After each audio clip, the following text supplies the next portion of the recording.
The Dynasty.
Hey world, what is good, y'all? It's your boy, your one and only LG.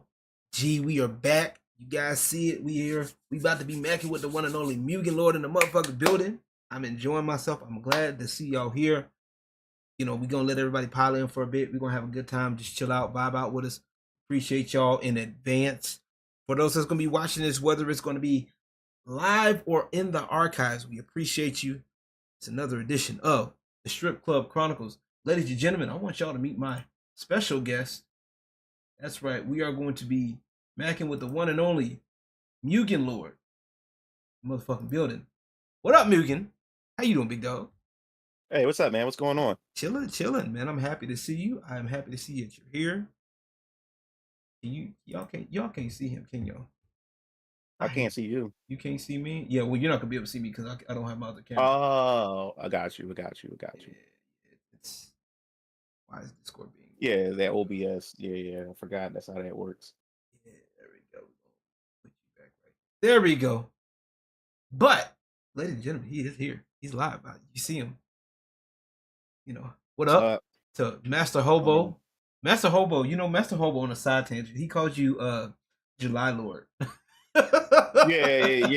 He does that on my streams. I didn't know if you knew that, but I just Yeah, wanted to tell yeah, you, I'm not yeah, snitching. It's not snitching if it's public knowledge. So we yeah, know. We know. yeah. But no, we in here, we having a good time. We about to get things started, man. I'm excited. I know we've been talking about this. We've been wanting to get this done, and you was on my last live, so Yeah. yeah, we got some stuff to talk about. But before we do, let's have a little fun, shall we? We gonna introduce for those who may not know what you do, and you do a lot. You just got finished putting out a comic.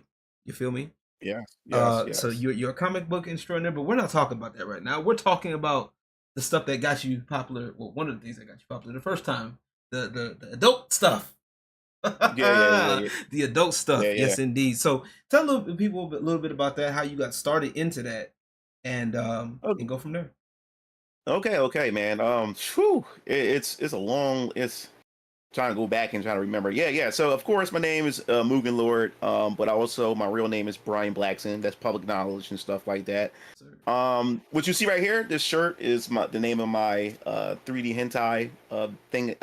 Hobby slash I guess you say business going on. yeah, 3D hentai beauties. It's a shirt that my brothers had made for me. My little brother Strike, he made the logo and stuff like that. nice, But nice. how I got into like 3D hentai or whatever, it was back in 2000, I would say 2011 when I went back to college to finish college to get my bachelor's degree in business administration. And while I was away at college and everything, you know me, like I come from a background of Mugen. That's why my name is Mugen Lord. And I love creative tools. I love to create things. I love, like with Mugen, I love to create, fighting games and stuff. But I even had RPG Maker. I started with RPG Maker first. Love to create my own RPGs. I love RPGs. So pretty much after I found out there was a way that you could be able to create your own like porn and stuff like that, I was like, oh man, I would love to try that. I love to create shit. So try to create my own porn. I think that'd be awesome. But yeah, so how it all started was while I was in college. I was just surfing through the internet and everything. And for those of you guys who don't know, I have a foot fetish or whatever. Oh Every shit. girl and every woman I've been with, they know it, they love it, and stuff like that. So yes, I have a thing for feet, heels, stockings, pantyhose, knee-high socks, all kinds of stuff.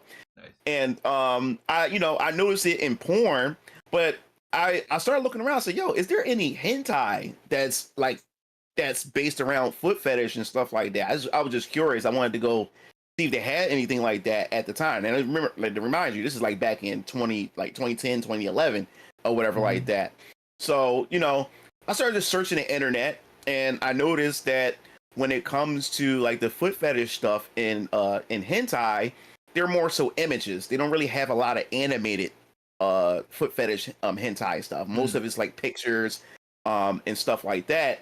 So I'm searching around saying, yo, they don't have any videos. What's going on? And if they do have videos, they're like 2 seconds long and Mm. everything. I'm like, it's not even anything.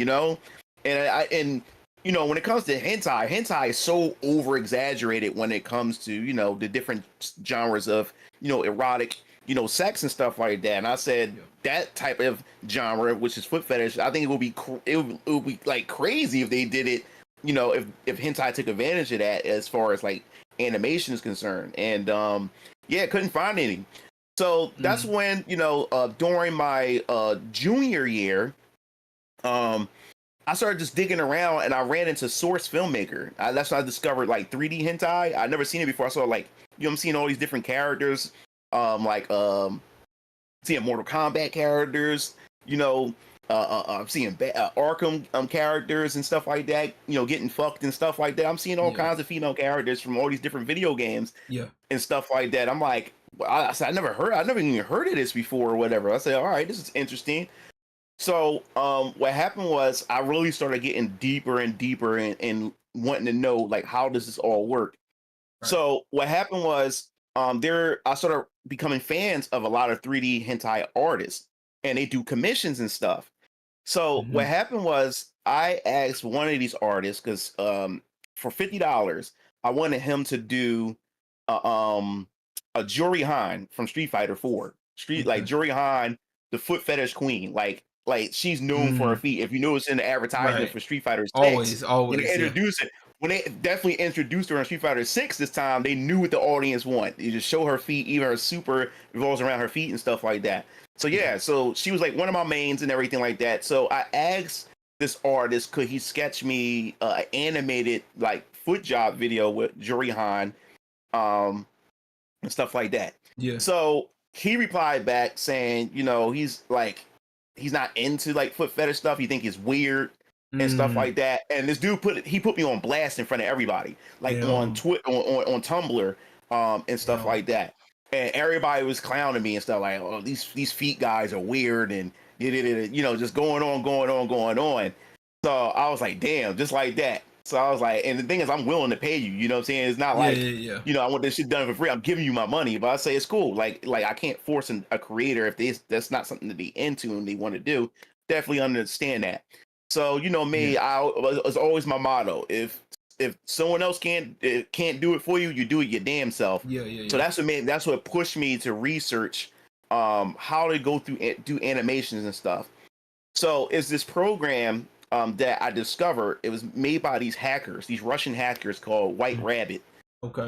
And what they did was they took this one program, it's an obsolete program, it doesn't even exist no more. But it was called 3D Sex Villa. Okay. And what they did was they hacked it and they made a free version of it. But this free version, you can do a lot more with it. It got mods that make the graphics look more realistic, a bit better and stuff like that. It had all kinds of stuff that was going on with it. So I ended up finding the community. It was called the Garden.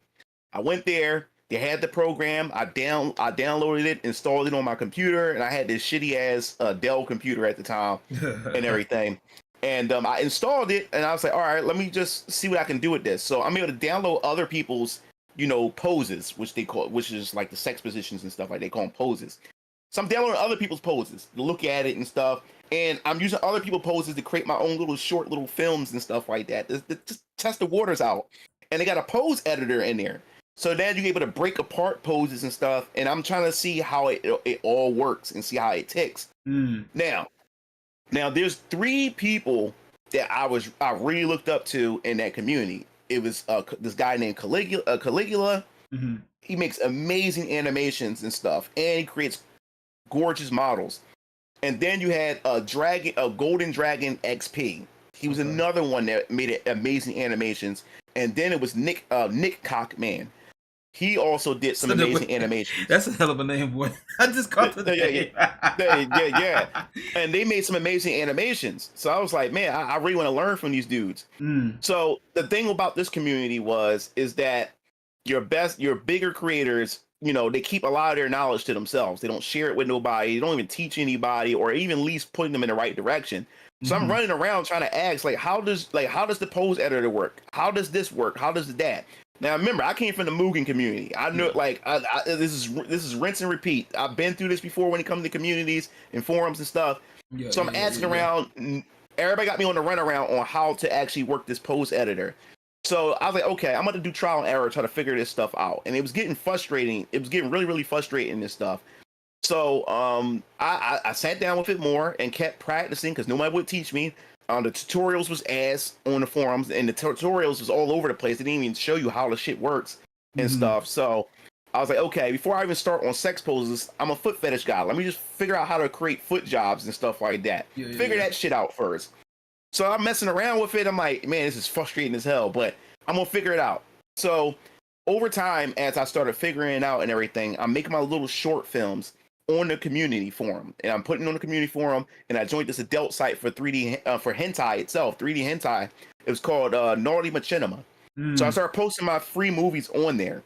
Yeah. And for some strange reason, man, I was gaining a fan base so fast. Like people was coming in, and before you knew it, man, my videos was getting like 20K views and stuff like that. Just going going in. And what people like about my stuff, they said, dude, like, it's not just people fucking. You actually have like a story, like in everything, and set up, set up. And I guess like how my mind work, I guess is like a in a sense like how, you know, like a feminine mind where women is more mental, like when it comes to like eroticness and stuff like that. You want to hear you want to get the details. You want to get all this stuff so you can think of, you know, imagining and get you hot. That's how I am. I don't like going straight to the fucking. I like the little details and stuff that leads up to it and stuff. So that's how I got in my head when it comes to all this. So that's how I create stuff. So I would create all these erotic stories and everything, and people just fucking loved it. They loved every last bit of it. So now, fast forward, I finally graduated out of college, and this is around 2014, and everything. And now I got my bachelor's degree in business administration. I come out, and I'm having a hard time getting a job. You know, like corporate America has turned me down left and right, saying I don't have the experience. But I mean, you got to hire me in order for me to get experience and stuff like that. Yeah. So I was going through all that, and you know, I'm a single dad and everything. And you know, I was really feeling bad. Like, yo, I don't feel like a man. I can't even take care of my own daughter. Now I'm living with my parents. My daughter lives with me with my parents and stuff, and I can't even support my daughter. I don't have a job. I'm out hunting for jobs, and then I said, okay, fuck it. Let me just get a regular 9-to-5 that's below you know my degree and stuff like that. And now they're telling me I'm overqualified. You know what I'm saying? So the straw that broke the camel's back was when my cousin hooked me up with down at Family Dollar. I went down there for to do stocking and products and stuff like that. Went down there, filled out an application. Went down there, got the interview. I bought my degree down there. Bought my stuff down there. They instantly wanted me to come down and go down and take me to the Family Dollar down in North Philly. They moved me down there and stuff like that. And they called it a second interview. But when I got down there the next day, they said, no, like, you're hired. Like, we want you, or whatever like that. So the manager, the woman that was there, Miss Stephanie, she took me over to the computer and made me fill out this application to finish everything off. And that's when we got to the last part of the application where they said I needed my Social Security and my Social Security. I didn't bring any of that because he just told me it was an interview. So I didn't bring any of that stuff or whatever. So I was like, look, I don't have my Social Security and that other information. I'll have to bring it tomorrow so I can finish this application. That's when Miss Stephanie realized when she looked on the application, there's like these 3 different color like dots and that glow. You have the red, yellow, and green. And she's like, oh my God, it makes you fill out the wrong application. So what do you mean? She said, you see that green dot? It says that you're qualified for this position. She had me sign a manager position. Oh shit. By accident. And I was just, for me having a degree, it made me automatically qualified. So she was like, yeah, we're gonna need you to come back tomorrow and bring your don't just come up tomorrow, call me first. So I was like, all right. So I go home, and the next day I called the Family Dollar. It was in North Philly, and Miss Stephanie wasn't there. It was another person that picked up the phone. He said, oh, Miss Stephanie's not here right now. You can come call her tomorrow or whatever like that. I was like, okay. So I called the next day, and then they were saying that, oh, her daughter was in the hospital. She's not here. So I said, oh, all right, so I see what this shit is. Oh boy. So I finally, so 4 days go by. I finally call. She finally picks up, and I said, listen, like, y'all told me I got the job, and you told me to come back up, and bring my Social Security and stuff like that. What's the perfect day that I can come up and finish application? And she said, well, you technically don't have the job. Instead, we're still going to be looking around for, other candidates and everything like that. And I was like, wow, because the fact was her position was threatened, that I was qualified to be the manager of that store. Right. You were threatening her position. And so instead of her working with you, she got like threatened by you. Yeah, no, I feel it. Yeah. So I was like, fuck. So I knew it when she kept saying that she wasn't there and it kept pushing it. So now I'm depressed because like, yo, I don't have a job. What the fuck is going on? I just got out of college. You know what I'm saying? Going through stuff with my baby mom. My grandmama had passed away, Mm. and I still can't get a job and shit like that. It was like, yo, like, what was the reward of this? I went and did what I was supposed to do. You know, got educated, did these things, and shit ain't working out for me. So then, I thought about it. I looked back at my hentai again, and I said, you know what? Let me make a clip store. Let me see if I can sell my hentai stuff. So I was like, I kept putting doubts in my head saying, nobody ain't gonna buy this shit. But I said, you gotta take a chance because I'm getting 20K views, I'm getting all these views and stuff like that. Yeah. So, but first, I said, before I do this, I need to upgrade these visuals. Mm-hmm. So I was like, in order for me to do that, I'm gonna need a graphics card. So I can't remember in 2014 what series these cards was at the time, but the card that I needed was $240, and all I had was $250 in my bank account. That's all I had. So I took a bet on myself. I was like, you know what? I'm gonna go in here and I'm gonna exhaust this account. I'm gonna get this graphics card.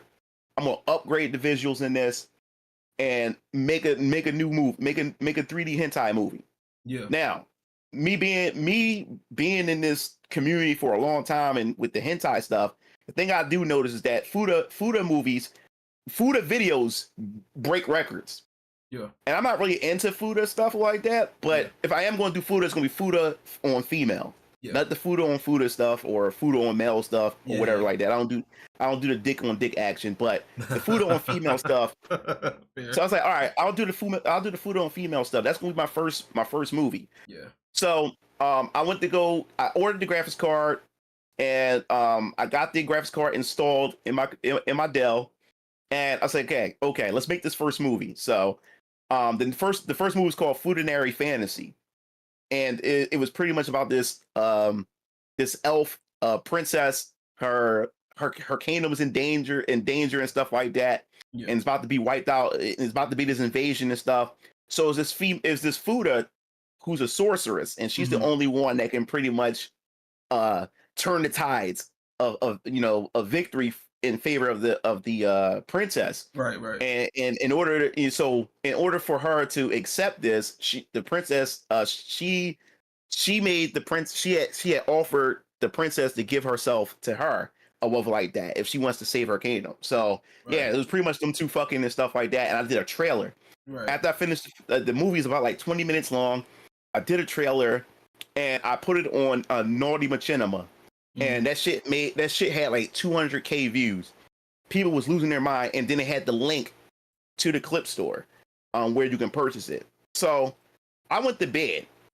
The next day, I went to my clip store, clipsforsale.com, and I went to the clip store, looked at my account, and I made $700 overnight. So you already you didn't. So you took a chance on yourself, paid $250 for the graphics card, and then you got that money. You basically got over double of what you got. Yeah, that's 700 crazy. 700 overnight, but it reached about $1,400 or whatever like that. So I mean, at the end of as it starts slowing down, I reached up to $1,400 within a week, and I was like, holy fuck.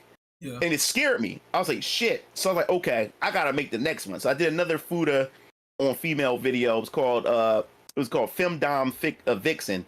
So it was two females getting fucked by one Fuda chick. And that one overnight made $1,200.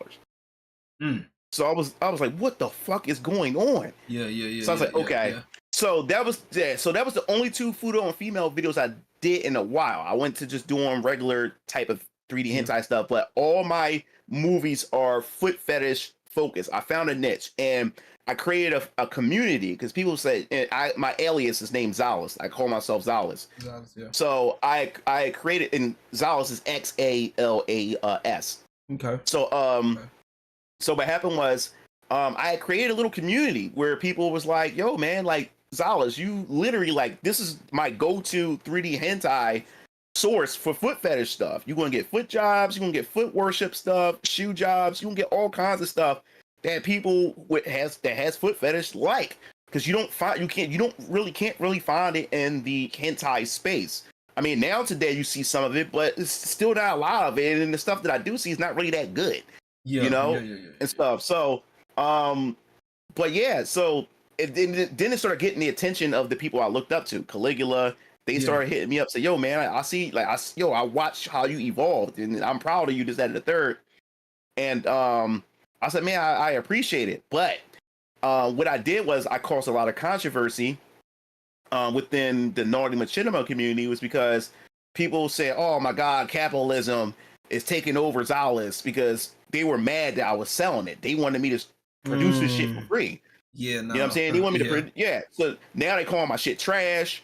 They calling it everything. And I said, "You're only calling it trash because you can't get it for free." Exactly. And now all of a sudden capitalism is evil and all this other type of stuff. Like, yo, I got a daughter to feed, I got bills to pay, and stuff like that. You know what I'm saying? We're gonna get into the ethics a little bit later, because the quote unquote the quote unquote ethical discussion, because there's a couple of posts that I want to talk about. But continue this, because this is good. You know what I'm saying? Like, this is good, because we gonna get into it. Like I said, this is just the intro, y'all. This is just intro. Go ahead, continue. Yeah. So before I know it, I'm sitting on money now. So now I was able to get my daughter in private school. And then I was able to buy my first car. Nice. So I was like, God damn! I said, this shit is getting crazy. Yeah. So I bought my first car, got my daughter in private school. Now I'm able to take care of my daughter, provide for my daughter, and stuff like that. And my mom didn't like me doing that, but my dad said, "Yo, if he was living here or not, he was going to be doing this anyway. He a grown man, and he found his own way. And who says he's going to do this forever?" And to be for real, I don't want to do this forever. I got the Venus Orion comics, and I this is a good thing. This hentai money is more so to finance other things. Yeah. You know what I'm saying? But eventually I do want to move on and get away from this, because it's taking up too much time from something that I really want to do, and stuff like that. But for now, no, this finances everything. So for now, I have to do this while my other businesses can be able to self-sustain itself. Once things begin to sustain itself, I can move on to try other things. Yeah. But yeah, so now I'm feeling good now. Like I'm able to feed my daughter, get her the best education she could possibly get, and everything. And I thank God for it and stuff like that. So then that's when I started I got contacted by Brazzer. Brazzer, and for those who don't know what Brazzer is, that's an adult site. Okay. Yeah. For those who don't know, I got to make sure I put it in there for those that are not in know. For those prudes. Yeah, so Brazzer, their marketing, was it their marketing manager? I can't remember who it was, but Brazzer hit me up, and they wanted me to, they saw and said, "Yo, what you're doing is very unique, and we haven't really tapped into," and this is like in 2015, 2016. Yeah. So we haven't really tapped into like this 3D animation side of porn and stuff like that, and we will host you on our new site that's dedicated to this stuff, and you'll be like the first person that's on there. Yeah. And they wanted to pay me for it. At the time Skype was a thing. I was on Skype, chatted with the product manager and stuff like that.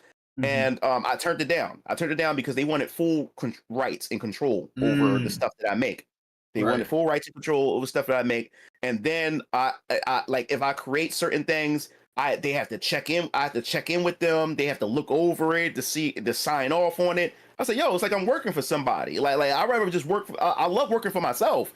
You know what I'm saying? Now I got to answer to a boss doing this shit or whatever like that. When I can just wake up and do this whenever I feel like it.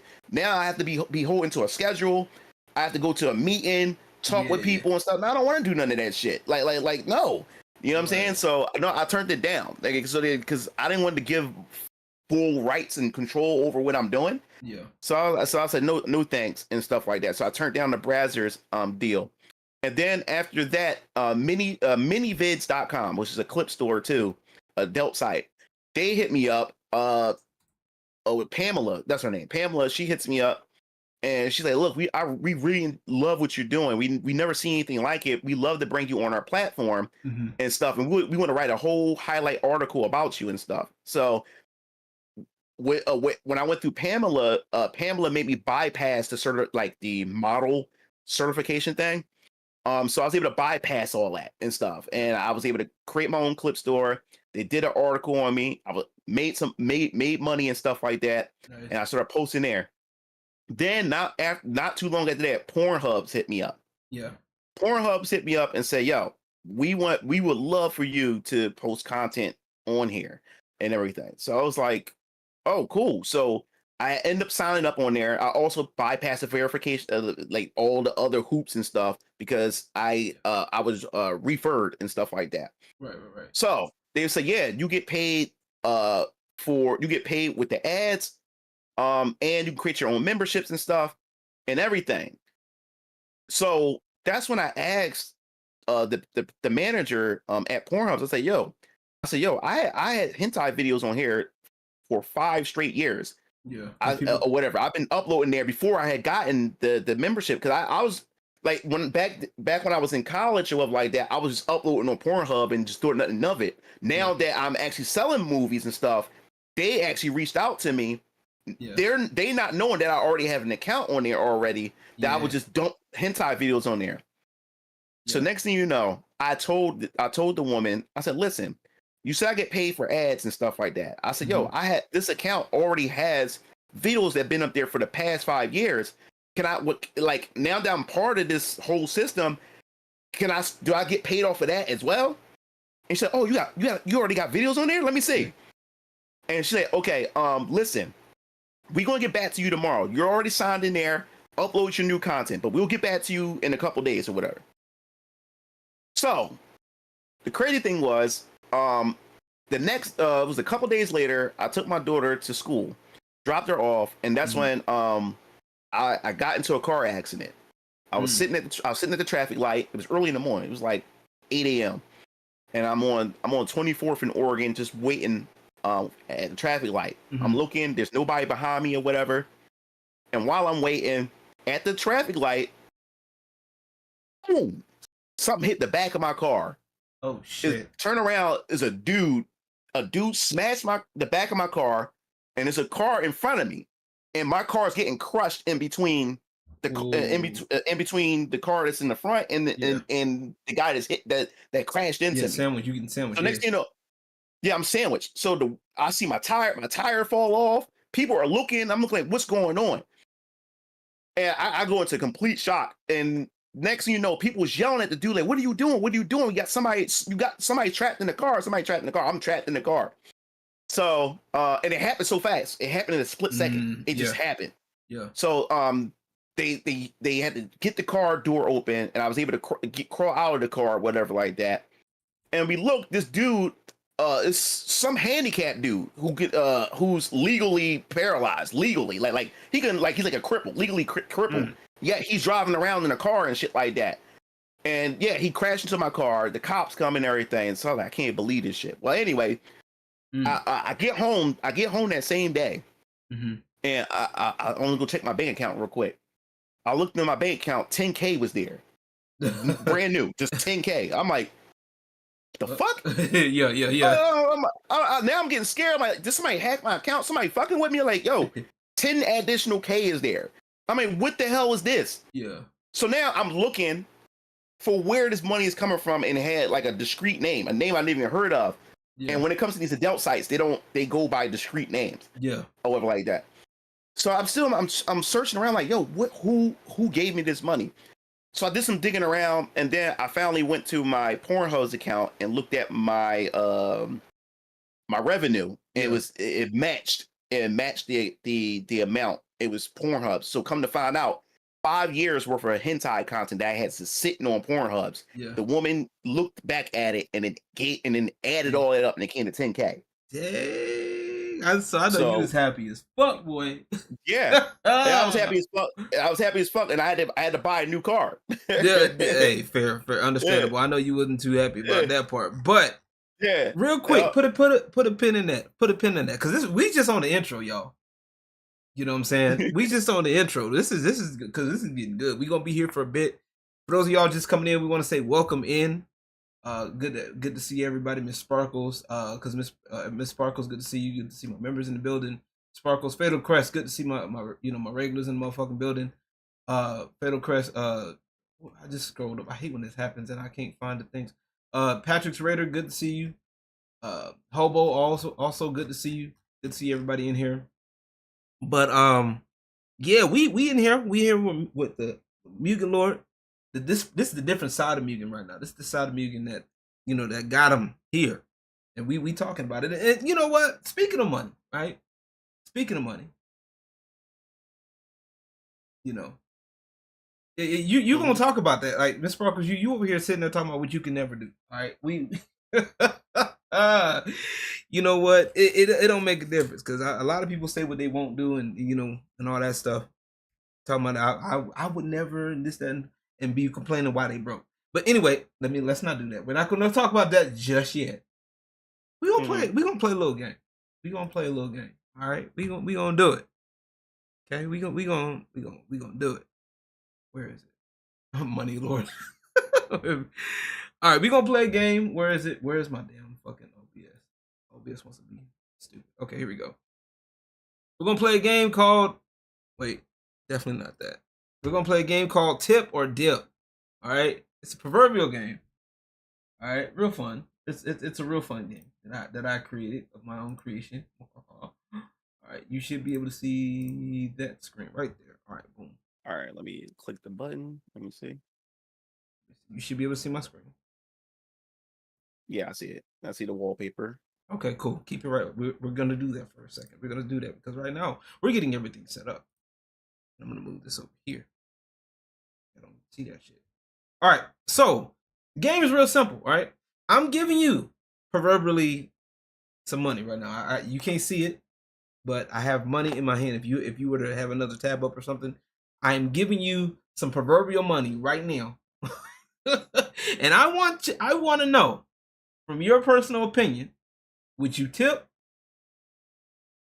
or would you dip? Okay. All right. You should be able to see that. All right. All right. You should be able to see that, right? So I'm gonna turn this down because copyright's a motherfucking bitch. But all right.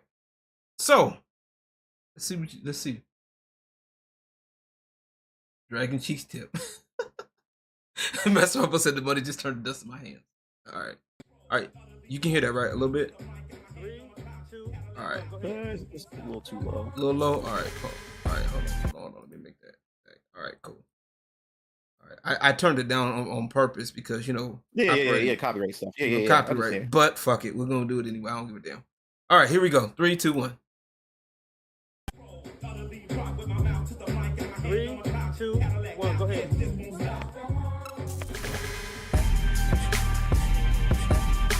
Tokyo. Edited by yours truly.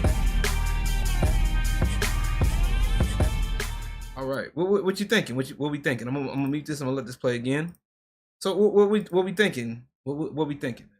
What? Be honest. Who, me or? Yeah, you. This is you. Oh, this is all you. I'm a dip. You gonna dip? I'm a dip. You gonna dip? Okay. Yeah. I want you. I'm a dip. Why is that? I'm not into big girls like that, and her hair is a mess. I'm just the makeup. I'm not really a fan of it. Okay, if I was to see her in a strip club, I wouldn't even give her my money. I wouldn't even look in her direction. I like my favorite strip club. I've been to Risque. Okay. What's the other one? Club Onyx.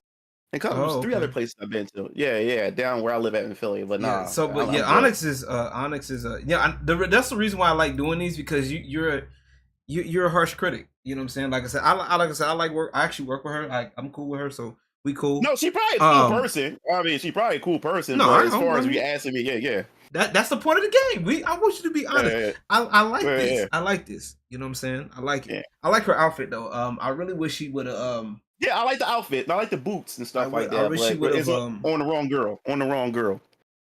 She's actually I think she's been hitting the gym. I think for the past couple of months. I think because when I first met her, she was a little bit bigger than that. Okay. She was a little bit bigger than that. You feel me? Miss Sparkles, you don't count because you ain't gonna tip nobody. You over here, you Miss Sparkles, you don't count.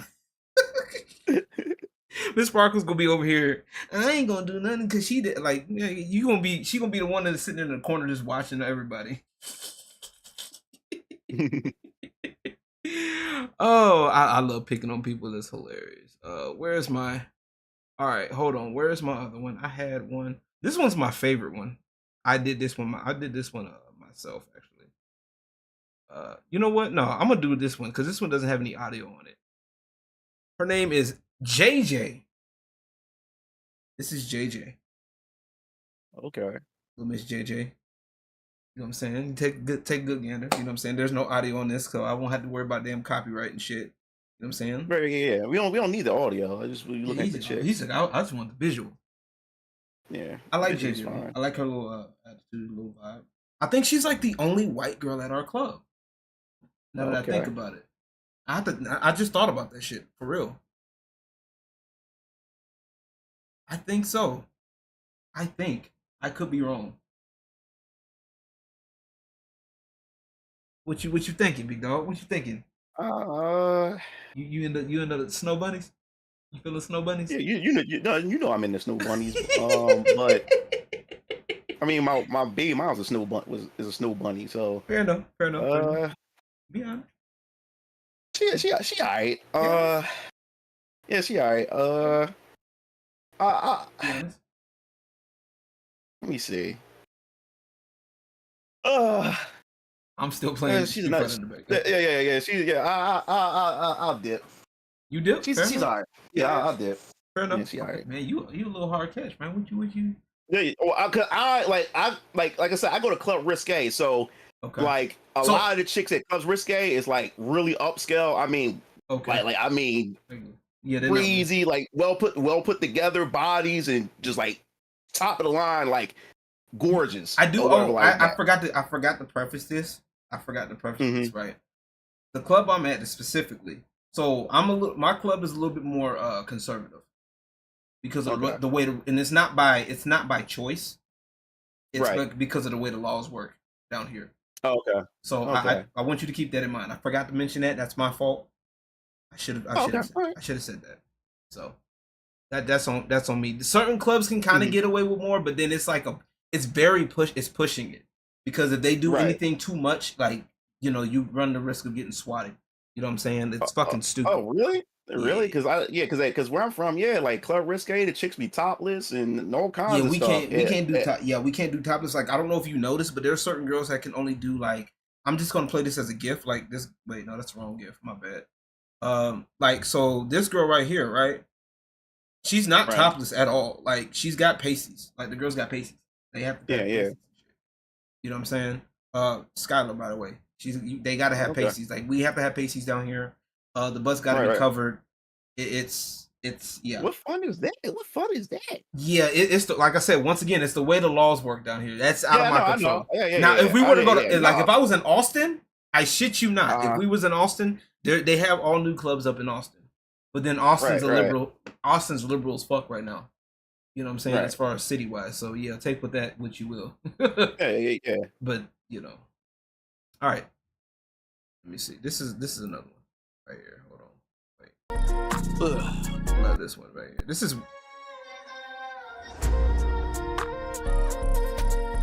The funny part is she is like she does this like on a regular basis. This is not.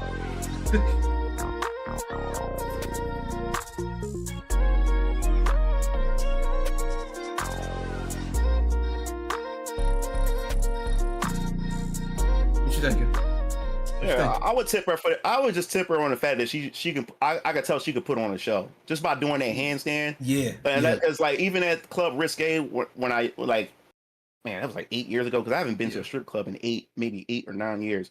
But when a chick puts on an actual performance and stuff, like I don't care what she looks like or whatever she is. Like if she can put on a good performance. Here, I gotta tip you based on that alone and stuff like that. Like she could put on a good performance, so I would tip her just on that alone. The fun part is she does that like on a damn near regular basis, bro. Like so she doesn't work at the club I work at, but matter of fact, I think her birthday's tomorrow too. But she's gonna be in Austin though. But she knows how to that's one of the things, like she knows how to fucking perform, bro. Anytime she goes to like on stage. She just kills it, bro. She kills it. So I'm like, I love her energy. So like I actually like I went to the club that she works at on my day off one day, and I was just so happy to finally like I would see it all the time on Instagram, you know what I'm saying? But like to finally see her do this in person, you know what I'm saying? Mm-hmm. Um, you know, like it's dope as fuck. Like she's actually really like, she be doing it for real. Like she's got some other stuff like of her doing pose tricks and shit like that too. Speaking of pose tricks, we got another one. This one is I think this one's Onyx. No, I'm gonna do. Where's another one? I got the other one. Hold on, that's the other one. Hold on. So I'm gonna just do this one with no audio on it. So Yeah. speaking of performance, right? This is Onyx. Right. I think she worked at my club for one day. The club I work at for like one day. This is my first day meeting her, and I told her what I was doing, and she was like, yeah, we'll shoot a video. Yeah, tip right there. That's tip right there. Yeah. That's tip. Just like I said, performance alone, tip. Oh, it gets better, bro. Like I didn't like when she went straight into this. I was like, what the fuck, bro? I was not expecting her to go through all of that, man. Like That takes a lot, and I would say that this like pole dancing, like seeing these chicks do that, man, it takes a lot of strength, right, a lot of leg exactly. strength and everything, your core muscles and stuff. So yeah, I Right. would tip And these just girls based on that. and these girls look like they're small, but they like Mhm. to be able to hold your body weight is fucking crazy. So she goes in, and then she goes into a fucking Superman, bro. Yeah, That shit crazy, bro. That shit crazy. I really wish she would have came. I hope she comes back because I think once you're hired in clubs, you can still, Mhm. as long as you don't do something stupid like steal from other dancers and shit, you're fine. You feel me? But like she kills it, bro. Like I'm gonna fast yeah, forward just a little bit because she's really good at what she does. And like I do this stuff for like effect too, because like it looks yeah. No, dramatic. like I said, you're editing. No, dude, you're editing. I love your editing, dude. So and this is just a simple just speed me doing speed ramps. I didn't do Hmm. anything extra. Just outside of speed ramps, bro. Look at this shit, bro. Hmm. That shit crazy. Now, granted, the pole spin, we do there's some clothes where the pole spin and there's some where the poles don't. But even Hmm. in like this right here, that's one of my Yeah, favorites, bro. bro. Yeah, that Yeah, air when the world. chick does the air walk, Yeah, yo, I still I get it. I'm like, dude, I am still amazed when I used to go to a yeah. strip club and see a chick do an air walk because yo, you have to have strong ass fucking arms. You better hold your body up and then still contort your arms as you go around like that, doing an Yeah. air walk like And then she does this shit, bro. Like goes right into the splits and then just like plays with it, that. bro. Yeah, That's crazy, bro. Air splits and then just like, bro, that shit crazy, bro. That shit's crazy, crazy. I tell you what, bro. I just wanted to see. I just wanted to see if you how you feel about that. Just want to see. Okay, that's a tip for the performance. I got you, that's a bro. tip. That's a I tip. got That's a you. I tip, man. got you. I feel you. I feel that. Okay, I feel it. I like it. Just wanted to. I just wanted to mess with you for a bit. Yeah, she does have skills, Miss Sparkle. But Miss Sparkle said she didn't like Euro's tattoos. Euro doesn't like your tattoos. You, how you gonna like? I don't like I said the tattoos. I ain't gonna lie though. With Euro, her tattoos. Like honestly, at first was a little bit off putting at first, but then like I got used to it after a while. I was like, you know what? Yeah, I'm not really into tattoos, but But like I like hey. it. Like I said, it's one of those things. Like I wouldn't do tattoos on myself personally, but Hmm. I will like if like I like the artwork behind the tattoos. You know what I'm saying? But for some Hmm. people, it looks good. Like on her, it looks good. Like whoever did like this tattoo, you know what I'm saying? Like these tattoos are pretty cool. I like it. You know what I'm saying? You just can't get away with nothing. She better if she tries to steal something from somebody, you better cover up. You feel me? Man says he ain't been in a strip club for like years. That's crazy. Yeah, man. Yeah, man. Like a long time ago, what I used to do is like when I work hard, I will put like play money away. I will put play money away. Yeah, I can have fun and play with, and yeah. like at least like once a year, I would go to a strip club, and I wouldn't go by myself. I would go with my brothers and stuff like that. Cause strip clubs ain't fun going by yourself. You got to go with people. You need to have fun with It's your boys and stuff. it's not fun I by don't really yourself. do it by myself. Why Nah, why it's why not is it fun by not? Well, myself. I want to know why you think it's not fun by yourself. I'm curious. I don't know. I don't know. I tried it and it just wasn't fun. I like going with my brothers and stuff like that, hanging out with them, socializing with my brothers, and Yeah, having fun with the chicks and stuff like that, and everything. I remember I took my younger brother for the first time, and it was just amazing seeing his reaction, like his eyes, like he bit the forbidden fruit, Yeah, See yeah, all yeah, these yeah. nice like fat asses everywhere, nice looking women, and he's sitting there with his like tongue twisted and stuff, don't even know what to say.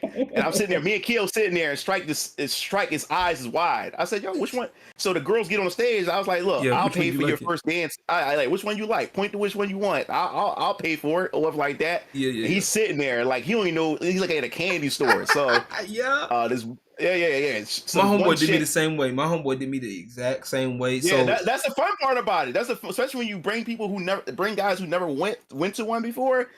So yeah, so the chick, I called the chick over. yeah, I said, yeah, I said, yo, hook my little brother up. This is his first time. He's never been to a strip club before. yeah, This is my little brother right here, Darius or whatever. And he said, oh my god, he's cute. Or I'll be around. Like so, after she did her dancing and stuff like that. yeah, yeah, She yeah. came over, and I mean, he's trembling. Not even trembling. He's trembling right now, like he don't know what to say, like he don't know what to say and stuff like that. He said, "Oh my god," and she's like, "Oh my god, he's so cute and stuff like that." He said, "Don't worry, Yeah, I'm gonna take care of you and stuff like that." yeah, yeah, And yeah, she took him in the back. She took him in the back and stuff and stuff. And then of course my brother Keo, we sitting there, and this Japanese chick, she gets up on stage, yeah, and oh my brother Keo lost it. And the fun part about it is when we used to go to the club and stuff like that, it was sometimes where we would tip a chick. yeah, And they just love talking with us. And now they don't even want any tips. They just sit on our laps and just talk with us all day, yeah, yeah, all yeah, night, yeah, yeah, yeah, and yeah. stuff like that. And we get those moments with chicks where we just sit down and they just love to talk and stuff like that. But Hmm. yeah, man, Those are rarities, I though. haven't been. Those are Yeah, rarities, yeah, man. yeah, Like yeah, man. those And are real rarities, man. Like it's one of the things. So my brother, like my other, I have a guy. He's a friend. Like he's like my brother, mm, mm-hmm, but I consider I consider him fam. He that's how mm-hmm. I got into the strip clubs was actually off of him. I tell the story off because Okay, he used to be a cook in the strip clubs, and right. but he stopped and then he was like he brought me in. This is like right when I broke up with my after I broke right after I broke up with my ex fiance, and he was like, yeah, you should come through da da da da da. So I ended up going, and he would do the same thing. He would like, what girl you like, find out what girl you like, da da da da da. And I'm like, man, like, at first I went Yeah, for the food, and then because the food's good, like food is some of the best food up there, man. Like yeah, every yeah. time I go, man, I have a good time with the food, bro. Yeah, yeah, and at Club Risque, even the bartender chicks is like bad as shit. Because Yeah, my brother was tipping the bartender chick, and she's not even a stripper. He thought she yeah, was a stripper, like that. yeah, So I was like, yeah, she's not even a stripper. And so this white dude goes over to my brother, was like, yo, bro, like, how was you able to get to talk to her? Like, this dude was trying to talk to the bartender chick the whole time, and she was yeah, kept ignoring him, but she was chatting with Keo or yeah, whatever like that. And then what's so funny about it is like a chick would talk with us, and then she'll say, oh, no, don't go anywhere. Like I'll be right back. So she'll run over, do her performance and stuff, and then she'll run right back down, sit on my yeah, lap again, and we just be talking and stuff. yeah, It was like it was just fun, man. Just cool. I just love hanging out. So like me and both my brothers, we all got a chick, and we just all just sitting down, just laughing it up, busting it up with them.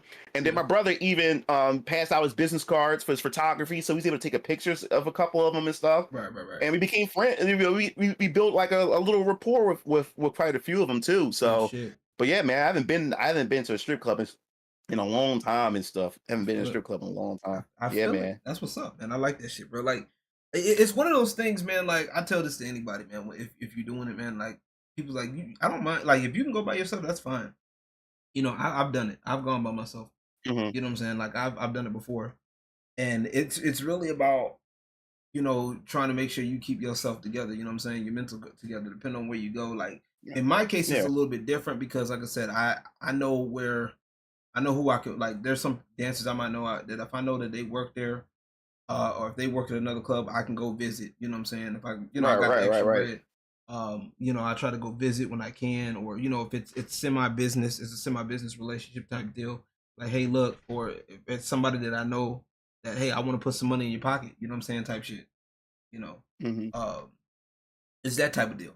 It's Right, also trying to build for business. Eventually I want to get to that point where I can get a couple of dancers like, hey, look, I know somebody that's doing this. I know somebody that's doing, a video shoot.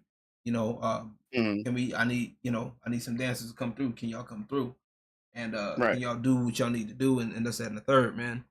And I think honestly at this point, it's one of those things where a lot of people need to realize there's a lot that goes into it. We gonna get into all that. We're gonna have a whole conversation about that a little bit later. But so what is, I know you mentioned about the girls that will come through and just sit and talk with y'all. You know, for those of y'all that don't understand, that's a rarity. Okay.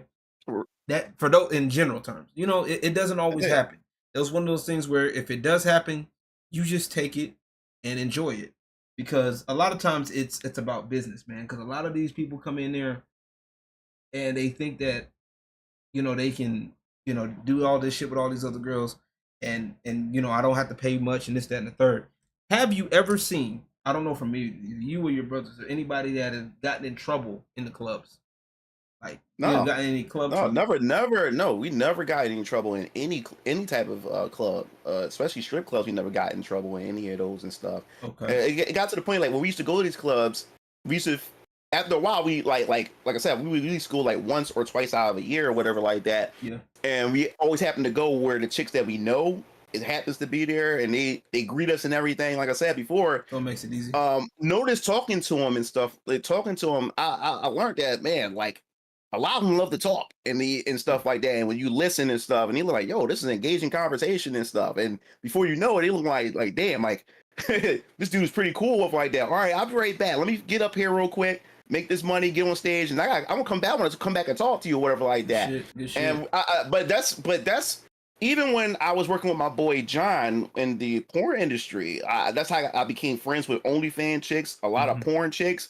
Is because like I like for some reason like I listen and have conversations like yeah, you're doing all this slutty stuff and stuff, yeah, but like I said, I still treat you like a person. And yes, they get this thing where like damn, like I'm not just like a toy to him. Like I'm actually having a conversation and stuff, and we just bust it up. I ain't gonna wife you, but I can have a conversation with you and stuff.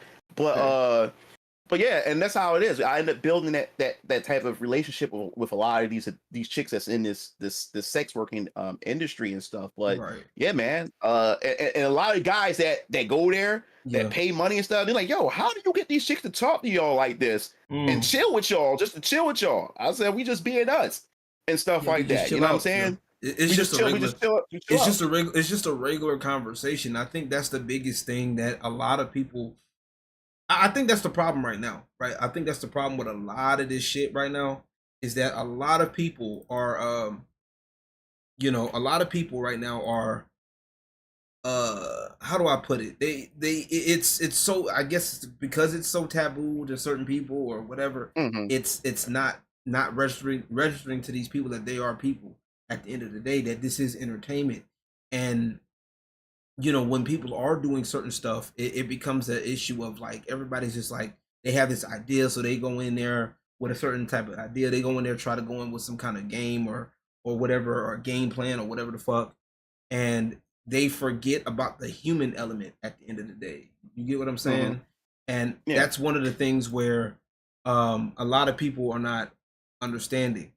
And you know, as we're talking right now, I have this playing. I make sure I had it muted for right now. But this is some of Mugen's work that he's done at some point. I think. This is my model selection for like commissions. If people want me to do work, if people want like a custom video done and stuff, this is a video just showcasing the models that they can choose from. And stuff like that. So on my Patreon, like I'm constantly updating the models, like and adding more models to like the model selection catalog. But this is just quite a few, some of them that I wanted to show.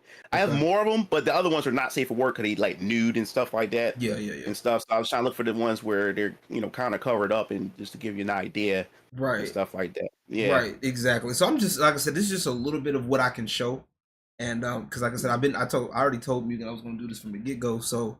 You know, it's no surprise, no shock. But but yeah, Fatal Chris has a good point here. It would be twofold. Attractive women tend to scare dudes that aren't used to talking to them or being out there. Yeah, that's understandable. A lot of times it does come across as a weird thing for a lot of in a lot of cases, because a lot of guys, especially when you're constantly being picked on by society, or you're constantly being dogpiled on. When somebody that is attractive comes to you, it becomes an issue. You know what I'm saying? It becomes a problem. Because you're thinking it's something. You're in your mind, for a regular guy, for it to happen, you're like, What's the point? Well, what's really going on? Is there a trap? Type shit. Yeah. But, If anything, man, people who are guys who are scared of talking to chicks and stuff like that, the best place to practice go to like an adult place, like a strip club or something like that, is because you interacting. Their job is to interact with you. yeah. Talk to them. You're around a chick. She's talking to you. Just talk to them and stuff. Get used to being in front of a chick and just talk to them. Okay. And like I said, I go to Club Risque, and these chicks are like almost like goddesses and stuff like that. Like any dude who don't know how to interact with a chick will be like tongue twisted and don't know what to say and stuff like that. But these are the perfect places to try to talk to chicks, just have a normal conversation, get used to being in front of them. Is their job. Their job is to sell you a fancy. Their job is to interact with you, talk to them and stuff like that. Just talk. You know what I'm saying? It's little simple stuff like that would help you get used to being in front of a female and talking to them and stuff. Right, exactly. Being in front of a somebody in trouble. That's my phone. Hold on, let me turn it up. No, you're good. You're good. But that's something I would definitely people need to understand. And it's also the extreme end. You know what I'm saying? This is the extreme end of the conversation. You know what I'm saying? So what people don't understand, these are the extreme end. These are women that are like in the most attractive setting, if you will. Does that make sense? So these are women that they don't necessarily look like this every day. You feel me? They don't look like that every day. And but it, like you said, it is their job for them to do that, and that's where they get money. And we kind of talked about this, but before we do, Miss Sparkles had a question earlier, because we were sitting there as you were doing your intro, we were sitting there talking. She was like, "Why the feet?" So what's with this thing with you and feet? I don't know. It started. It started when I was young. Okay. Because it was a scientific thing about it. It's something about the brain where how do I say it's like it's something about your sexual like your penis and stuff like that. When you see the feet or whatever like that, it's instead of it triggering where it's supposed to trigger at, it triggers there. Well, it all came from it started back when I was really, really young. When my parents used to go out and sometimes they go out on their dates or they'd be out late and stuff.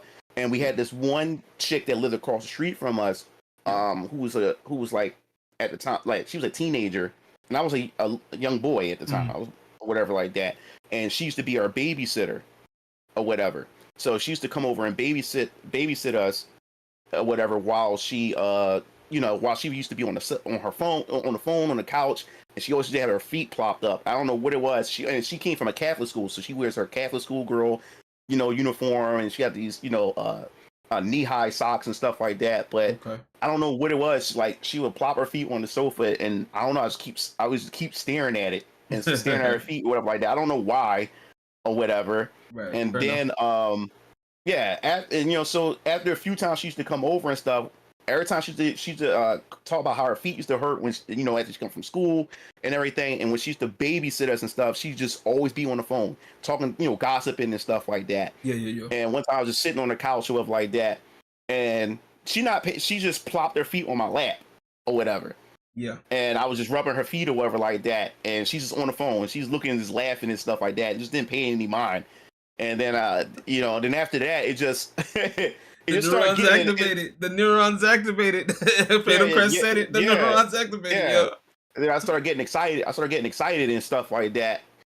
And then when I was in school, it was in middle school. Miss Phillips. She looks just like Jennifer Aniston from Friends. Nice. I was in love with her. Or with like that. And I remember she used to come in school. She always dressed up in the pencil skirt, nice and dressed, and she always come in pantyhose. And when it was time for us to do our work and stuff, she used to just take her shoes off and then plop her feet on the desk. And I don't know. Boy, you couldn't concentrate for shit, huh? I couldn't concentrate for nothing. I couldn't. And then when I got to high school, was another teacher that was just like that. I had an Asian teacher or whatever like that, always dressed up professionally, always wear pantyhose and stuff like that. And she caught me looking at her legs and stuff like that. I remember it was in the middle of of an assignment. We was doing work. I knew she caught me because when she looked at me and then she walked by and she had her paper rolled up and she hit me on the head. and looked at me and then walked and walked off.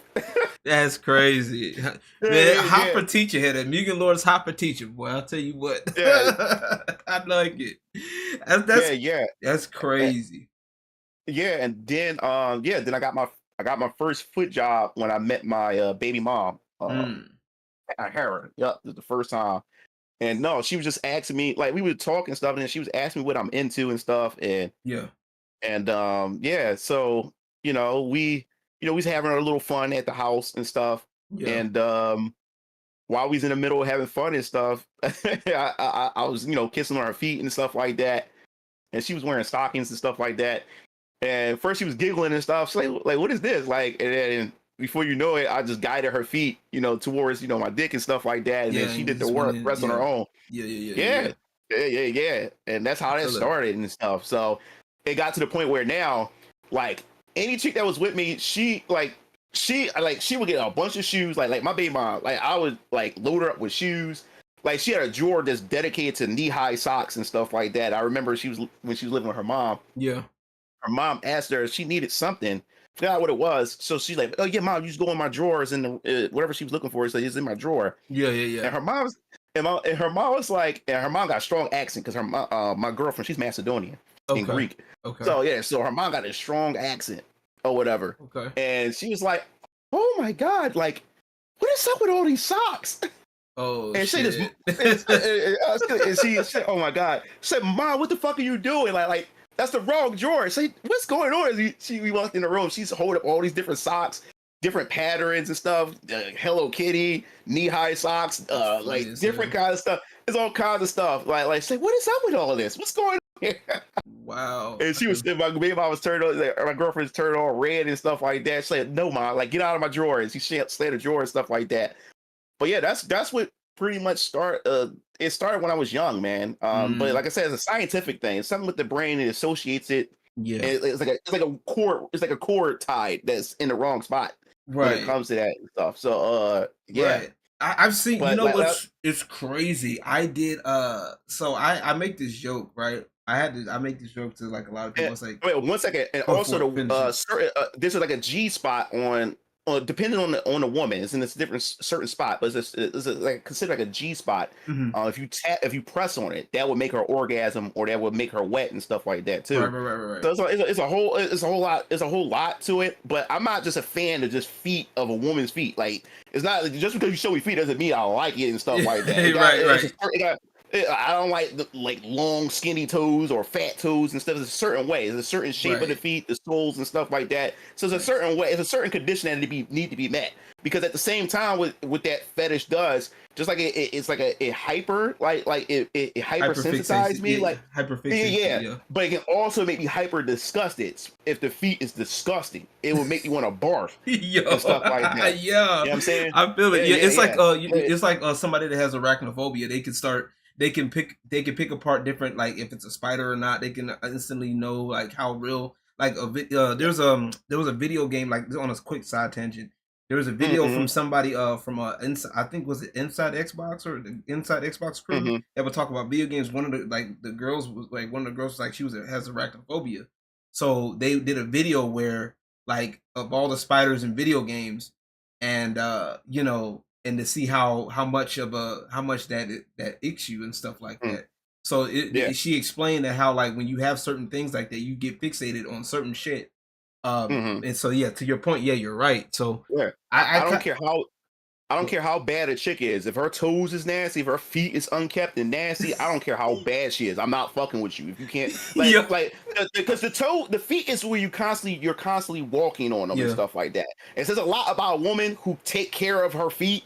Like that's the part that's always walking and is always doing things and stuff like that. And all the women I've been with never had ugly feet, and a lot of them take take pride in their feet. And how you can tell how a woman's feet may be, just look at her hands and how well she take care of her fingernails and her hands. The shape of her fingers would give you an indication what her feet is like. Because especially chicks who got chipped up fingernails, up fingernail polish and don't care to fix her fingernails up, then her toes is just as jacked up. Hey, you know what? I'm about to look. I'm low key taking notes. I'm over here about to check her Look at her hands. hands. If you can't Look at check her her hands. feet, check her. Look at her Yeah. hands.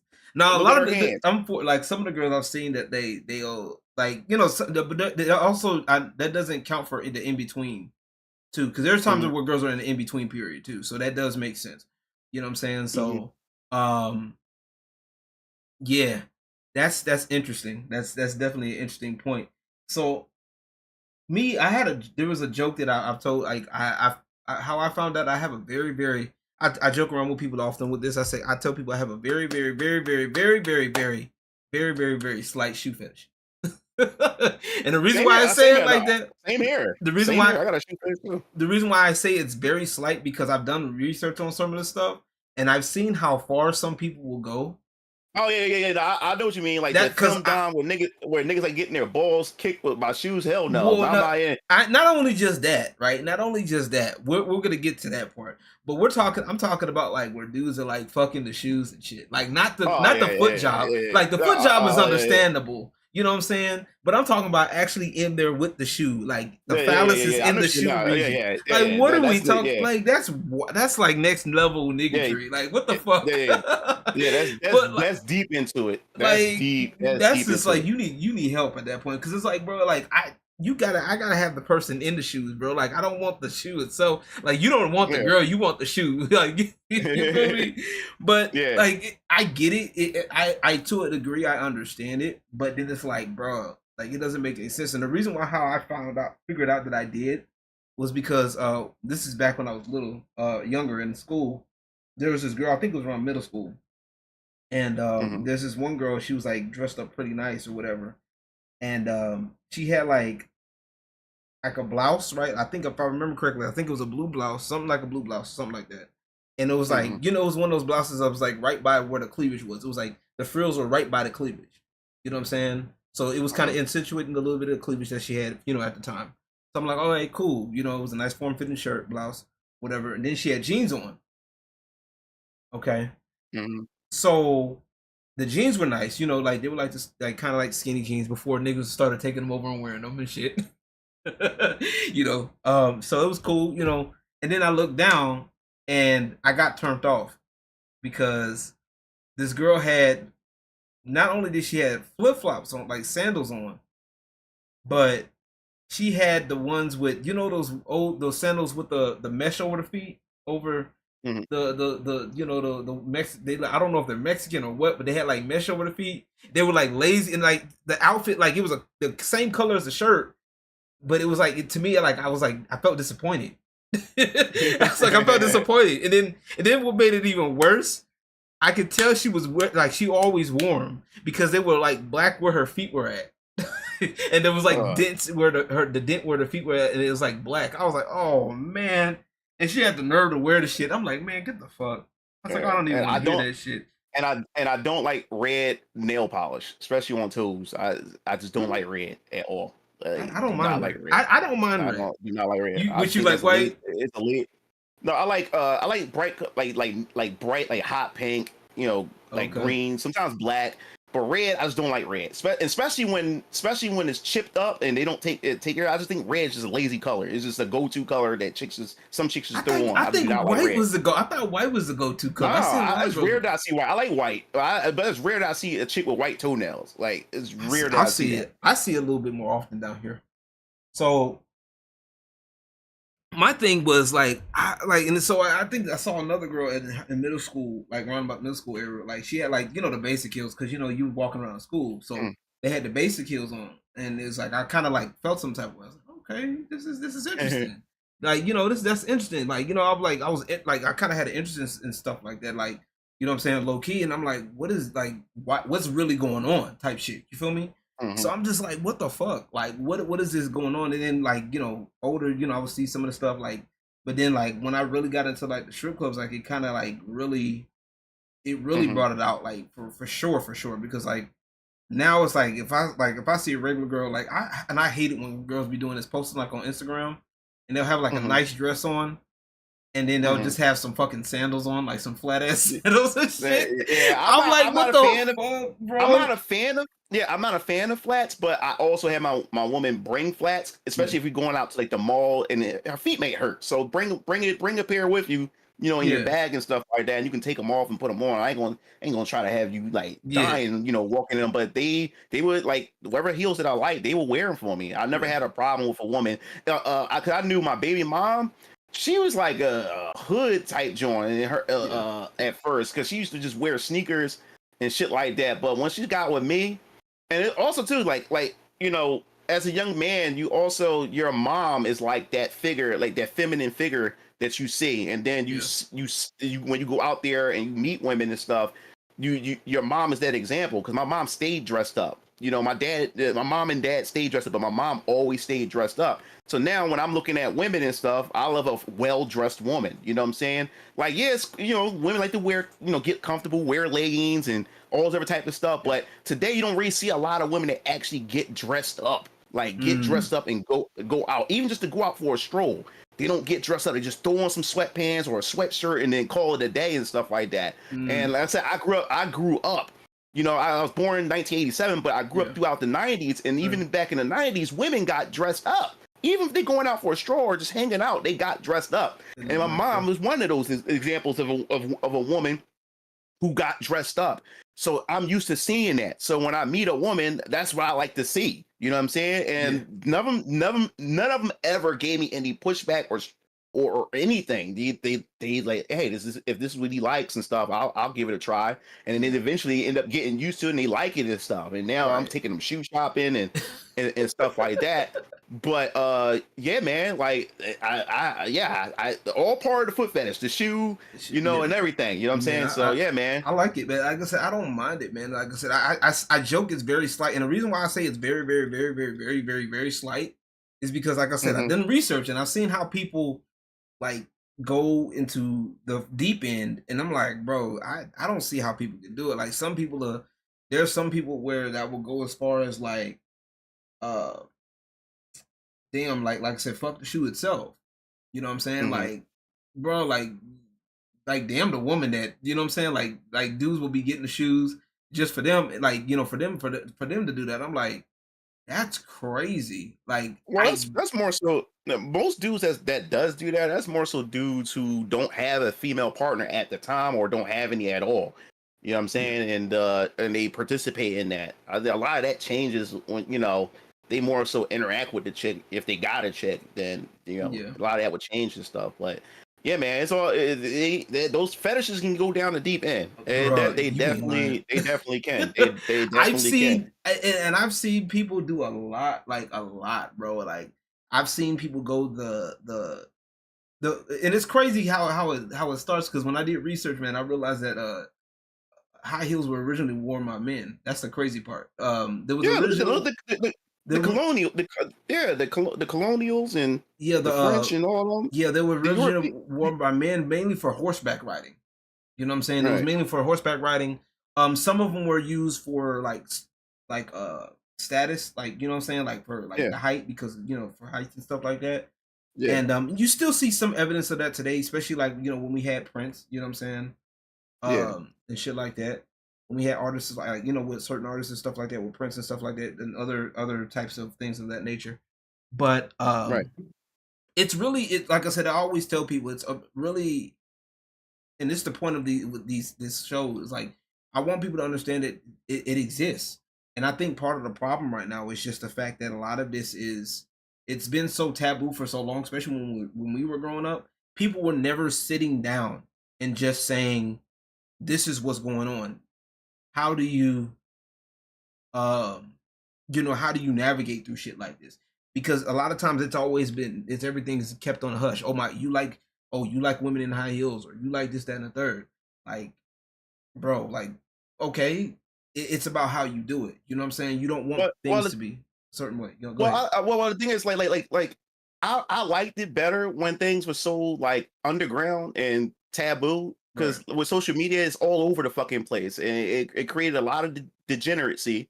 You know what I'm saying? It started normalizing shit, or whatever like that. I liked it better when, you know, it was kept hush hush. And, you know, if you wanted to participate in it, it's like Fight Club. You know, no one talks about Fight Club. You know what I'm saying? You participate in it. You get your little, you know, fun in, and then you keep it going and stuff. It wasn't out in the open. It was kept secretive and stuff. But now, you know, it's out in the open, and what it did was it especially when it comes to women, it became oversaturated. You know what I'm saying? And since it became oversaturated, it became diluted. And now you got all these different type of personalities, and you got all kinds of like fuckery. And it now it's not that little sacred, it's not that little sacred hush hush thing anymore. Now it's out there in the open, and it comes with a lot of dumb shit with it now. You know what I'm saying? And it happened so fast. It happened so fast. You know, I think I it was gonna remember. happen. I think it was gonna happen regardless. So here's my little theory on this, right? I think part of the problem, reason why it's so frowned upon now, and matter of fact, I'm gonna bring this post up. I gotta bring this post up. You should be able to. Where's my Twitter? Where's my Twitter? Where's my fucking Twitter? You should be able to see that, right? Mm-hmm. Okay, cool. All right, we're gonna go into that. Right? We're gonna go into that. So you should be able to see Twitter. Let me. Where's my damn? I just have my fucking. Where is it? So disorganized right now. That's that. No. Okay, we're gonna go on the workflow scene right here. Okay, now you're just gonna be a dick. Okay. All right. Hold on.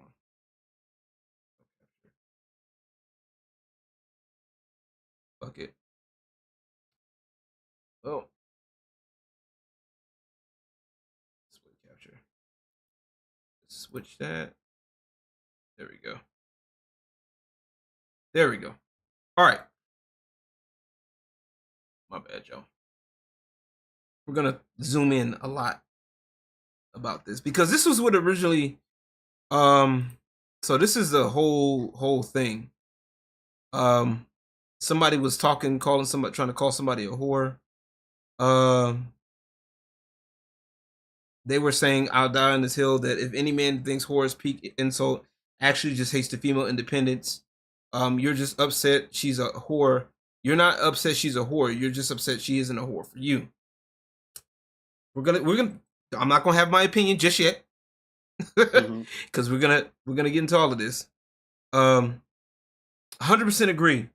What this little nerd doesn't get to is that everyone but him has sex.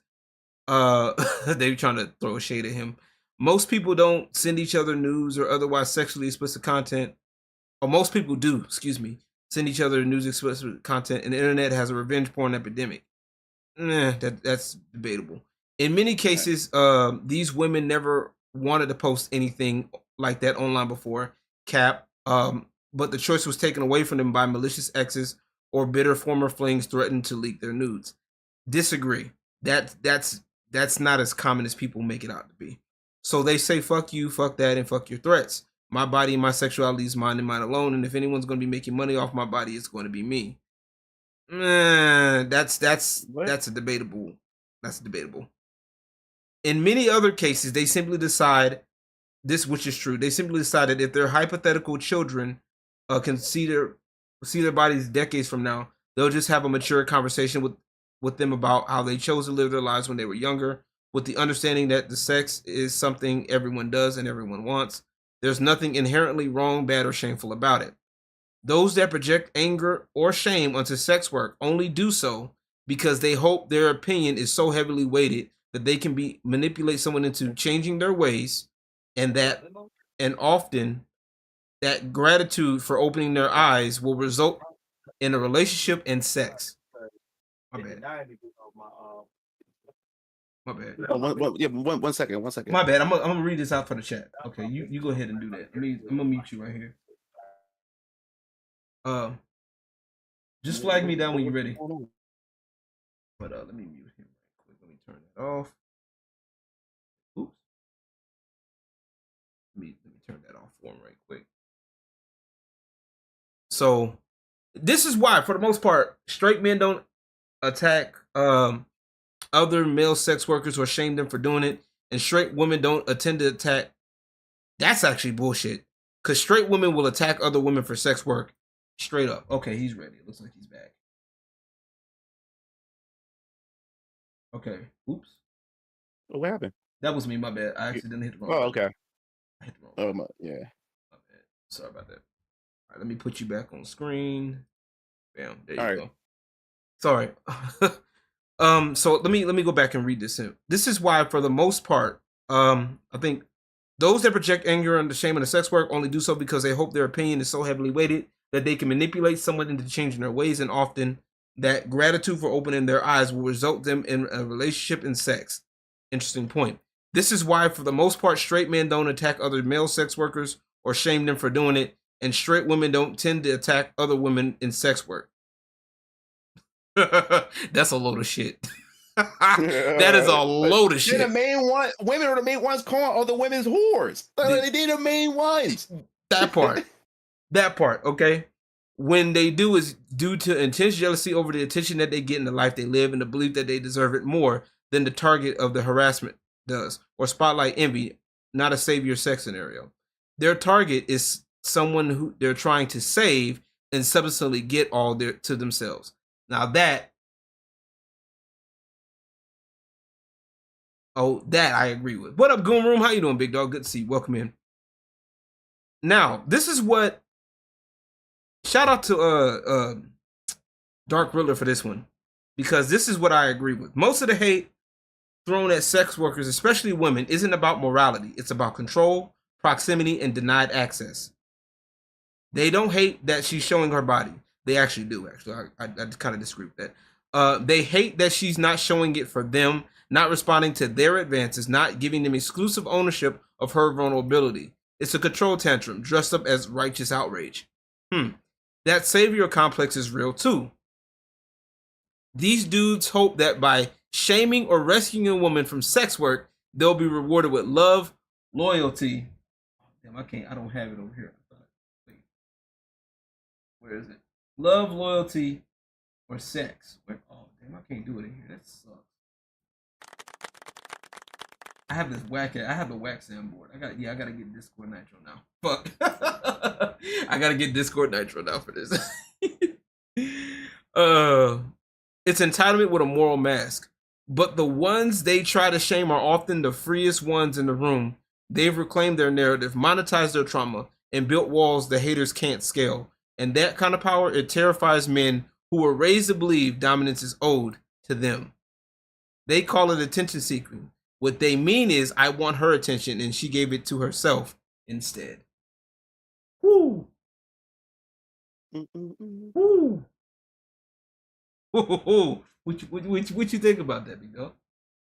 All right, my personal opinion is sex work is the oldest profession. It's been around since the biblical times. But in my personal opinion, I wouldn't want my daughter doing it. You still a fucking whore. You can try to sugarcoat it, try to preach about it, whatever like that. Mm-hmm. I wouldn't want my daughter doing that shit. I wouldn't want her doing that. Wouldn't want her doing that shit at all. Now, like I said, I can't speak for every other woman and stuff like that. In my personal opinion, if a father's job is not have your son outside in the street selling drugs and killing people and making a bunch of babies and not taking care of them, and also a father's job to make sure his fucking daughter don't go on the fucking pole and have her body all over the place on display. You know what I'm saying? The thing is, yes, she should be able to do whatever she wants. Just like us as men, we were taught as men that, like, there are consequences to your choices. Yeah, she can have the freedom to have her body all over the place, but you also got to set the fucking consequences to come with it. You want to be called a whore. That's just that plain and simple. And you got to also understand, when you choose to do this, you also affect other people around you, including your children, including your loved ones. They're all going to feel that when you go out and do shit like that. And as I said before, go ahead, sex work and stuff. And in my personal opinion, people shamed it, but at the same time, it's more so celebrated, because if it was shamed, it would go back underground. But it's not shamed enough, is because you still got women going out here doing it and making millions and millions of dollars off of it, making fucking money. And I will agree, there are guys that get mad because they don't have access to her. But that's the thing, they just want to have access to fuck her. That's all. They don't want to marry her. A woman should want to have a man to be able to marry and build a family with, not just fuck. And when a woman go out and do this shit, you're just gonna be a fuck object. That's all you ever want to be, unless you find a dude that's either that does the same shit that you do, or you want to find a guy who has no options and you're the only option that he has, and he's going to choose you because he has no other option. I disagree with that partially. I'm gonna tell you where I disagree, right? And I love this. See, this is why we get to have this conversation because I get to talk.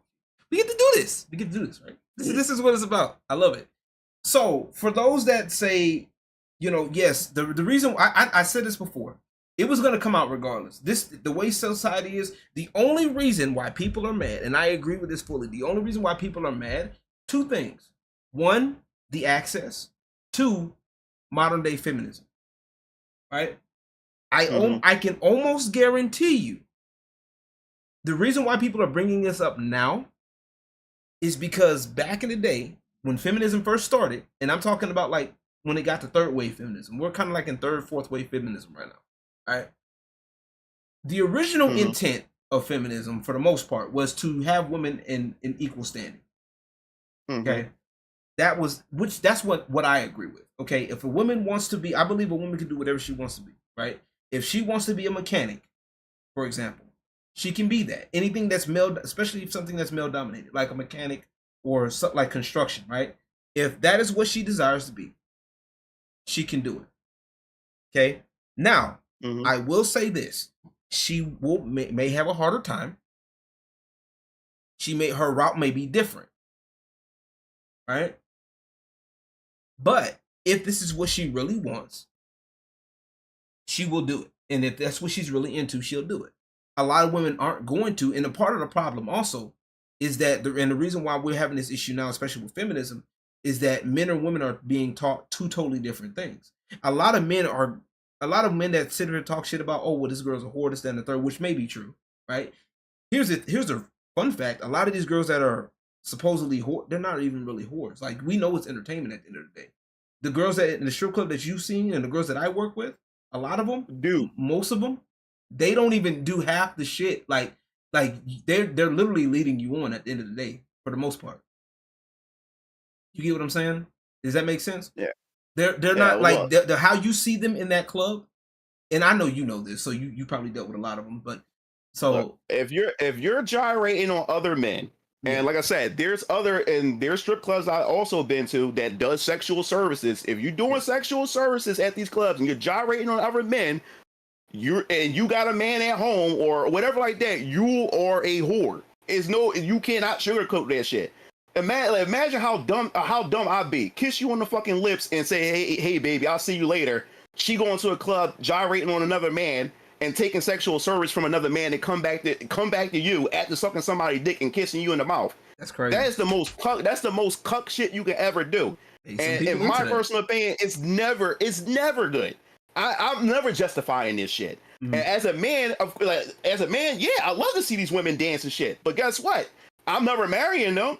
Because as a man as well, I still love pleasure. I still like looking at nice looking women.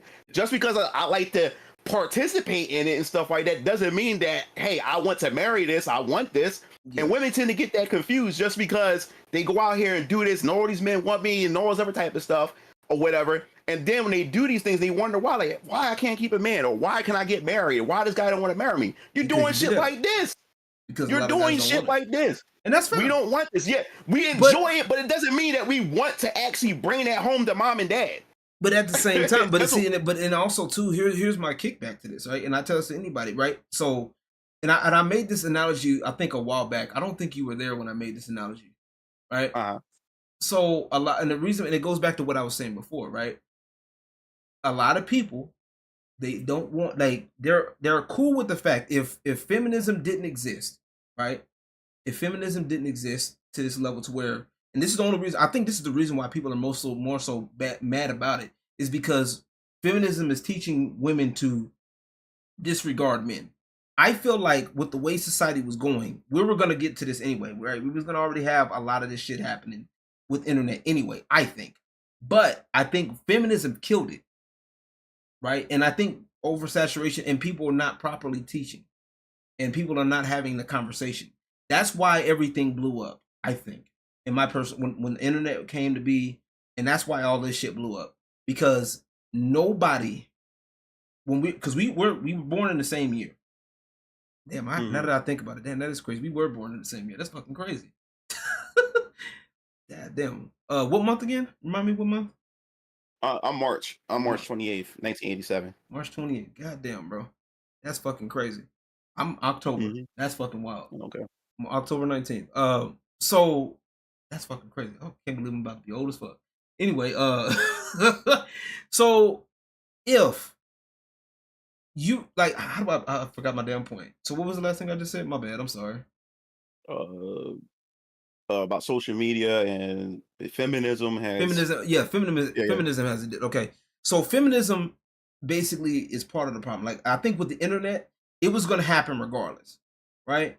And I Hmm. even in my little head canon, right? I could be wrong with this, but I feel like even in my own head canon that there was going to be if if the women that because I believe the women that the good ones they the ones that are making especially the ones that are making more money now they still have Hmm. the traits of old they still respect men. They still, they keep it cordial. They keep it respectful.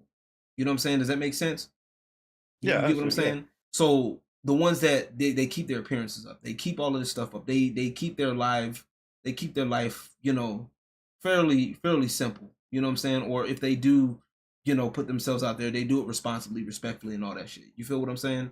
And I think Hmm. that's the thing that's lost right now. It's the lack of respect because now men are the feminism is what's creeping in is crept into that industry on top of it being popularized and on top of stuff not Hmm. being taught.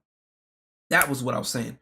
It was never Hmm. taught. You notice how when we were growing up, everything was always hush hush. Like I feel like like a lot of times our parents didn't really not in my I'm speaking in general, but Yeah, my yeah. mom did. I think a lot of our people's parents didn't teach us. You know what I'm saying? And didn't properly sit down. They just said, "This is bad. That's it." And anybody that questioned, we got hit for talking back allegedly. And that's the problem right now that we have. This is what we're facing right now. You know what I'm saying? And I think that's part of the problem. That on top of there's a lot of tech like with the internet right now, there's a lot of people, a lot of internet stuff happening. A lot of things, everything's got hit all at once. We're getting a lot of shit thrown out at once. Because like you said, everything's happening fast. I agree. You know what I'm Yeah, saying? and the thing is, and also with that lifestyle, man, a lot of chicks that gets into this, man, Yes. a lot of them are broken mentally. A lot of them have been touched when they were young. A lot of A them lot of that them gets have into been. this gets into drugs. Like me being in this industry, Yep. there's a lot of these chicks on drugs. Yep. A lot of them. I know a They few of make them. all this money, and all that money goes into drugs, or they meet some dude that they spend money on, and he gets her hooked on drugs. Though this profession is just not good in general. And like I said, it's a profession that's been around for years, and I think it's a necessary evil. But it was underground. You know what I'm Hmm. saying? Where it should have stayed at or whatever. But like I said, social media, of course, like you said, feminism and stuff. It came out from underground. Now it's glamorized. You know what I'm It's saying? not And and now, like I not said, properly taught. On top of not only that, but you got to throw in the part where, like I said, it's not properly taught at home. It's tab like it wasn't like the parents did not sit down and say it's not even talking out of. I got to make that clear. I have to make that clear. It's not about talking out of, right? Because when you teach somebody, and I've noticed they do this too, especially at church. Churches do this shit too. Churches have a really big problem with this. They did this about not even just strip clubs, like clubs in general. They did hmm this. They always try to make it seem like clubbing was the devil, like going out to have fun, going out to a club was the devil.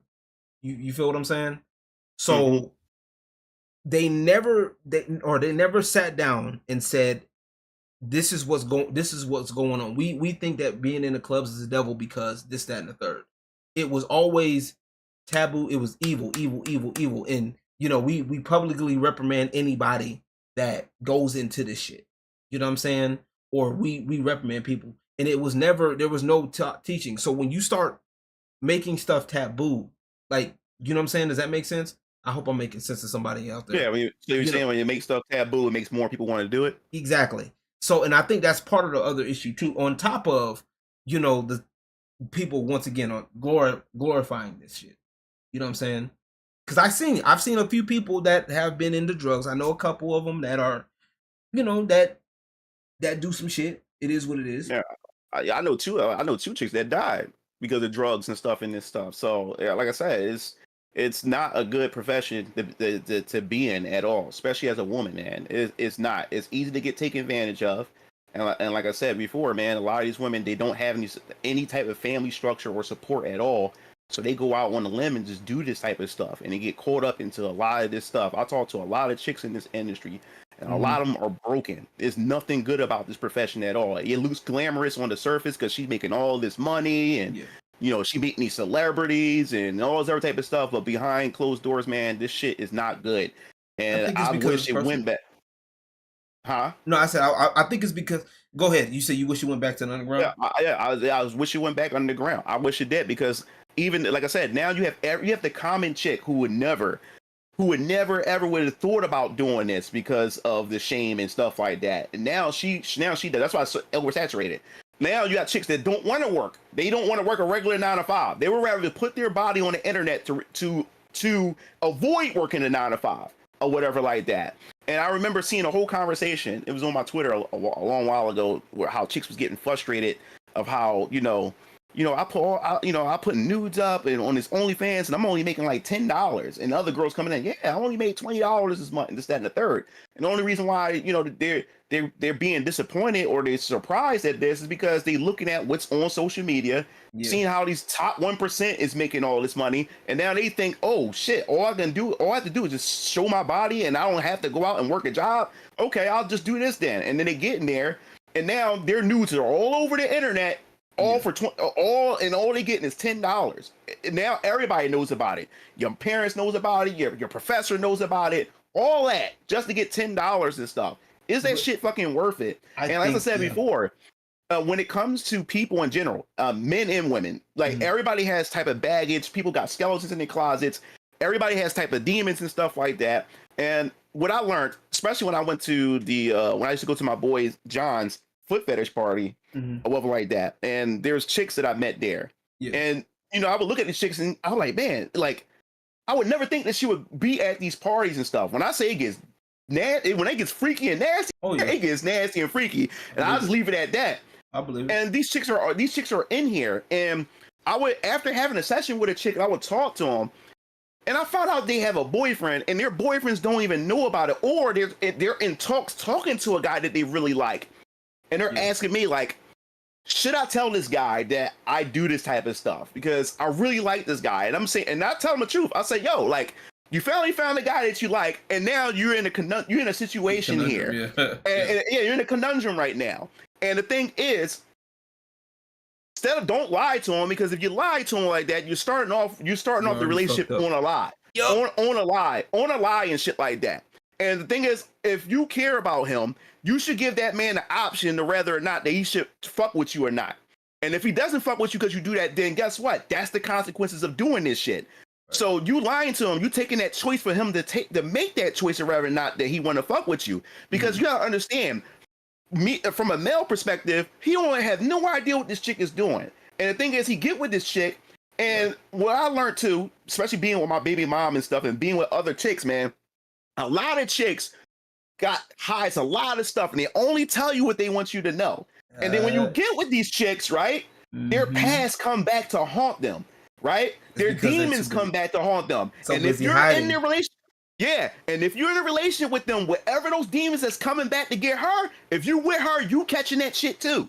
And that's why this profession is not good, because you don't know what they like some of these chicks are fucking with drug dealers. And some of these chicks are hooked on drugs, so they're getting drugs from these dudes. This dude might have been a killer at some point, and now you're fucking with this chick, right? Now while you with her, this dude that she used to fuck with in the past, that used to get the drugs from, or whoever this guy may be, this dude may be abusive. Now he finds out that you're fucking with her, and now you're in danger. He's trying to. Now you're in danger, and he might want to come back. And so what you're saying is, like, here's the crazy part about all of that, right? While that is true, a lot of that can't happen. I am of the mind, and especially when you talk about when people having their demons, right? Here's the crazy part about all of this shit, bro. How you can play as much as you want to, bro. Like this is the part that a lot of girls don't, and this is where a lot of people fuck up. And a lot of the girls, they don't get this, because a lot of men, we got to learn it. We get to learn that shit. Okay. Yeah. I think the biggest problem right now, one of the biggest issues, is, and this is just with relationships, and there is little to no different. Like the same, like women are being taught the same shit. Men and women are not being taught the same. That is the biggest problem right now, right? Men are taught to overall respect women, this, that, and the third, right? To do all these things for women in general, right? This is why you have the red pill, all this stuff movement going on right now. Because, and I think that's the fundamental problem. A lot of men are being taught one way, women are being taught another way. Women are taught to take advantage of men, in a lot of cases. And this is going back in the, like, going as far back as to, like, back in the day type shit. That what's happening right now is there's a lack of respect, right? So respect will get you a long way. Here's the crazy part, and I like I said, there's a lot of girls that, for every one girl that you talk about that's hooked on, I know a girl that might be hooked on girls right now, but she's respectful as fuck. She's her own thing, her own. Yeah. She might be this. Yeah, this is what I say. Or she may not be at all. She may not be at all. Like I said, I'm gonna continue to say this. Just because you are a sex worker and stuff, it doesn't mean I'm not going to treat you like a human being. Anything like that. You can be as respectful as you want. If you're a sex worker, I'm not getting a relationship with you. I'm not marrying you. I'll fuck you, but that's it. That's it. But you can still I gotta be a make nice sure person and everything. We gotta make sure. I gotta make sure this is clear now for those of y'all that's watching this. Okay, this is MugenLord's opinion, and I even have a disclaimer at the beginning of this all the time. Anybody that's come on the show, the opinions expressed are of their own and not the entities of whoever they work for. You feel me? So I got to make sure people understand that. Like I said, I am not of the realm of possibilities of that. You know what I'm saying? I'm open to the idea, but it's definitely dependent on how the human factor, like how much of a human are you? Because I'm gonna be honest with you, in my personal opinion, and this is coming from somebody that grew up in church. Okay, there's little difference between some of these sex workers and some of these girls in church. Some of these girls in church are just as bad. Matter of fact, they're worse. In some cases, I would consider them worse. And I'm not talking about in the sense of they may not do the shit. They may not be hooked on drugs. They're sober and they're taking advantage of men, which in my personal opinion is worse.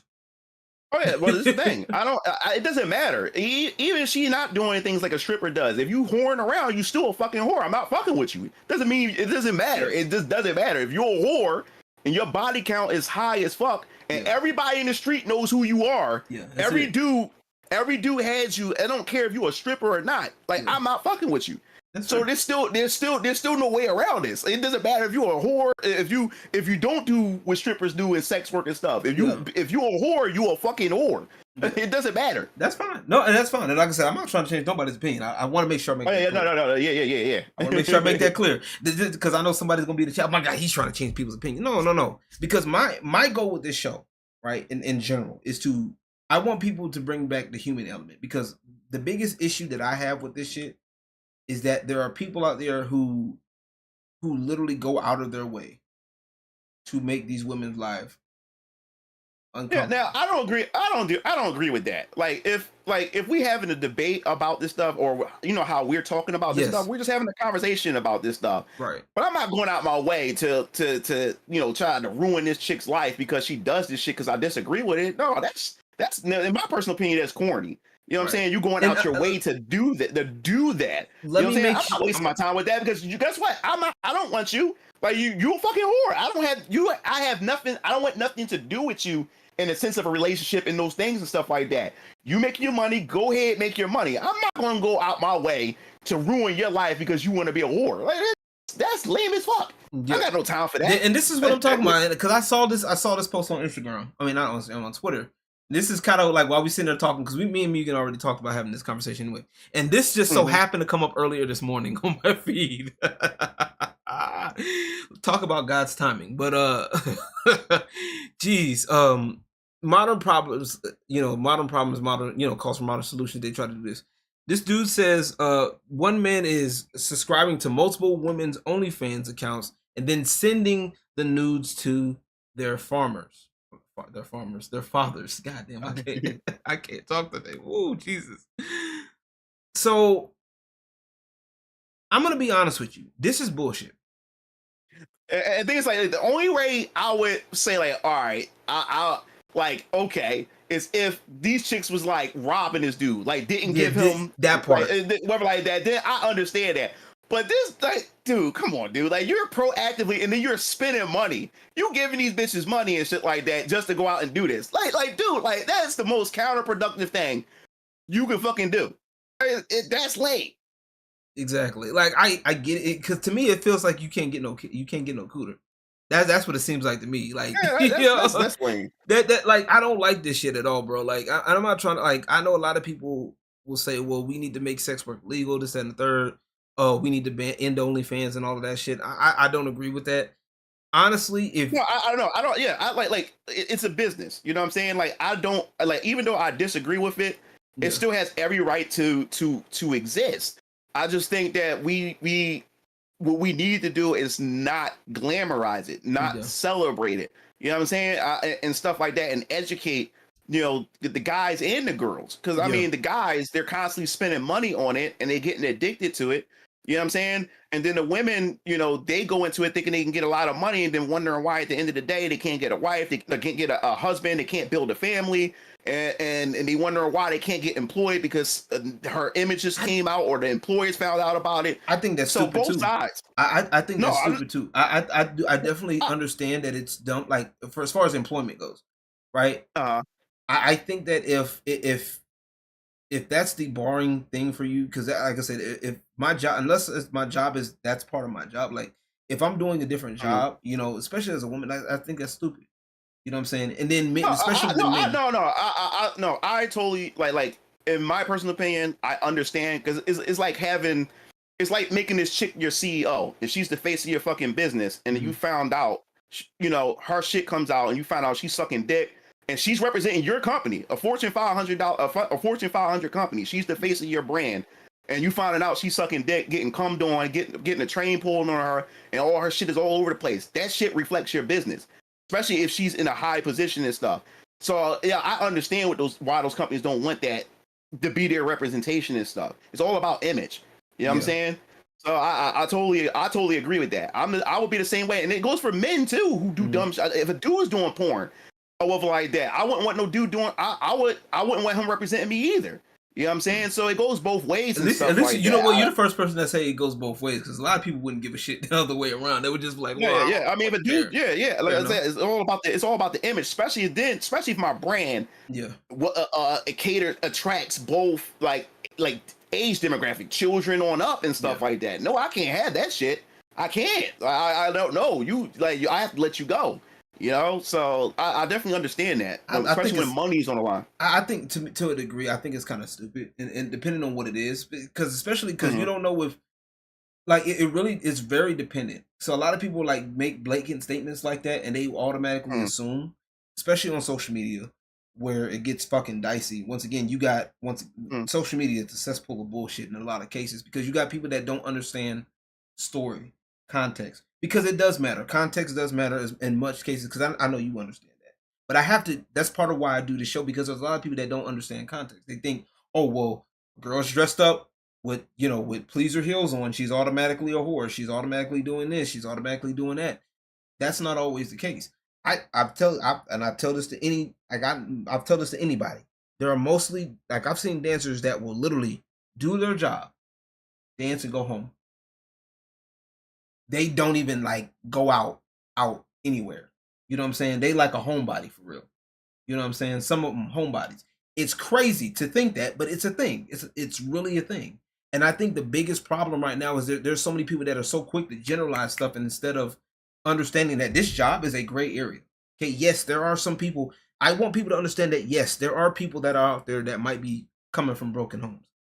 Okay, there are some people that got 2-parent households, and hey, the mom used to do it. Hey, I'm teaching you how to do it. I'm teaching you this. Hey, if you are going to go this way, this is what you need to do. Okay. I think that parent is smarter. You know what I'm saying? Those parents are smarter than the parents that sit up here. Well, oh, that's just taboo. Or I'm going to kick you out of my house. Where all this money come from? You got this money. You sit up here. Oh, how did you get all of this money? You get to get out my house. Yeah, well, it is smarter, but as I said before, it's still consequences to it. If you do it, it's going to be punishment to it. So I don't care how smart it is, there's still punishment to it. It doesn't change that punishment. If a girl, I don't care if she goes there and don't fuck anybody. If you go in there and you're dancing, you're gyrating, your titties are out and stuff like that, I'm not fucking with you. You're not my girlfriend. You're doing it for a bunch of men and shit like that, and you coming home to me, and if you decide to have kids and stuff or whatever, and that shit gets out there, my kids get affected by that shit. It's a no-go for me. I mean, some guys can say, hey, I got, there's levels to this, and that's totally fine. Yeah. Y'all can knock yourselves out, but no, not for me. I'm not doing that shit. I'm not doing that shit. I'm not doing that. Like I said, like I'm not having a girlfriend who I come home, work, bust my ass, and then give her a kiss, and she's going out and dancing with other dudes. And she can tell me she's dancing with other dudes. I don't know what she's doing when I'm not there. He could be giving her money and say, like, yo, like, suck my dick real quick. I don't know. I don't know that stuff. And why play around with that? Why take a chance with that? Fuck no. When I can just find a woman that doesn't, yes, can she be capable of being a whore? Yes. But at least up front, I know what this chick is by doing the things she do, and I don't want to take that chance. Like, I don't want to play that. I don't want to gamble that game at all. You know what I'm saying? But like I said, some dudes got tolerance, some people got levels to it, and I respect that. But that's just not a go for me. It's just not. Fair enough. Like I said, that's the beauty of this, because I want people with different opinions on the show that do this shit, man, like that are into it, and they'll be like, hey, I wouldn't want this to, like I said, go ahead. As I said before, man, like my daughter's 16 years old, dude. I wouldn't know what to do. I would not want my daughter doing that shit. I wouldn't know. I would not want my daughter. I would not know what to fucking do. You know what I'm saying? Like I said, as a father, as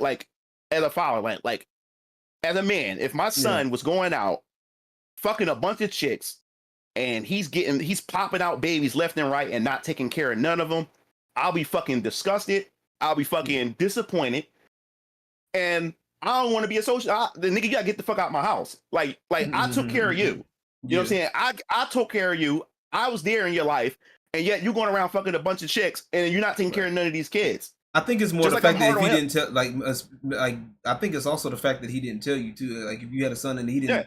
And I'm finding I got grandkids and didn't even know that shit. You know what I'm saying? Yeah. So my daughter, like, I'll be disappointed if I'm found out in the streets she's going around getting fucked by a bunch of dudes and getting trains pulled on her, and she out there dancing acting a fool at a strip club and stuff like that, or got an OnlyFans. I'll be fucking disappointed. I'll be so fucking disappointed and stuff like that. Like, I taught you everything that you didn't have to go out and do this shit. And you going out doing this because what? You want some attention, or what is it that you're lacking, right, that I didn't think that I didn't provide for you or whatever like that? Like no, like that's like you still represent, just like you still like we represent our parents. You still represent me. You know what I'm saying? You going out doing this shit is still a reflection on me as well. You know what I'm saying? Like, I would be disappointed. I wouldn't want nobody's daughter doing this shit. If you a father, dude, like if you happen to become a father, you, like you telling me right now, like you would be okay if she's out there on the pole. I wouldn't. You know what? I really, you know what? At this point, knowing what I know now, does it include what I know now? Are you talking about including what I know now, like what I've experienced now? Yeah, include everything you explaining right now. Would you be okay? The only way I would be disappointed, personally, and this is just pure speculation on my part, the only way I would be disappointed is if my daughter or my son didn't tell me. I think that would be the biggest thing, because I would want them. My biggest thing right now is the reason, like I said, it goes back to what I said earlier. The reason why this has popped off so big, and it's got, because one, it got glamorized, and it went glamorized unchecked.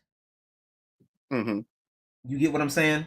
It went glamorized unchecked, and now what happened was, like I said, and that's the biggest thing. Glamorized unchecked. Everybody would and parents weren't really doing their job. Parents wasn't sitting down and saying, hey, look, this is what this is at the end of the day. You know what I'm saying? Some of our parents probably never experienced this shit. That's probably also what it is too. So when you fear things you don't understand, you're like, okay, well, I don't want my kids to be a part of this. I heard this because a lot of parents, they heard this shit from other people, and they've heard propaganda off the news and all of this shit. So the only time you hear about the club on the news is like, oh, the club got shot up. Oh, well, I guess all clubs are like that. You know what I'm saying? Right, no, but to answer your question, My bad. I'm sorry. I did kind of. No. Go ahead. But no, the only way I would be upset is if any of my offspring did anything without telling me, especially if I teach them about what's going on. You know what I'm saying? You feel what I'm saying? So no, I understand. That's where I would be disappointed at, because I plan on teaching my children, hey, this is what's out there. Period. Like, straight up, like, this is what's out there. Because that's part of the problem in our society, is that everything is hidden. This is that. That's we don't talk about that. And I'm talking age appropriate, of course. Okay, age appropriate. Well, I wouldn't say things are hitting today. Our youth are exposed to a lot of shit today. Like us, yeah, things were hidden from us when we was growing up. But today, this new generation is exposed to everything. They are exposed and not taught. They are exposed. There's no foundation. It took the foundation, the family structure has been destroyed. And we also got to remember, me growing up. Remember me in our time. Yeah. Our generation growing up. Remember the epidemic of teenage moms. Yeah. It was crazy. You had the teenage moms. So you had a lot of these younger women having kids at early ages and stuff. And these younger women did not know how to be moms, and then they didn't even have their mothers with them. And matter of fact, their mothers, which is the grandmoms, were taking care of their kids. And these teenage girls were still going out, still trying to live like a young girl, because she had them so young. She's still trying to go out, live her life, and party and stuff like that. So now this baby, who's a female, now gets older and coming up, and now like the mother's treating her daughter like a best friend. You know what I'm saying? And she's watching how her young mom, how she's around with sleeping with a bunch of dudes, because she's bringing a bunch of dudes in the house, and seeing a lot of the things that she's doing. So a lot of it is the reason why social media has got a hold of the youth and exposed a lot of youth, and things haven't been taught, is because it's been broken down since we were coming up. So now these kids have no type of guidance, no type of nothing. And you're right, if it went unchecked, like a lot of this glamorization went unchecked, because we have no parents or adults and guardians that's really trying to they never hammered in like, yo, you got to know the difference between this, and if you are going to do this, this is what the consequences is going to be. I suggest you don't do this. But this is what's going to happen. You know what I'm saying? And we're not getting that with today's youth. We not. That's the, I think we kind of agree there on that part. And like I said, that's the other thing is the double standard, right? And it goes back to what I said before, right? If a man had a woman, right, and said, hey, look, that's sending news, that's doing all of this stuff, right? And it was strictly for them, they wouldn't give a shit. And I'm gonna just use you for an example since we're talking. If you had a girl and she just sent you a picture of something like, let's just say this, which you're right here. Like, she sent you this picture right here, right? She, this is your girl right here, and she sends you a picture of that. Okay, and it's all for you. Okay. Now, of course, we know this is one of your work. This is your work. So yeah. Go ahead. For those who don't know, this is for those who don't know. Right? Yeah. So if this was for you, and this was your girl, she did this for you, specifically for you, right?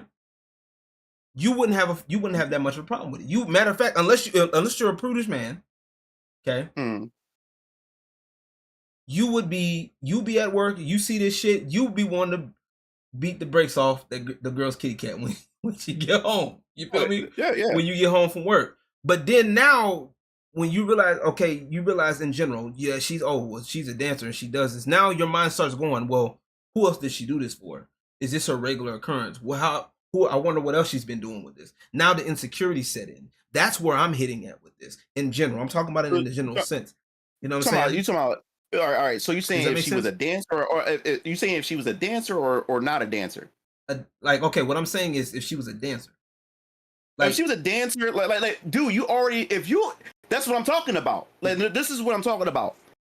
If you got with a dancer, and you know she fucking does that, then you can't get mad that she's posting up that stuff, because you know what you're getting yourself into. Okay, wait. You know Let what me I'm let me saying? make sure. Okay, let me make sure I understand this. Okay, let me make sure I'm telling you this right. Okay, what I'm saying, the Yeah. hypothetical is Yeah. if a woman just sent you that picture, Yeah.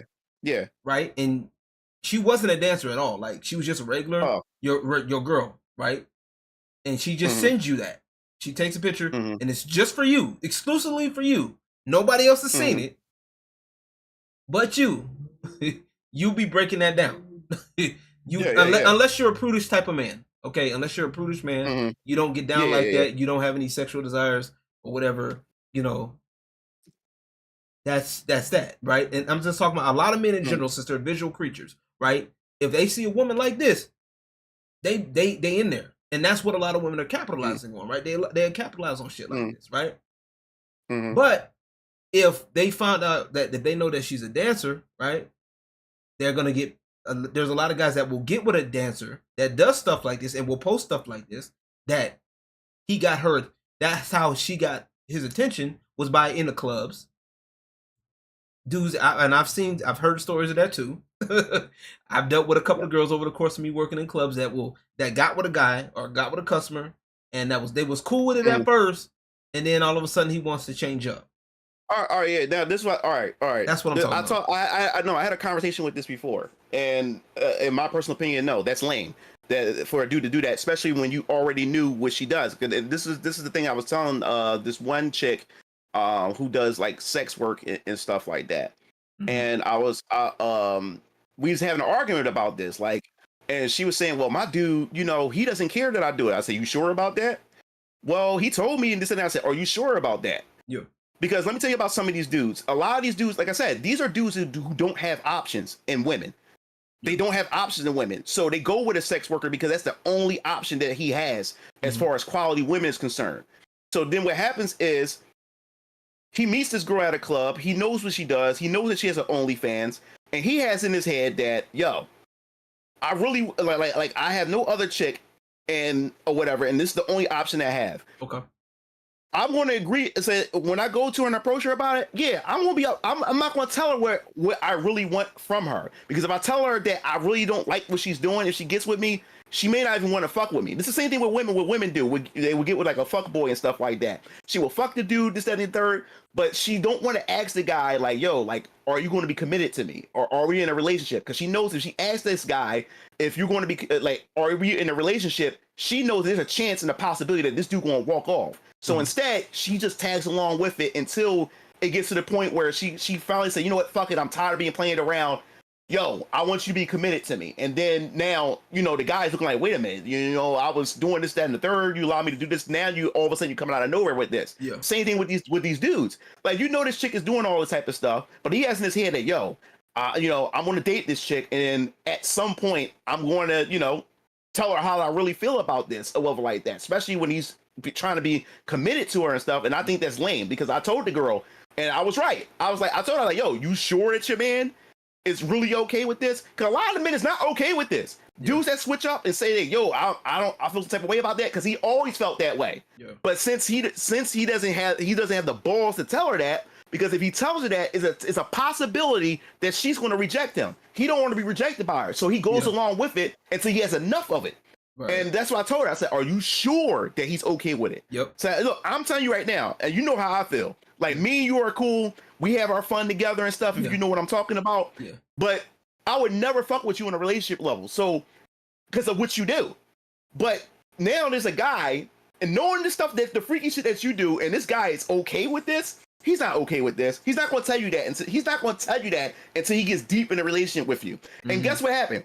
A month later, she goes up and calls me and said, yo, like, I can't believe this. He just approached me, and we had a whole argument about it. And he feels some type of way about me, dancing and doing the OnlyFans and all this other type of stuff. And I don't understand, like, like, he said he was okay with it. I said, what did I tell you? A lot of these dudes aren't okay with it, but a lot of these dudes don't have the balls, because they are afraid to get rejected. You know what I'm saying? So he goes and tag along with it until he thinks he has her in the palm of his hands. And then he goes out. And that's lame. No, dude, that's lame. Yeah, I was about to say, yeah, that is extremely lame. And I'll take it a That's step lame. further. Let me take it a step further, right?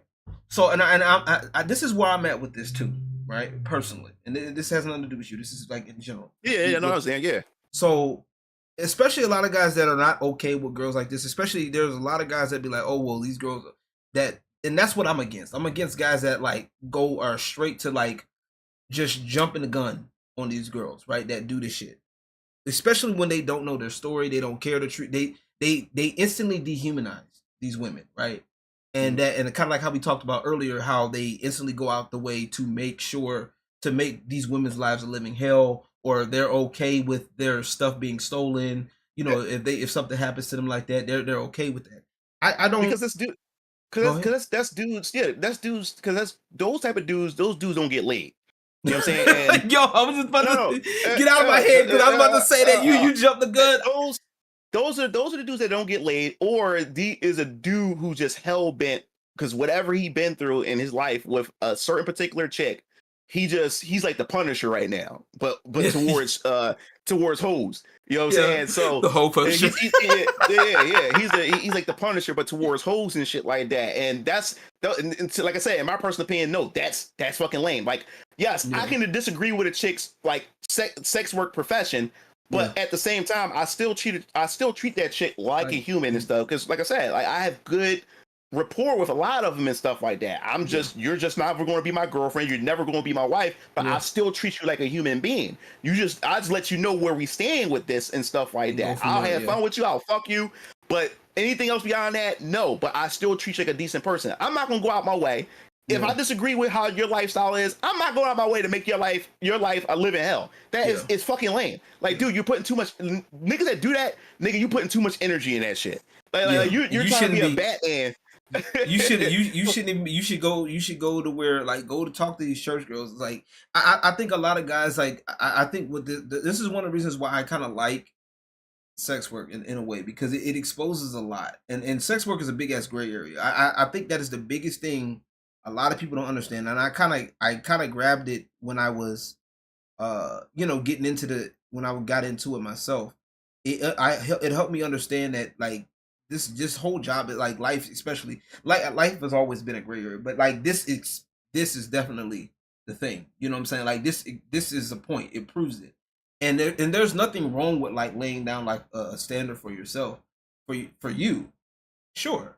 But what may be for you isn't for everybody else. Like, you know, I'm not talking about you specifically. I'm saying in general. You may not like, you know what I'm saying? And some of these other people that like oh well, she's a whore, like, you know what I'm saying? Like, oh well, this person, she looks like this, she looks like that, you know.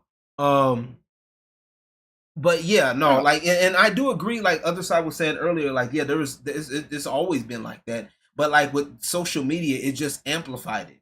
You know what I'm saying? Like, you know, and it doesn't help that over the past few years that single motherhood has been on the rise.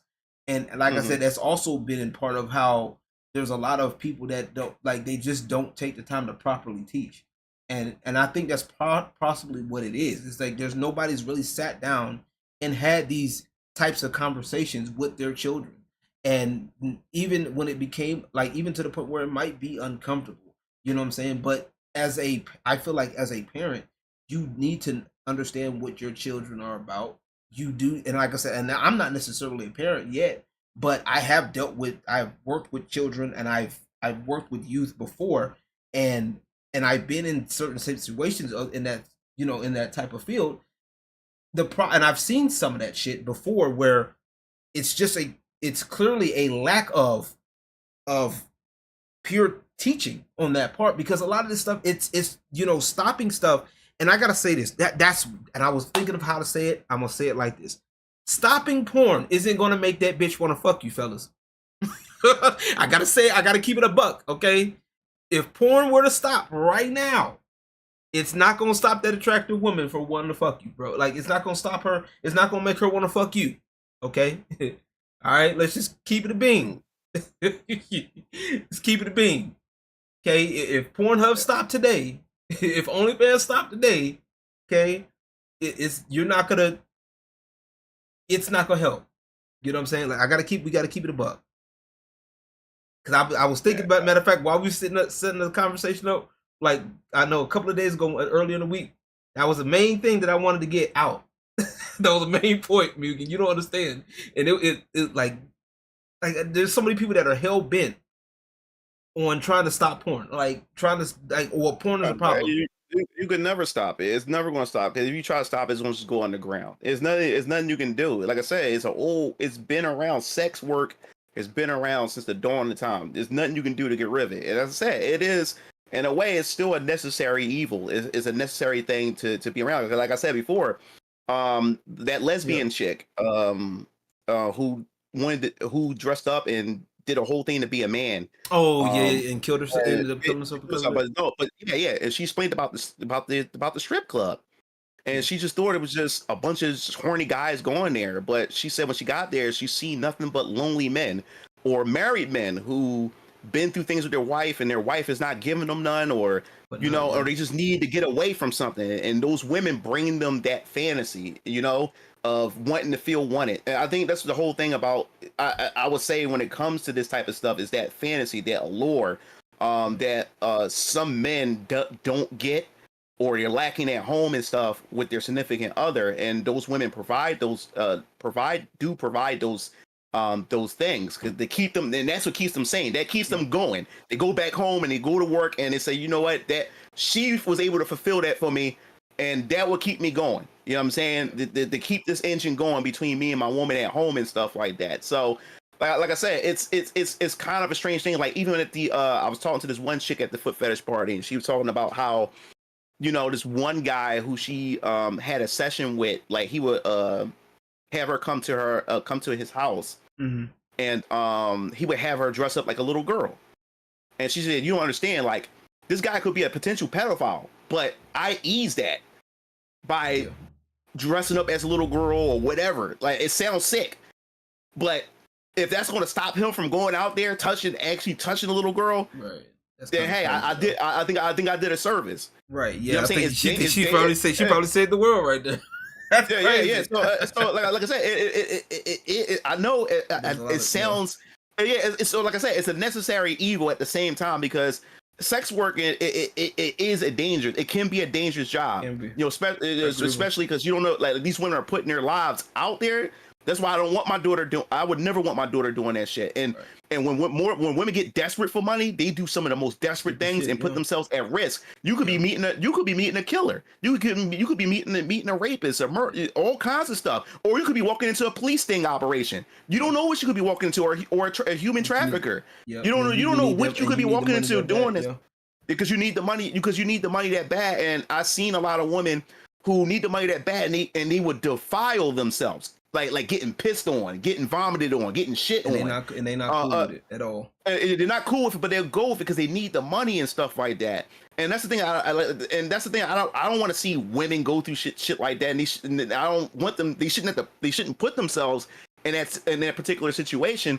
But at the same time, like I said before, there is instances where, if you remove that, we don't know what it's like a domino effect, or a Jenga.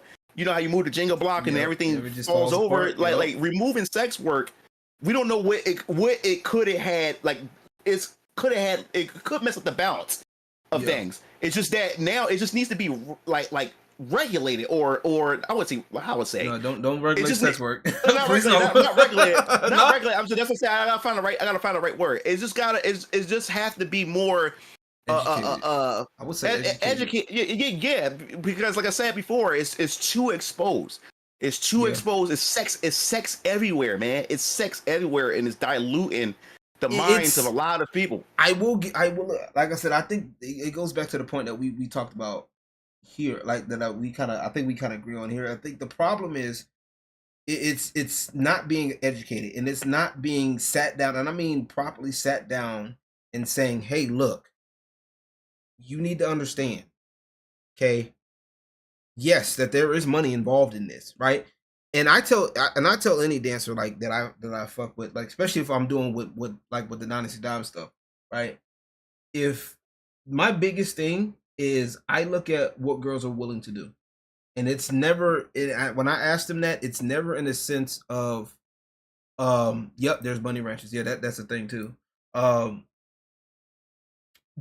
I never ask it in a way to be desperate towards them. You know what I'm saying? I never asked them in a way to be rude towards them. It's actually I get this because I've had a lot of girls say I come across like as a father figure or a husband type in some cases. It's weird, but when I start talking, sometimes I get it and I understand why, because like I'm like, look, what are you really willing to do, right? The things that there are people out there that are willing to pay for whatever, top dollar for everything. But just because somebody's willing to pay, and I do agree with you on this, just because somebody's willing to pay, it doesn't mean that you should be able to do it. You know what I'm saying? And I remember one time when I first started, like about a year in when I first started, I was sitting in I was in a DJ booth in my club or whatnot, and I don't mind the dancers chilling with me in the club. You know what I'm saying? I don't in the club, like if you working and like it's just kind of a slow night and you trying to figure out everything, you're more than welcome to chill with me in the DJ booth. I don't mind. You know what I'm saying? I have no issue, I have no problem with it. You know what I'm saying? As long as you're not being too lazy, we good. You feel me? So one girl, I overheard one girl in the back, she was talking, another dancer talking, dancers be gossiping to each other and shit. It'd be fucking hilarious sometimes, some of the stuff that you telling me. But like, so they sit there gossiping back and forth how this one guy, had offered, some head, you know what I'm saying? And she was like, nah, I don't, nah. And he was like, well, I'll do it for $1,000. Like, she was like, how much? And she was like, I'll do it for 1,000. And she was like, he said, I put $1,000, and the dude just walked off. I stopped what I was doing. I can remember Billy. I'm sitting there, I'm on the front of the computer or whatever, trying to, figure out the next songs and shit like that. Make sure everything good on the floor and shit. I hear that shit. I stop what I'm doing. I turn around and I look at her. I said, girl, don't you ever do that shit again. Let me tell you something, man. Let me tell you something. I don't care. It may sound offensive to a lot of people, man. Every woman got a price. No, ever since I got into this, I had got into like the adult industry for a bit, man. I realized that every woman has a price. Some women are just more expensive than other. You don't know how many times I've seen women say, I would never do that. And then a dude would flash up some money. And whatever like that, and next thing you know, she's doing something that she said she would never do. You know what I'm saying? I've seen it like this one chick I actually sat down with at my boy's party or whatever like that, and this dude paid her $800 to piss on her, and she did it. He pissed on her or whatever like that for $800, and she said she never thought she would ever do something like that, but the dude gave her $800 right there on the spot. This other guy paid this chick $1,200 just to dry hump her wet in the shower. Like he would do it once a month. She would go to his house and she would come in the room and there's a bunch of different bathing suits and she could choose what bathing suit and she could keep it too. And she would put the bathing suit on, go in the shower, let the water run and stuff so you can see her titty, her nipples through the joint and stuff. And he gets in there butt ass naked, older dude too. Yeah. Go in there and dry hump her until he busts a nut on her bathing suit, and then he gives her $1,200. You know what I'm saying? Yeah. It's not even just money, drugs too. It's money and drugs. I look, dude, if you got the drugs, I don't care. I've seen some of them like the most ugliest, most stinkiest looking men fuck some of the nicest looking bitches. Yep. If he got the money or he got the drugs, yeah. like. Dude, I seen it, dog. I seen it. Dude, Same. Being in this environment, man, it shocked my mind. It blew my mind. I was like, to see the things that women are willing to do if you flash money in their face. Yo. And like I said, some chicks go bid for the lowest price, and you got chicks who bid for the highest price. So if any chick say you can't pay me to do anything, give her the right price, and guess what? Watch she throw all her integrity out the window. Yo. I've seen it too many times. I saw the same thing. That's why I got mad. That's why I got mad, and that's why I got mad at the chick, because I was like you don't understand. Like I told the chick, and she kind of got shocked at me because like I got shockingly upset. So she was like, well, what's going on? I was like, no, I wasn't trying to be rude or nothing. I was like, look, I was like, don't ever do that. And I explained it to her. I'm like, look, I want you, like, and this is just me, because the way I impart my, my wisdom on the girls that I work with, I'm like, look, I want you to make sure you do it. That's what you want to do. Don't give somebody a price. Would you ever do it? She's like, nah, I never do it. Okay, then don't ever put a price on it. You feel me? Don't ever sit up here and say, if you don't get down like that, just say you don't get down like that and keep it moving. Know when to walk away from some money. You got to know when to walk away with some money. I'm trying to tell Yeah. you, because I don't care if the dude's offering, you know, I won't. A nigga, I don't give that. a You nigga will tell. call Yeah, a say nigga you will call say her bluff. A nigga will exactly. call her bluff. You say Oh, $1,000, I $1,000. got it. Like Oh, I you might got not it. see him for 6 months. You may not see that nigga for 6 months, right? You thought you got rid of him. I'm like, I don't see that dude. 6 months later, guess what? You see that dude with some money in his hand. He come through with a whole band, and now you looking crazy with egg on your face, and he would tell you get the going, and now you about to be trying to find your way find your way out. You feel me? And try to talk to management. Oh well, this dude, no, and then the management don't know no better because they don't know what you did, what you said to the dude. You know what I'm saying? So, but I will say the club is technically the safer place, the safer option to be at because 9 times out of 10, the club ain't gonna let you do that. You know what I'm saying? They're not gonna let you get away with that. You know, for more often than not, you got to be like, you got to like be ducked off somewhere. But a lot of times, if they catch you, this is coming from experience. Like I've seen clubs like I've seen one girl that would like work there, and then all of a sudden, like 2 weeks later, she ain't no longer there no more. Come to find out, she got caught. And they just said, nope, we're not dealing with that. You know what I'm saying? And get them out of there. You know what I'm saying? But that, you know, it's really about, like I said, it's really about what you will as a person. And that's what I come off with this at. And because like I said, I had one girl tell me that same thing too. She was like, another dancer told me, you know, because I just met her and like, you know, I introduced myself to her. I'm like, hey, my name is LG, blah, blah, blah. You know, I'm the DJ, blah, blah, blah. And she was like, you know, and I kind of brought it up. I was like, you know, it was like, hey, you know, you gotta make sure you be careful. Make sure you do nothing you ain't supposed to. You know, like, you know, sucking dick in the back, blah, blah, blah. So, oh, don't worry. I don't do that shit. I'm like, okay, cool. I respect that. Cool, whatever. So I remember some like weeks or months later go by. And I like, you know, and I saw the dancer and like, and I'm like, hey, you know, I was trying to find out, she was about to be next. And I was like, I was trying to find her. And I remembered that she had walked back with a customer in VIP. I said, hey, I was about to go ask her. I said, because I left from DJ Boo and I was like, hey, I was about to go like, hey, you about to be next. Where, like mid sentence, and I stopped. Do you not know that same girl that told me she wasn't gonna do it? She was on her knees, bobbing and weaving like Floyd Mayweather. Look, bro. Like I told you before, man. That's all women. Women only going to tell you what you want to hear, and women's only going to tell you things that they want you to know. That's fine. I always keep that in mind. She would literally, a woman would literally look in your eye, and you could spit game to her and knowledge, and she would shake her head, and say, "Yeah, I understand." And walk away and do exactly the opposite what you just told her. Exactly. Women do. I don't care what kind of woman she is. Yep. They will look you dead in your eye and shake their head at you and say, "Yeah, I hear you," and do a complete opposite of what you just said. Right, and then come back to you wondering why this shit going. Yeah, like, and you like it's like children, like, yo, didn't we just talk about this shit? No, no. So, yeah, that's what when I was younger, when I was new in the game, like when I was new in the strip clubs, I was like, yeah, it kind of bothered me at first, but then after a while, I was like, you know what, fuck it, let them do what they want. You know what I'm saying? Because at the end of the fucking day, if that's how you operate, cool. You know what I'm saying? Like, it is what it is. If you are going to be that type of person, and that's fine. I know how to. Okay. That you give me, because like I said, I value honesty. I'd rather you be honest with me up front and tell me that's how you are, so that way I know how to navigate.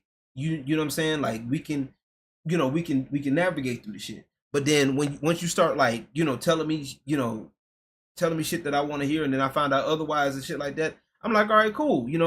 Like I said, I'm not gonna necessarily treat you less than until you start acting funny towards me. Then you start acting funny towards me, I'm gonna show you what joke is. You know what I'm saying? Women never want to look like the villain. Women never want to look like the antagonizer. She wants to always have this certain image of her that she wants people to see, knowing damn well she's none of those things that she's trying to project out there that she wants people to see. Yeah, that's why you gotta, especially when you be dating these, when you gotta be careful. Like when you get to know them, get to talk with them and stuff. And like I said, being with my baby mom, I learned a lot of it. Just being with her taught me a lot before I started dating other women and stuff. They only want to tell you what they want you to know. They only want to tell you what they want you to know, and it's and what's going to put them in the best light in front of you, and whatever like that. And then once you start getting involved with them, you start seeing shit. You start to see the the shell begin to crack, the paint begins to peel, and you start to see them for who they really are. Mm-hmm. And man, if you're not ready for it, man, that shit will fuck you up, man. And Yeah. that's why a lot of these dudes, they become so bitter because they wasn't ready for it. You know what I'm saying? They wasn't, like, because they took her word for face value instead of like opening his mind and reading between the lines, or trying to and look at her actions and look at her and see if it lines up with her words. Yeah. You know what I'm saying? So dude, like, and then now when you go into a strip club, you definitely gotta really, really pay attention. They in this type of environment, you gotta pay attention to how they move around, because they're going to tell you what you want to hear, or they're going to say things and put themselves in the best light. Right, but you don't have no idea. They're trying to get to that money. You feel me? They're trying to get to the money. Yeah, and they especially have to, because they got to get to the money. And like I said, it's really a thing of, like you said, the key thing to it. I think it's partly because of how men talk with each other and how women talk with each other are two different things. And once again, that goes back to what I was saying earlier, that how a lot of these women they don't know how to really talk with men outside of that. And some of them now, especially now with OnlyFans being a thing, and a lot of them are talking at men. I've seen a lot of women on social media and that are like, oh, well, these men this and these men that.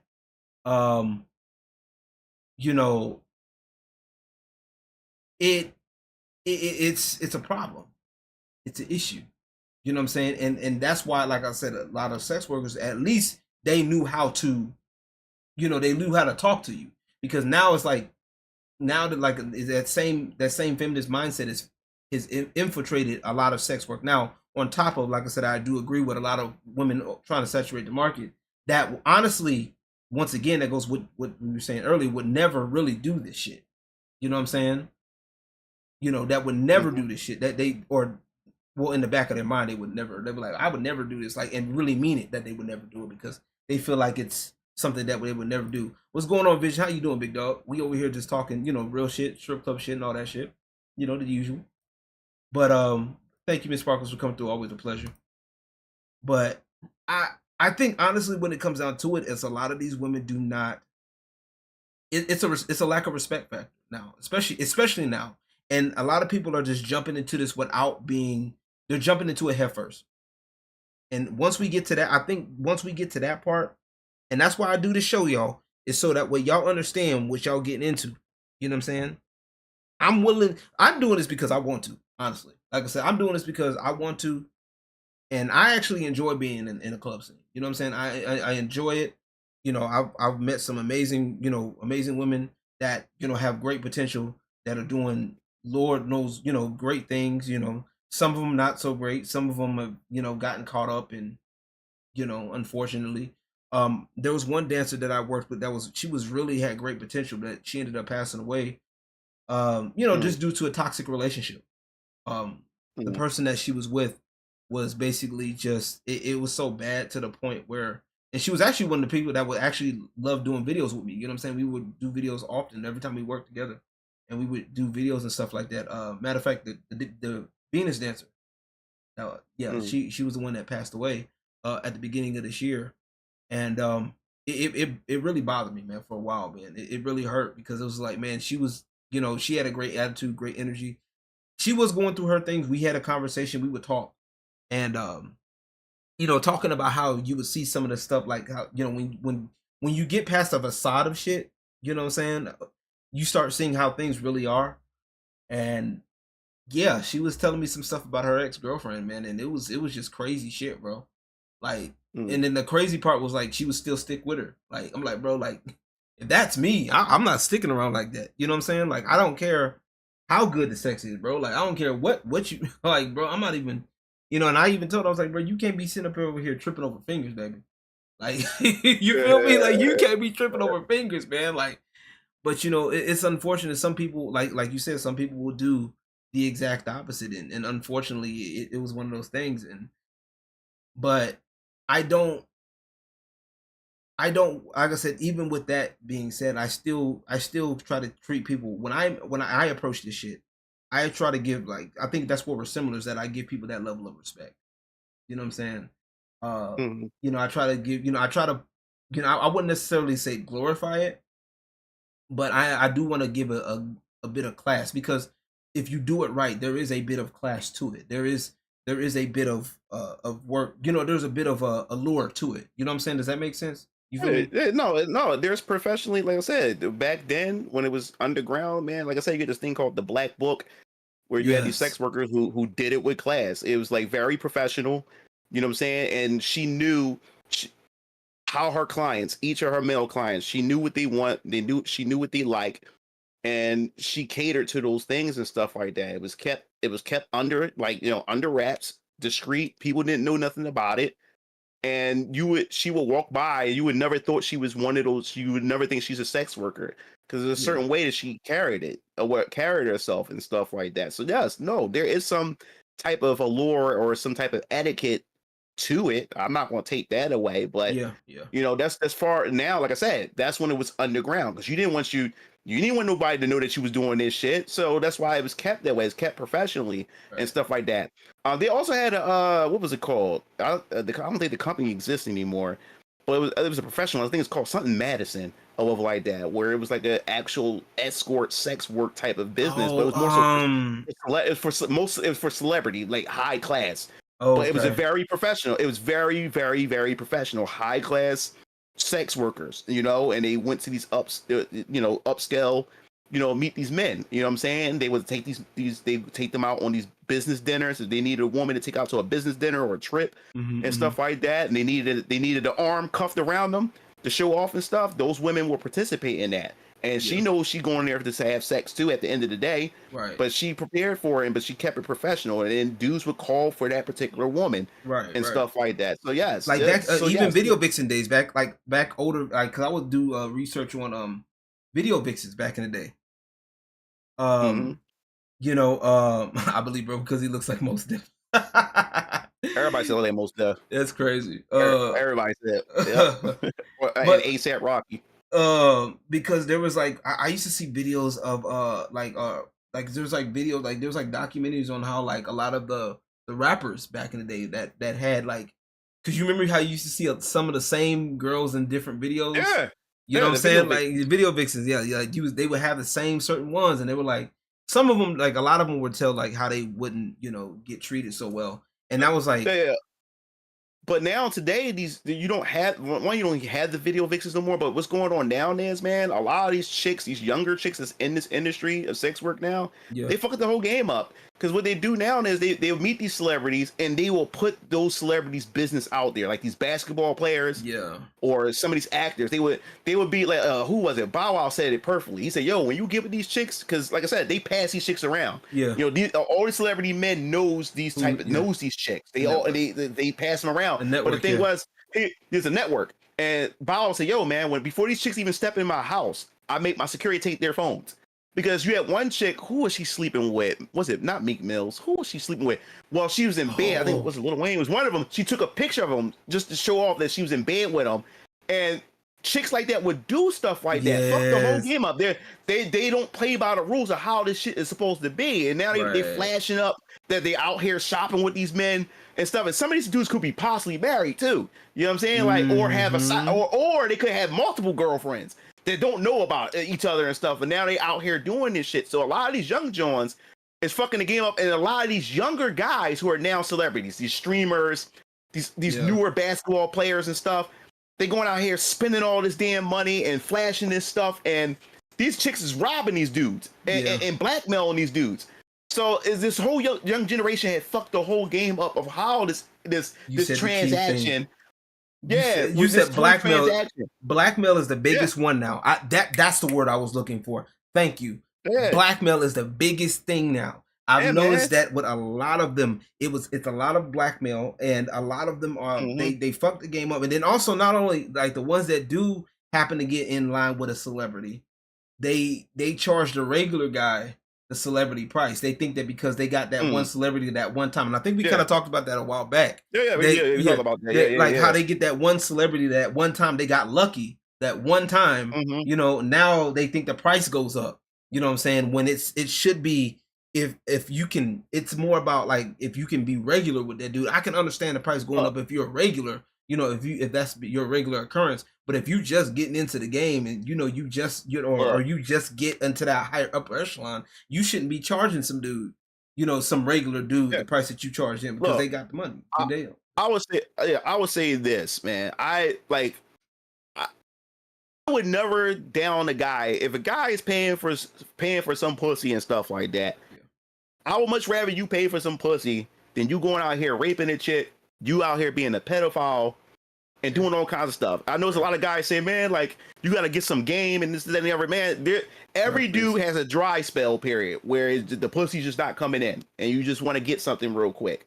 You know what I'm saying? Or you don't want to deal with the headache, or whatever like that. You want to go out and get some ass real quick and then keep it rolling. Yeah. Then go out there and do it. But you got to be smart and you got to be safe about it too. You know what I'm saying? When it comes to a nigga wanting to drop some money down for it, but don't sit there and be an addict about it, where you just constantly just dropping money, and I mean you just being foolish with it and stuff like that. And then the part where you being unsafe and you letting people blackmail you for it and shit like that. Bro, exactly. What was that one that was talking about black? What was the other one? There was another one because I saw one a while back where this one girl was like, she was talking about it, where she was like, Damn, she was like, she bagged a basketball player too. She bagged a black basketball player, and she kind of like made it a thing. And there was another one. You remember that one porn star, Mariah Mills?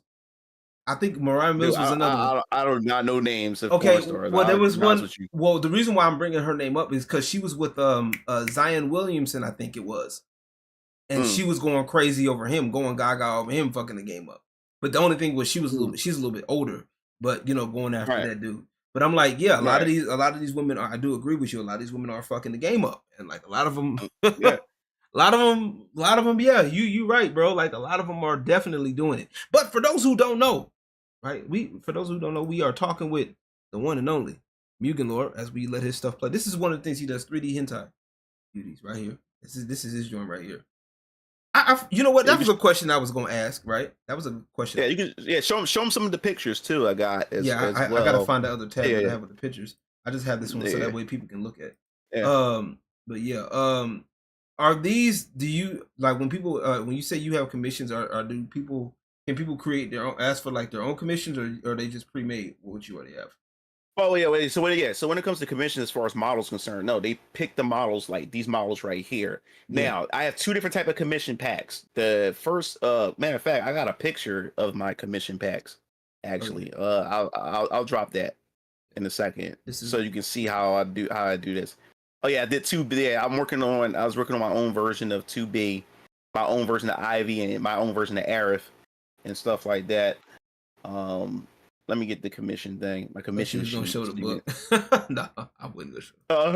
Can't show the little black. Can't show the little black book. And that's my. That's go back. Yeah, go back. I'll go back right here. Yeah, that's a 3D model of my baby mom. Hera. Yeah. Let me see. And then the next picture over, when you click over Hera, right? That's my baby mom right there. Okay. Let me see. I'm just going through a little bit of what I was able to download real quick. Yeah. Here we go. Oh, it's on the wrong folder. Yeah, man, I enjoy making these models and stuff. I got them from, MILFs. Yeah. Cougars, redheads, black women. Got them. Do you have a women? So let me ask you a question. Do you what's your preference, man? What's your preference, man? Like, all right, give me a list of your top three, like your top three preferences when it comes down, like for races of women. I want to know. I'm curious. Oh, no, that's a good question. Let me see, because let me see if I had a preference. Of course, the only reason why Snow Bunnies was my preference is because it was Snow Bunnies that actually wanted to date me. Because, like I said, growing up, I was black girls would say I'm a white guy in a black man's body and stuff like that. So a lot of black chicks didn't find me interesting. They wanted the Safik and Zaire and all of them, all the hood niggas. They wanted them, and the ones that did like me, they wouldn't fuck with me because they were afraid what their girlfriends are going to say. And I didn't find out until years later where they actually confessed that they actually liked me back in school and stuff like that and everything. And I'm like, well, oh well. But yeah, so I guess my preference would be, yeah. So I guess my preference for number one would be white chicks because they was the ones that actually wanted to date me. And the thing is, they approached me. I didn't approach white chicks. It wasn't until I went to college, and I'm saying, why is all these white chicks just coming at me? Like, what the hell is going on? Yeah. You know what I'm saying? So, so I guess it'd be white chicks, and then I had then Asian chicks. Okay. Yeah, and then black chicks, and then I haven't had a Hispanic chick before. I would like to try a Latina, as well. Okay. But yeah, black and then Latina and stuff like that. So you said white girls. Yeah, Asian, and then black, and then Latina. Okay. All right. Yeah. Now, yeah, I do have my homeboy made fun of me for this because when I first started before I started working in the clubs, my thing was black girls. Like, I was like, yo, what a black. I love me. Yeah, I agree. Like, growing up, all I wanted was black women. That's all I wanted was black women. Girls at. So, but when I started working, like I understand, like there was not a lot of black girls, especially where I'm at. There's like not a lot of black girls. But now that I'm in the industry now, and I kind of understand it, like, and I've been working with several of them, I kind of understand why. I definitely understand why. But we'll get into that in a second. But I would say, black girls, then I don't know, maybe white girls. I was thinking maybe, but I definitely would say I was thinking about a Latina maybe. But I would like to date an Asian though. Asian would be dope. I think Asian descent would be dope. Yeah. So I would say black, I would say Asian, then maybe and then it's gonna be a toss up between white girl and Latina. I don't know yet. Mm-hmm. We'll cross that bridge when we get to it. We'll cross to it. Well, yeah, like Charlie Newcomb has a question. He says, "What integrated development environment was used to create them?" Basically, he's asking what program. It's a hack program of 3D Sex Villa 2, but it's called TK17, the hack version. So I'm using this engine called TK17. It's obsolete. It doesn't even exist. You have to go. It's like an underground community that uses this engine and stuff like that. And I've been using it since 2013, maybe 2012, 2013. And you still use it now. Still use it to this day. Right now I'm learning Blender, which is another 3D program and stuff. Yes. I'm learning Blender and other stuff so I can expand, because eventually I'm going to get away from TK17 and try Blender and start doing things within Blender. Okay. Blender is hard right now. When it comes to program, in order for me to learn a program, I have to first know how everything works. I need to learn I got to know how to navigate the interface and all kinds of other stuff. And then once I get used to, because the problem is you can watch tutorials all day, but if you don't understand what the fuck you clicking on and shit like that and what does what, then the tutorial is fucking useless. So that's what I'm learning with Blender right now. I'm learning how it functions and what does what before I actually start doing a deep dive into that and stuff. But Charlie says he's been working with Blender for more than 10 years. Yeah, Blender's a solid program from what I've seen. I started with the whole donut thing, the donut, you making the donut, and the sprinkles and all of that, the sprinkles and the icing and shit. So yeah, I started with that, and then I kind of stopped, and then I found I found other models and stuff to do because I wanted to learn how to do lighting in there. Yeah. And also, go ahead. Yeah, and then also you can do your 3D objects in Blender, and then you can port it over to this program as well. So yeah. So a lot of these like the outfits and stuff, you can port them into Blender first, edit them or do what you do, and then you use their modded decryption thing and stuff, encryption thing, and you put it in there, and then send the file over to there, and then bam, it's there. Exactly. Yeah, it's also a game engine and more. Yeah, it's also still free. It's a free source too. I like the fact that it's free and it's good to work with, man. It's fun though. Like I said, I definitely I started it a while back. I need to go back and pick it back up, but I kind of put it down after a while. Like I said, I've been working on some other stuff, other things that I've been working on, but Blender's definitely a good option. I was going to tell you, Blender's really good, especially if what you're trying to do. If depending on how you do it, you can. I've seen people do you could probably sculpt scope the shit too. Yeah. Because There's people my ultimate, my ultimate goal is my final form to all this. My ultimate goal is to take my women and put them in VR. That's the whole goal of this. I want to go into VR with this and stuff. We able to like interact with my women, my 3D women and stuff like that. Even watch films in VR and have that VR experience. So that's the ultimate goal that I'm trying to approach with this. That's why I end up buying the Oculus and stuff. 'Cause I wanted to know how VR technology works, and stuff like that. So that's the ultimate thing. Oh, well, that's phase one of the ultimate. But the ultimate thing is to turn these chicks into actual life-size sex dolls. That's what I really want to do. Okay. Damn, you trying to capitalize all in on the under the degeneracy, huh? Like I said, I have fans. I have literal fans who are like attached to a lot of these chicks. Yeah. You know what I'm saying? They that's why I gave them a background. I gave them their likes, their dislikes, and stuff like that. Yeah, and a lot of these, they're into them. Like a lot of my fans are into them. You know, and that's how that's how I guess I became successful with this, is because people love these. Because I gave them background, I gave them story and stuff like that. And they love to see how these characters, interact through their, their daily life with these stories and stuff like that. Like a soap opera. Like there's one series I have called Sindel Heights. Yeah, that's my soap opera. These movies only did 3 episodes because they're long. They're like an hour long. These are my long time. They got hour long. Sometimes these takes months to work on this stuff. Fuck yeah. So So I also made myself into a 3D avatar. So I'm also in these films.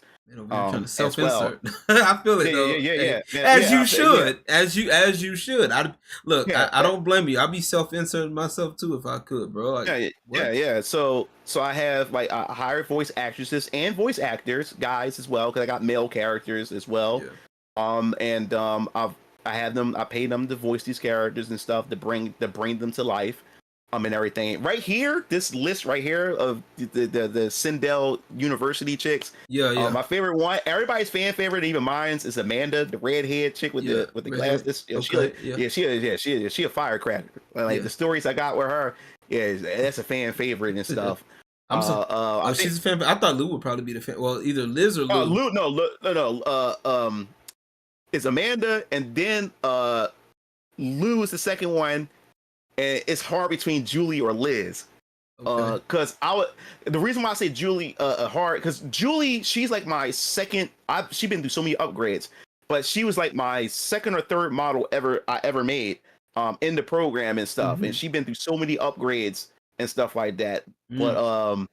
But yeah, Liz is another one. I still haven't debuted her with her own her own film. Yet. She just guest appeared in some of my movies. But Amanda, everybody can't get enough of her. She a firecracker and stuff. I believe and everything. So, I believe it. She's a firecracker. I believe so everybody loves.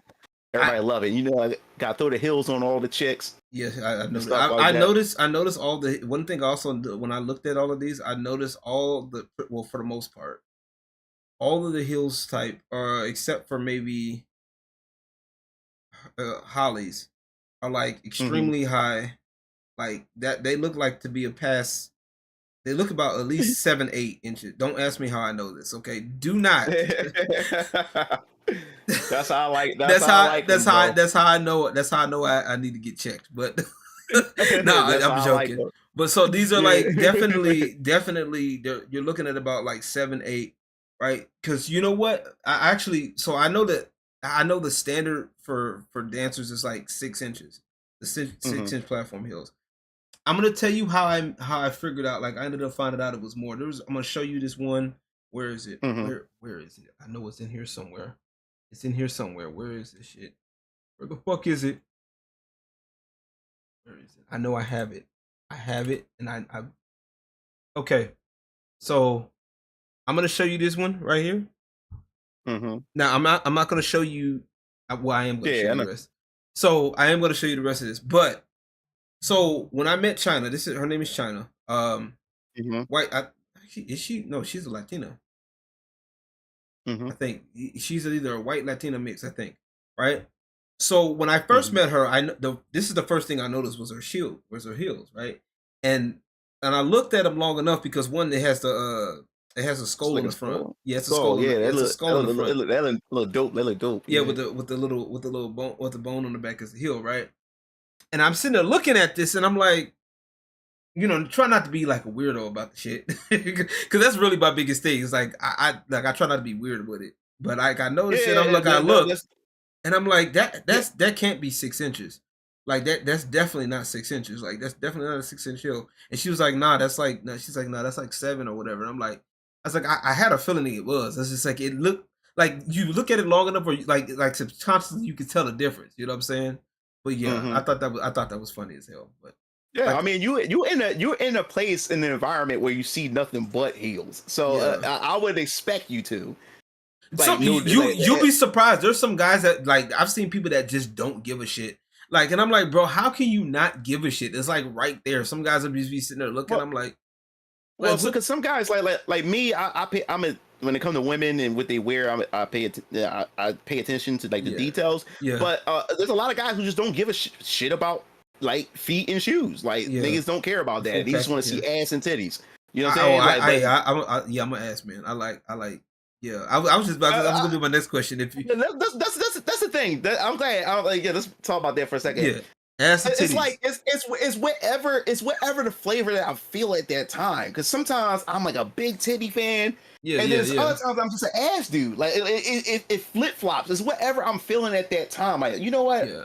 I'm feeling some titties right now. You know what I'm saying? Like titties right now. Like I'm more of an ass man. Like I honestly, to be honest with you, like don't get me wrong, I like titties. Like I'm kind of like that, but see, if anything, I'm more of an ass man, and I'm more of the like. An ass has got to be like the ass has got to be like not like. I think for me now, like the BBL shit. Like I've seen a lot of girls that have BBLs. There's a couple of girls that I've worked with. Definitely like ass like this, like that's net, like that looks natural like that. Like that's I could do this all day. Like I love that shit. Like, you know, for me now, I think it's more like titties now for me because especially especially when it's like especially like today now, since it's sex everywhere, women are like butt ass naked everywhere. What turns me on about a woman now is when she's fucking clothed. When everything is like concealed where I can't see it. It leads more to the imagination. Yeah. So especially when I see a chick who has a nice bust and she has that nice cleavage. Yeah. Especially when she has that boob window. Yeah. The boob window. Yeah. It's just beautiful. You know what I'm saying? And I don't know, when I see big titties now, like I don't know what it is right now. I'm in this stage where I said, man, I just want to just fall asleep on them things. I just want to just lay on them. Yeah. I feel it. I just want to fall asleep on them. See, you know what I'm saying? I just want to lay down on them. I'm more of an ass man because see, I be looking at like even when the girls like this, right? Like I tend to look at the shape, right? And if the shape ain't right, like I kind of like not as interested. You know what I'm saying? Because it's like you'll see the shape. Because I shit you not, I was working Wednesday. We saw this one customer come in, this one female. She had a BBL out the ass. I'm talking about like creator player almost BBL. Like that shit was, you could see that from, and it, like you could tell the thigh ratio. Like she had like her ass would have been like the way the woman looked. Honestly, it was kind of like her thighs were kind of like big like hers, like on screen.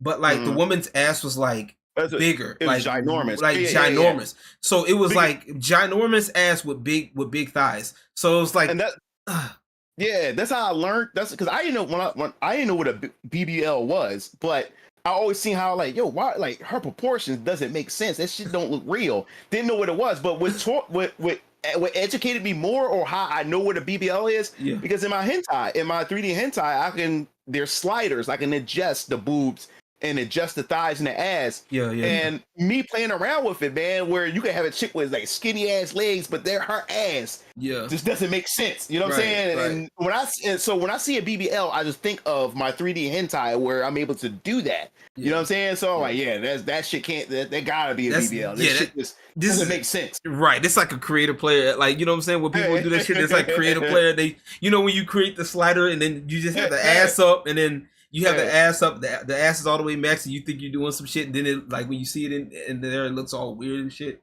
And then you start learning there's like a ratio to it that what makes it look really good. It's like the ass might be big, but then it's like the ass to thigh ratio. It's a whole ratio, fellas. I'm telling you, you gotta learn this shit now. You can't be just getting out there looking stupid. Like, oh my gosh, there's some guys out there that just don't care. I've seen that shit. There's some guys that'll be just out there. They'll be like, they'll just like they don't care at all, and I'm like, what the absolute bloody fuck, bro? Are you on? Like, hello, hi. What are you doing? And they be sitting there, and we got a lot of Cubans where we're at too. So we got a lot of Cubans, and a lot of the Cubans happen to have BBLs too. And it's hilarious because like I think what gets them is like there's a language barrier, right? The obvious language barrier, and sometimes what they'll do is they'll be like, "Hola, papi, you want to dance?" type shit, and they won't say nothing else, like or they will or they'll try to, but they can't. Like, you know what I'm saying? Because they don't know English too well. In some cases, because some of them come from Cuba. You know what I'm saying? And this is right before. And a lot of them actually kind of like stopped going because of, I think maybe some of it would have to deal with Trump. Some of it had to deal with other things. Because the way Cubans do shit is a lot different. But they'll go up and they'll approach you. The crazy thing is they'll approach you. But then they're like very, they get right to business. And sometimes what they'll do too, and this is what gets a lot of them in trouble with a lot of the American girls. But like say for example, right? Since we have this girl on screen, I have Ari on screen, right? So say for example, you sitting here and you see Ari on screen, right? And you're just like, you're kind of looking at her or whatever, and you're not sure whether to tip her or not, right? So like you might be tipping a girl $1, right? And then the Cubans will see it, and what they'll do is while the other girl's on stage in front of her, they'll start talking to you and start trying to dance on you. You get what I'm saying? And some of the girls, it makes a lot of the American girls mad because they're like, you're taking my money. But then a lot of the girls aren't. They're just sitting there, just walking on stage. You know what I'm saying? Like they're just walking on stage. They're not really entertaining the guy that's on stage. Or while they're on stage, you're not the guy that's sitting right there. Yeah. So, but some of the, but it also looks like they're stepping on toes too, because if the guy's putting money on there, he's kind of showing that he's interested. Does that make sense? Yeah, no, I get what you're saying. Yeah. Quick question. Somebody asked, can you touch them from where you are? Up north, some spots you can't. Yeah, it's very club dependent. Here, it's really dependent on the girl. Really? Like I said, Club Risque, I'm always able to like touch the chicks and everything, touch the boobs and touch the ass and all kinds of stuff. Yeah, like some clubs you can't touch. Like you said, up north, a lot of up north they're like. Yeah. Now, if you want to have a good time, you got to find them hole in the walls. Like I'm talking about those joints where you. Cause dude, I remember I went to a hole in the wall. My cousin took me, dude. Like, I mean, it was bad joints there. But like I said, when I say a hole in the wall, I mean like everything goes. Like bitches getting fucked in the corner. Yep. It's all kinds of. I've never been like. This was when I was on my way to college as a freshman back in 2005, and That was my first strip club experience. Was a hole in the wall. Damn. And it was in North. Let me tell you, it was in North Philly. I remember my cousins took me down there. He said, "Yo, man, I know this crib. I know this place or whatever like that. My homie running. I want to take you down there." Yeah. So I mean, we was squad deep. It was about like 15 or 16 of us. And we get down there, and they had like this metal door. You have to slide, and like who is it? And you slide the thing, and you see the dude eyes and shit like that. Yeah. So, yeah. He opened the door. We walked in. And they had to pat us down and shit to make sure we had no guns and shit like that. Yeah. And man, we go upstairs, and man, it was crowded in there. I mean, it was hoes everywhere. And I remember the DJ was playing music, right? Yeah. And while the chicks are dancing, the music stopped.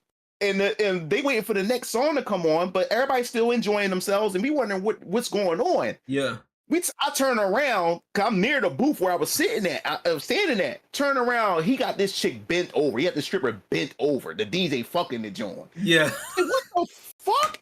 I said, what the hell is going on? I was like, what the hell y'all take me to? Yeah. Yo, like it was fucking crazy. So I believe it. What happened was. My older cousin was like, yo, we gonna get you your first lap dance or whatever like that. So he goes over, and he was like, he goes up to one of the strippers and is like, listen, my cousin about to go away to college. I need to make sure you give him a good time. whatever like that. And so Yeah. she turned around and said, which one is your cousin? He said, oh, right there. He said, oh my God, he's adorable. He said, whatever you do, don't put your mouth on him. Like, Yo, she started licking her lips and shit like that. he said, whatever you do, don't put your mouth on him. What the fuck? Dude, that ain't good shit. That's like a hella. She saw, yeah, said don't put your mouth on because he's seen it in her face, like she was ready, like she was gonna eat me alive and shit like that. That's crazy. Yeah, dude, it was one hell of an experience. But if any dude wants to get that hardcore experience, find a hole in the wall, in the walls. Yeah, some of the other clubs, because the answer to the question about some spots you can't touch, like there are some spots where they are like that, and some of the clubs, like those same places, they are really particular. They're really picky about that. Some of them, well, it's really, like I said, especially like if you're not, how do I put this? If you're the socially awkward type, or if you look like you ain't got the money like that, they gon' some is dependent on the stripper herself and what she's willing to do. Cause like with me, man, there's a lot of things that I didn't expect a chick to do. I didn't ask her if she did it because she said, "Oh my God, you so fucking cute!" Like, and they just do certain things and stuff like that. I'm like, "Oh, okay." Yeah, wasn't sure if it was a lot and stuff like that. Like I said, it's because like I said, there's one chick let me she wanted me to suck on her titty and shit like that. She put her titty all in my damn mouth. I was like, "What the fuck?" I was like, trying to fight the titty, like he just trying to. It was something so unexpected. You know what I'm saying? I'm rubbing her ass and everything, and then she just took her titty and put it right in my fucking mouth and shit like that. Like, what the fuck? Yeah, like certain chicks will like if they filming you and shit like that, they'll do extra stuff or whatever. So I was like, damn, okay. You gotta. It's like, and I've told this to like the people before. Like, it's really customer dependent because there's some times where. And it's just the nature of the game. There's sometimes where you go into a club or you go to the club or whatever, you at the hole in the wall, you try to get a girl and they'll be like let's just say me and you go to a club, right? And for me, I wouldn't say I've had this happen before, but I've had it happen to where like certain girls act like they act like they so stuck up or whatever. Like one girl act all stuck up, and they don't, they'll get straight to business, quote unquote, with you. Like they'll make you turned off for me, for example. But then for somebody else like yourself, they'll be all over you. You know what I'm saying? And you'll get more of an experience for the same amount of money. It be like that sometimes. You know what I'm saying? So it's like I think the best ones that give the best experience, in my personal opinion, not even just strip clubs, but like the foot fetish parties and stuff like that, is like sometimes you have the older women there, and I noticed the older women, they have to work a lot harder. Because there's a lot of younger women there, she has to compete and stuff. Cause I remember that I went to my boy's foot fetish party, man, and beautiful older woman. Like she didn't look old in the face, but you can tell she's a mature woman compared to the rest of the young hot firecrackers that are there. Right. And it was lingerie night theme. So all the chicks at the foot fetish parties in lingerie, stockings, high heels, and stuff like that. Yeah. And it was the older woman that was there. She was just sitting down on the sofa by herself because none of the men was paying her no mind because all the young chicks are just getting taken. You know what I'm saying? They're getting all the sessions and stuff, and she's just sitting there by herself. Like I just felt, and she was gorgeous too. So I was like, I went over there, sat down with her, and she was surprised I would even talk to her and stuff. And we get to talking, and she was saying, like this is a young girl's thing. I just needed to get some extra money and stuff like that. And stuff. And she was a school teacher too. So I'm like, what the fuck is a school teacher doing here and stuff? But but yeah, so because she's supposed to be leaving the States and she's supposed to be going to Germany and she needed some extra money and stuff like that. That's why she came to the party. And she's been there for the past couple of months and stuff like that. So me and her get to talking, and I commented on her lingerie and stuff like that. She said, "Oh, thank you, young man, this, that, and the third, and everything." And then she was showing, and then she would rub her legs, say, "Oh yeah, do you like the do you like these stockings I'm wearing and all that type of stuff?" Yeah. And as we get to talking, and she said, "Oh my God, like I feel you make me feel so comfortable talking to you and stuff like that." So, "Oh no, that's just me being me and stuff." Yeah. So then that's when I said to her, I said, "You like to do a private?" And she said, "Oh snap, really?" And she's like, yeah. I like, yeah, like I like to do a private. So I went in the back or whatever like that. It was only like what, for a private, and you have them for a whole hour. Like private, Right. like $60 or whatever like that. Okay, for an hour. Okay. Yeah, for a whole hour, and you in like a closed room, just you and the chick and stuff Yeah, like for an that. hour. And what goes on is between you and and the them. chick. Yeah, So, exactly. Fair enough. so Yeah, I yeah, already got it. yeah. So she was even happy about that and stuff like that. And man, when I say she put it on, I went back there, boy. Yeah, That that experience. That that experience older showed woman real quick. yeah. She put that shit on, and whatever like that. And she said, "Oh my god, I never had a black cock before," and all this other type of stuff. Yeah. It was just crazy. It was good, isn't it? So yeah, man. But yeah, when it comes to this type of stuff and this atmosphere or whatever like that, yeah, man, it's how you, it's what you do and how you and what you make of it and stuff like that. Always. You know, so when you go when you go to these joints, go there, have a good time, don't be an asshole and stuff like that. And That part. don't be an asshole, and you have a good time. And like I said, when I get there, the first thing, why the chicks, when I'm up in the front counter part where they get up in the front, start dancing. Yeah. They start dancing the pole. They see me and they look at my hair and stuff. And then when they dance, and what's so crazy about it, they dancing the pole and they looking directly at me, directly at me. And as soon as they get off the dance floor, they walk right over to me and shit like that. And the first thing they do, they run their hands through my hair. Yep. And then they sit right down. We get to talking and stuff like that. That's it. Right? That's it. The hair's a chick magnet, boy. They get to the hair. Yeah. That should be crazy, man. I love it, man. And you said something very key, man. And it's really about being, just being like I said, just being approachable, being yourself, or just being respectable. Because sometimes, it does look like especially a lot of new guys that we kind of talked about earlier, where they just come in there like, don't be an asshole, please, because you're not better. Like I have to tell a lot of guys this, man. Like, just because you got the money, I've had to tell dancers too. Like, honestly, you have to approach these men. You know what I'm saying? Because that's the other thing too. A lot of these girls are lazy, especially a lot of the American girls that I've worked with. It's lazy. Your job. You bet. It's just your job. Lazy, you got to bro. I have never seen so many people, like, they'll wait. Like, a guy will come in, and I've seen this happen before. Like, a guy will come in and oh well, he doesn't look like he got money. I'm like, bro, it don't make a difference what he look like, especially if we're just getting started for the night and they're coming in early. Granted, everybody's my club is an after hours club, so we really pop off at around about 2:00 in the morning. You know what I'm saying? Like 2:30. You know what I'm saying?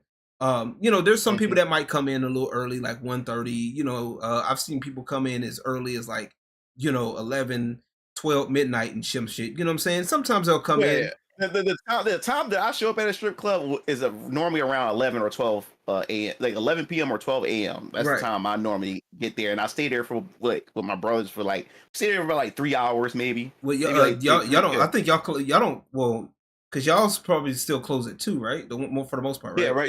Yeah, around like 2, sometimes 3, but yeah, about like 2. Yeah, like so that, it closes and stuff like that. So we have a couple of after hours clubs here that we don't close to like 5, maybe 6 o'clock in the morning. You know what I'm saying? But but also the thing is, we our clubs are like, my club is for sure is BYOB that I work at. It's BYOB. We don't have a bar. And the way Texas is because the bars close at 2. They shut that shit down. They serious about that shit. So like, nah, you not. We not doing none of that. Like, they're not doing none of the alcohol shit. Like, you know what I'm saying? After that, you can bring your own. You know what I'm saying? But you got to make sure it's in the, we got a bar. Yeah, we got a bar at ours and stuff like that. And I normally, like I said, I normally go around like 11 or 12 because that's where the best chicks show. The best of the best show up. Yeah. At that time, and it's more personal and stuff like that. It's not a big crowd, but it's a nice size crowd. And stuff like that, and just go there and vibe out. Like you gotta be a weirdo to go to these clubs and look at these chicks. Oh, look at all these whores. No, like I go there and we just have a good time and just kill it. It's just chill. It's just chill and shit like that. I've been in clubs during the week, like when it's slow. Like sometimes those are also good. Like when it's a slow night, sometimes those are a good. Like a lot of times those are a good night, depending on who you like. If it's better if there's a dancer there that it's a lot. It makes things a lot easier. You know what I'm saying? It makes the things a lot easier because that's what I normally used to do. Like I happened that she would tell me with like a couple of them would tell me what days or whatever like that they would be there or what weekends and stuff. Yep. So like once or twice out of that year, I would go and they be there and stuff like that. And I get the best service. Yeah. Go in the back, go in the public area first Yeah. or whatever like that. And one time this chick got so hot and she's like, "Yo, let's go in the VIP or whatever like that." I was Yeah. like, "No, all right." And this at the strip club and stuff like that. Yeah. And she gave me a foot job and everything. I was like, "Oh, Oh shit." shit. Yeah. I was like, fuck. I'm like, okay. Like, all right. So, Yeah. Hey, I feel it. You yeah, know so what? One club I worked at one time. I actually went on my day off one day, and I actually had something that happened. Like it was, I was like, I had a dancer with me one time. Like I had a dance. Like we just wanted to dance. Sometimes like I go in there, and I was just chilling. I having my day off. I was like, you know what? I got all my shit all my shit taken care of. I'm good. I could spend a couple hundred. It's nothing. You know what I'm saying? And mhm, so I had a dancer, go back there. Like I was like, I took a dance. I was like, you know what? Because like I believe in supporting my dancers that I work with. I'm definitely especially now with my experience now. I'm a big proponent of that. Like if I have extra money and I'm going out, like if there's depending on where I go, like I don't always go to the club I work at sometimes because mhm, sometimes dancers will try to take that and they'll act funny because you tip this person and this that and the third. That on top of like I remember one time I went, some of the girls that got lazy, they didn't think I was gonna tip them, and I'm like, so like I was like I'm just here chilling on my day off. I'm like, so who dancing? Like ain't nobody. They were just sitting there on their phone, and I'm like, so nobody want. I guess nobody wants some money. And I like, and it was crazy because I pulled out some money and like literally nobody like really started dancing. I'm like, y'all crazy. I was like, ooh, y'all, huh? I said, y'all wildin'. I said, mhm. y'all crazy. Y'all gotta get y'all act together. Y'all don't know what y'all man. I'm like, look, y'all don't know who y'all could be talking to. Like I said, y'all never know. I might come here on the day off with some uh I might come here on the day off with some friends one day, some rapper friends I might know. Like, hey, come on down here. We get a section, we start, spending some money. You never know. You know what I'm saying? Then Mhm. when your name come up, I might tell them no. I might tell them no, and I ain't got no problems doing it. They just gonna have to be mad about it. But no, there was this one dancer some years ago. I forgot what her dancer name was. She was a black chick. I remember she was a black chick. Like she was like built like she was like a thick black chick, right? Like really big boobs, like really big boobs, really big ass or whatever. Like what I'm saying, like thick girl, right? Gave her like I was like like here I'll tip you. I was like what I'll get how much to get dance. It was like I think it was like 20 a dance. You know what I'm saying? So I was like all right, cool, I got you. So I ended up like spending a little bit more, spending up a little bit more, and I was like all right, got you. Come to find out, yeah, I ended up speaking of unexpected things. Yeah, things got a little unexpected. So I was like, oh, okay, cool. I wasn't tripping about it. I didn't Yeah. ask for it.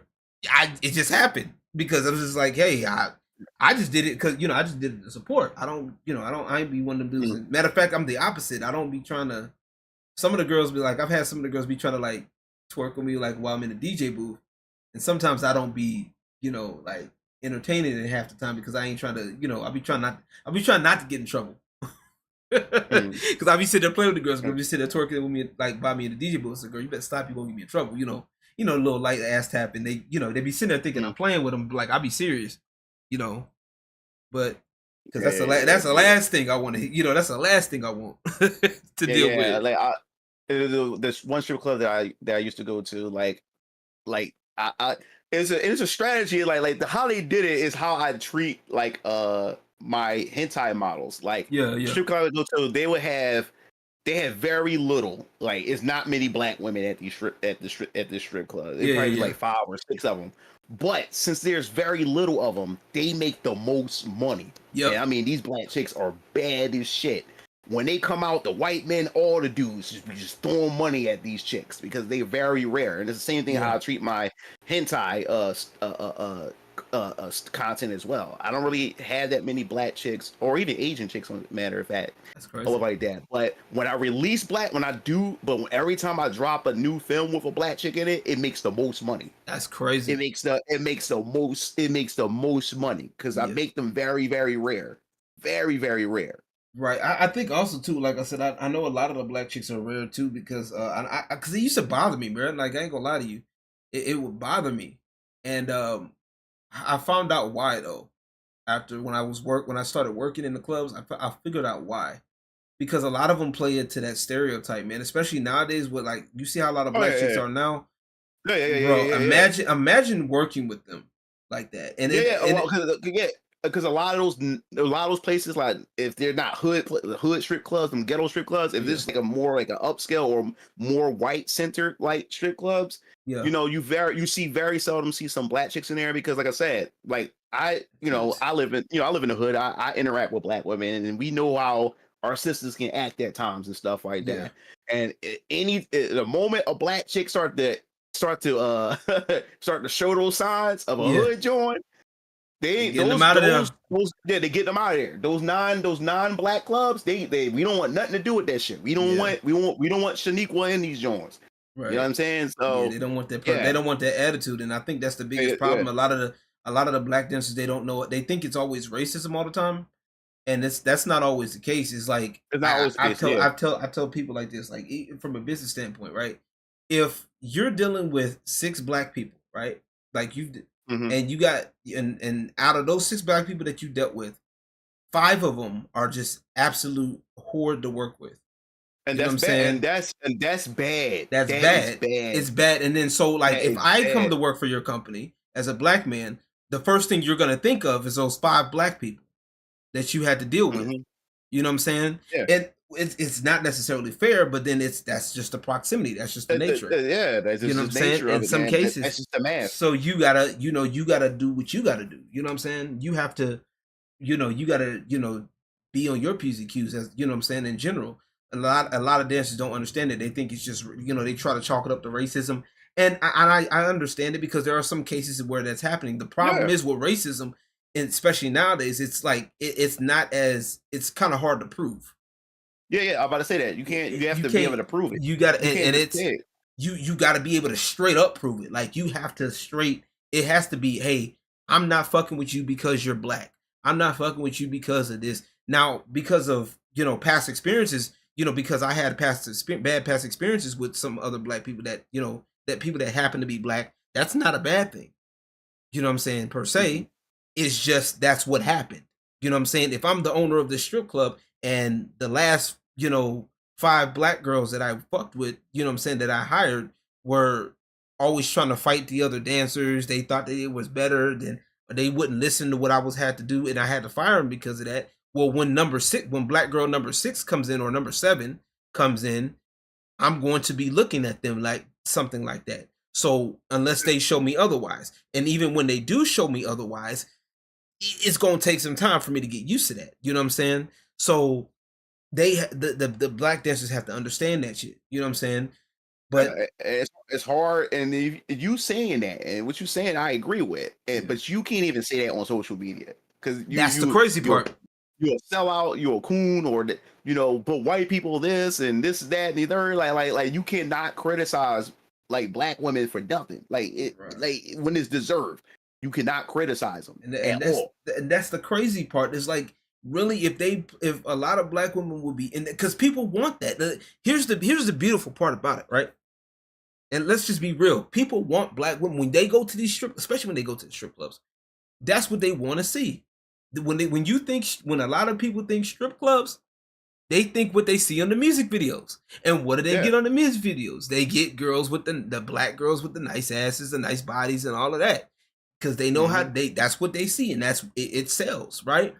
But the problem is it's the when the allure wears off, or a lot of these girls they don't act like that. You know what I'm saying? They don't. Like Yeah. some of the girls they be just sitting there just act like just be half-assing it, bro. Like I've seen several girls, like bro, like I've had to tell several dancers that I work with, bro. I shit you not. I've had to and I'm sitting there thinking to myself, I'm like, bro, how the fuck are you making money? Like, how the fuck are you? Like, you be making way more money if you knew how to talk to these niggas. Like, if you sat up here and actually entertained these dudes, and you know what I'm saying, and actually was like actively being a part. Because where I'm at right now, like I said, you have to be a lot more clothed. Okay, so what that does is it forces you to work on your personality a little bit. You know what I mean? Hmm. It forces you to it forces you to you have to build that persona because if you don't, you're going to be asked out. You know what I'm saying? You know what I'm saying? Ain't nobody want to do that because now they're like, okay, well, this girl's fully clothed and she's not really selling me or nothing. So I can go to this other girl that has OnlyFans and she's gonna give me way more attention. You know what I'm saying? So now you have to, I wouldn't say compete with that, but lack of a better term, we'll just say that. You know what I'm saying? Yeah, but it's crazy how you just mentioned the OnlyFans and just think about strip clubs and stuff like that. But yeah, man, when it comes to here we go. So yeah, this is my commission sheet. Right here, there's two different ones. There's two different ones. This is number one. I had to adjust my prices. Because when I had them lower prices, man, people was flooding me, and it became work. And it came to the point where I didn't even want to create hentai no more because I sat there all day just doing commissions. And it wasn't fun at all and stuff like that. And then the amount of time I sat down, the money wasn't even worth it or whatever. So I had to change the prices. So right here, this commission sheet where you see Phoebe with her feet out and stuff like that. This one is like your standard one. This is like the preset one. And so the commission fee is $40. And I have like bundle packs. You got the lazy pack where you get one preset pose. Now these poses are already made. They're presets. You just choose the model that you want, and you pretty much plot them in those presets. Now, just because they're already pre-made, the poses are not one size fit all because all my models have different shapes, different sizes and stuff. And if a model is short and another model, if the male model is tall over like that, then the pose go out of sync. So now I have to readjust those models. So just because they're preset, I still have to do some editing to adjust to those models. And if she got and it also depends on the size of her pussy when it comes for the intercourse and stuff. To stop it from clipping when the penis go through, I have to adjust that. So it's still a lot of work that's involved with that. So the preset just cut out most of the work out, but I still have to work on it depending on what models they pick. So you have the lazy pack, $20. You have the fat pack. So you get three preset poses you can choose from because you have a folder of presets you can choose from for $200 for 3 minutes. The horny pack, 6 poses for $400, and then the fiend pack for 10 presets for $600. And then on the side, if you want to customize your stuff, if you want an additional pose to add in there, it's $60 per additional pose. It's $80 for additional threesome poses if you want to do threesomes and stuff. If you want me to add sound effects in your custom, it's $80. Because let me tell you, the longest part to creating, like doing these commissions, is the sound effect. Yep. Because you have to line that sound up and sync the sound with every last clap, ass clap, and stuff. Then if I'm putting voices to it, then when her mouth opens or his mouth open, gotta make sure that sound, the timing. Yes, dude, that's the longest part of the entire thing.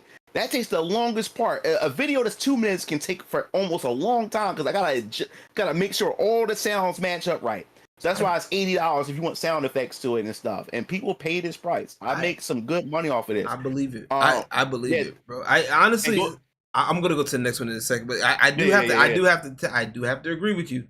Because as somebody who edits videos myself, I edit videos myself, and not I don't do the hentai videos, but you see my edits. I know what you mean. I know. But if I want to add sound effects, right? Adding the music is another thing because I'm thinking what music I want to add. And on top of, I have to, if I do edit it to music, if I want to be lazy, I can just let the music play on it, right? But my ass sometimes I'm not lazy. Like I try not to be lazy. So we're professional. I try to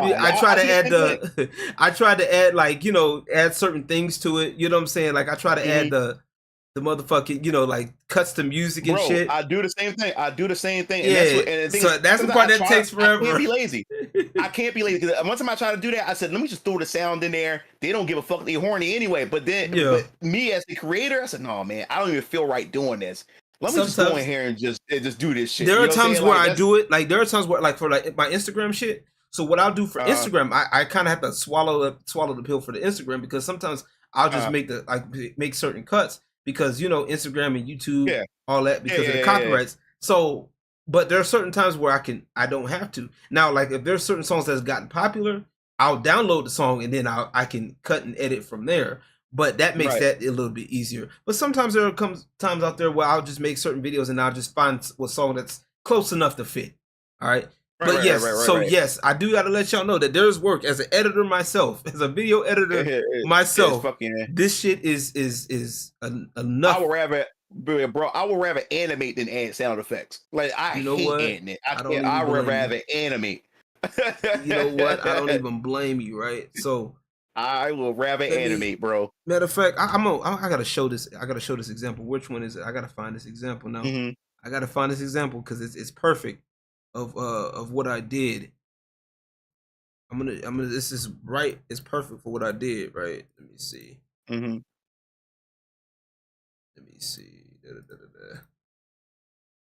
All right. Let me see. Where is it?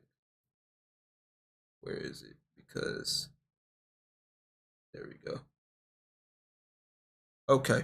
So I'm gonna kind of go in here, and it's probably gonna get hit with the copyright, but I don't give a fuck Mm-hmm. because we're gonna do it anyway. I don't care. So play the video.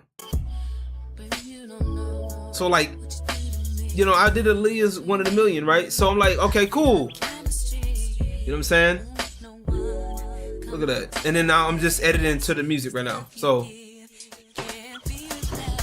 see how that like, and I had to go back and play it again. Like I'm sitting there doing everything on the beat. You know what I'm saying? I'm doing all of that shit. You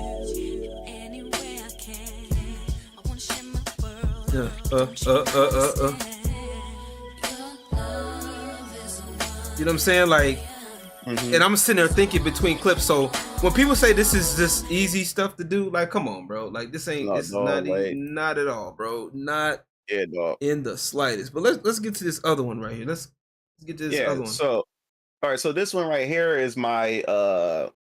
This is more like my custom one, meaning that I build this shit from scratch. Yeah. You know what I'm saying? So you can send me a picture of a sexual position or send me a video clip and say, hey, I want you to make something like this. And I'm like, all right. So since I'm building from scratch, you're not getting like 6 and 7 like poses and stuff. You only getting 2, and that's $600. And if you want threesomes and stuff like that, that's $800. You know what I'm saying? Like, yeah. So it costs more because I'm building it from scratch and stuff like that. It takes more time to do. Fair. And everything like that. But yeah, I adjusted my prices and stuff, and it was much worth it. And it stopped people from flooding me because now people who really want it, they will pay for it. And hey, I can get like, I'm good if 1 or even 4 people come in, I'm good for the month as far as commissions are concerned. You know what I'm saying? I'm really good.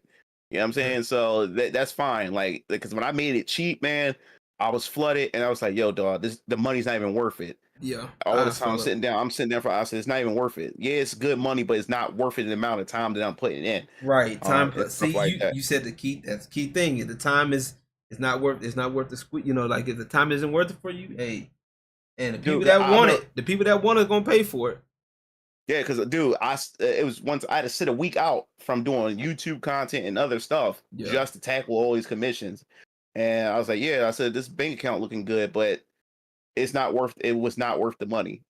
It was not worth the money. I believe it. I believe it, because especially when people and you were probably getting a lot of people like, you know, asking for some weird shit too, like asking just for like so many requests and stuff. Yeah. Some things what I would do is I put on my list of shit I don't do. I don't do gay shit. Well, I would do lesbian stuff because I'm a male. So even though I'm not into the lesbian stuff, but I'm a male. So seeing 2 females go at it doesn't bother me because I'm attracted to females. Yeah. But I don't do gay shit. I don't do fuda on fuda. I don't do any of that bestiality shit or whatever like that. So no vor. He said no vor. I don't do none of that shit. I don't do none of that. I don't do none of that stuff. So I put that out there. I put a list of things I don't do. So if you thinking about it, you know, you might as well you might as well just not contact me. He said, or whatever like that. Don't even try it. But some people still test their luck and see what I'll budge. Y'all like, nah. Cause boy, like, yo, I'll give you $2,000. I'm like, no, man. Like, I'm just not doing it. Right. You gotta look at that shit. Yeah, because you gotta look at that shit. You're like, absolutely. Absolutely not. I don't blame you, bro. Because like, there's some dances that I wouldn't, like I said, there's some dances that I wouldn't even entertain the idea of like being on the brand with. Like I'm not even close. I'm like, baby, you don't even look like Mm-mm. And, Pedro Crest said 3 mil for Fudo and Fudo. dude, I believe it. dude, like, so one dude sent me a message. He's like, "Yo, bro, like, I want you to do some type of cool world type of shit. Can you create an avatar of me or something like that? And this is what I want. I want Chi-Chi from Dragon Ball, and I want Sailor Moon, right? Yeah. And this portal will come up, and it will suck me into this portal, right? I'm like, bro." He comes in and he said, "Yeah." Then what happens is Chi-Chi would come up to me, and I'm fucking the shit out of her, right? Yeah. And then Sailor Moon, she would transform, and she'd do her transformation. I'm like, bro, I'm not even capable of that. And this program not even capable of that. I showed you all my work in promos and what I'm capable of doing. This shit doesn't even make any sense. Yeah. All right, like, bro, what are you doing? Right. Like, what are you on? They be asking the weird shit. They be asking for like. I hate that shit, bro. Chloe says I'm gonna commission you for a specific type of fetish you never heard before. Oh Lord, here you go, Chloe. Or I hate when niggas ask me questions that are clearly fucking answered in the instructions. Right. The instructions I gave specific instructions, and I had this big text document that says, "Please read me." Right. Niggas would ask me and say, "Hey, I noticed that you don't have. I saw on your Patreon that you have this model, but it's not in the model folder, or whatever like that. I was wondering if I could use that model." I said, "Bro, it literally said in the instruction, if there's a model that you like that's not in the model folder with like that, that's an additional $80 because I have to convert the model and all this other type of stuff and prep the model up. That's extra money." I said, "Dude, it's literally in instructions. Like if you would have read the instructions, you wouldn't even ask me that fucking question." Right. Niggas don't read, or especially on my 3D hentai Twitter, I will post up the actual trailer to my 3D hentai movie. I would literally post it up. Yeah. Have the link in the have the link right there to. Hey the man, clip. where can I find this movie at? Exactly, dude. Like, oh my god, it's so fucking hot. Yo, bro, where can I get this? Are you fucking kidding me? The link is right there. Like, what are y'all? Like, y'all that horny? Y'all don't read? Like, what the fuck is going on? Yo. Oh yeah. So there's a clip I want that you can show off that I have on here too. Which one is it? She has. It's one of the chicks who is wearing all yellows, like with the. Yellow. Yeah, you'll see it. You said it's a clip. It's a clip. Yeah, she's wearing all yellow. Let me look because I think I have it pinned. The way I have this shit set is I have it pinned a certain. I have this Discord pinned. Is it a video clip? You said? Yeah, it's a video clip. Yeah. Let me make sure. Is that a strip club? She's wearing yellow latex. That was let me download it real quick and then I'm gonna put it in there. Make sure it's all right. All right. Give me a second. Mm-hmm. He said the blood is reallocated. They ain't not seeing anything else, right? April O'Neil back. Yeah, April O'Neil's back. That's funny. These niggas be I get it, man. I like when you dealing with customer service, man. You realize how stupid people could be, man. I had married. This has some voice acting in it. I think. Let me switch. Yeah, it does. Let me unmute it. I had it muted. I had my muted. Like I said, I'm switching scenes real quick. This is never one of my top sellers too. It's safe. It's safe for work, so it's a safe scene. So let's go. She's a new recruit to our private club. Only 4 months in, and she's already the most requested model here. Man, the level of work for that, so boy. If you are looking to get your money's worth, I suggest you get. And I always show the shoes and stuff like that. This is all for my fetish guys here. Well, she getting to it. She getting into it, huh? Don't be shy. Go talk to her. That boy's mouth is wide open, boy. That boy, you was using that experience for something from your brother. Literally, huh? It's like, aha, I'm gonna get him. That's crazy. I like that. Okay. How long is this one? This is like what, like the 2-minute one, or?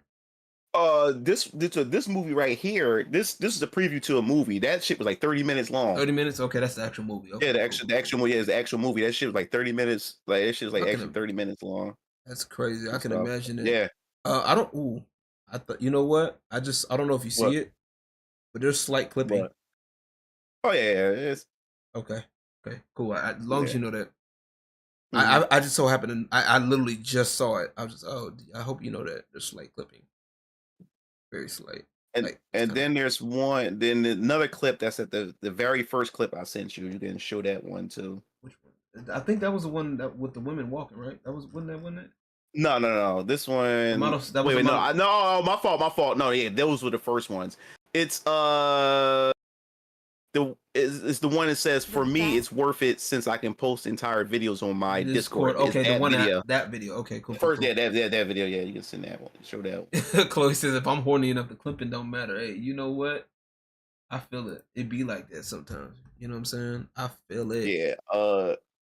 But yeah, man, like I had even couples hit me up saying like, "Yo, man, like you saved our marriage because we watch all your stuff before we get naughty with each other. We watch your videos and stuff." I have a lot of Hey, female fans. I have a lot of female fans too, that's good. as well. That's good. I like that. That watch my stuff and everything. I've That's been doing it. I've been doing this for a long time, man, good. and stuff. You love to see it.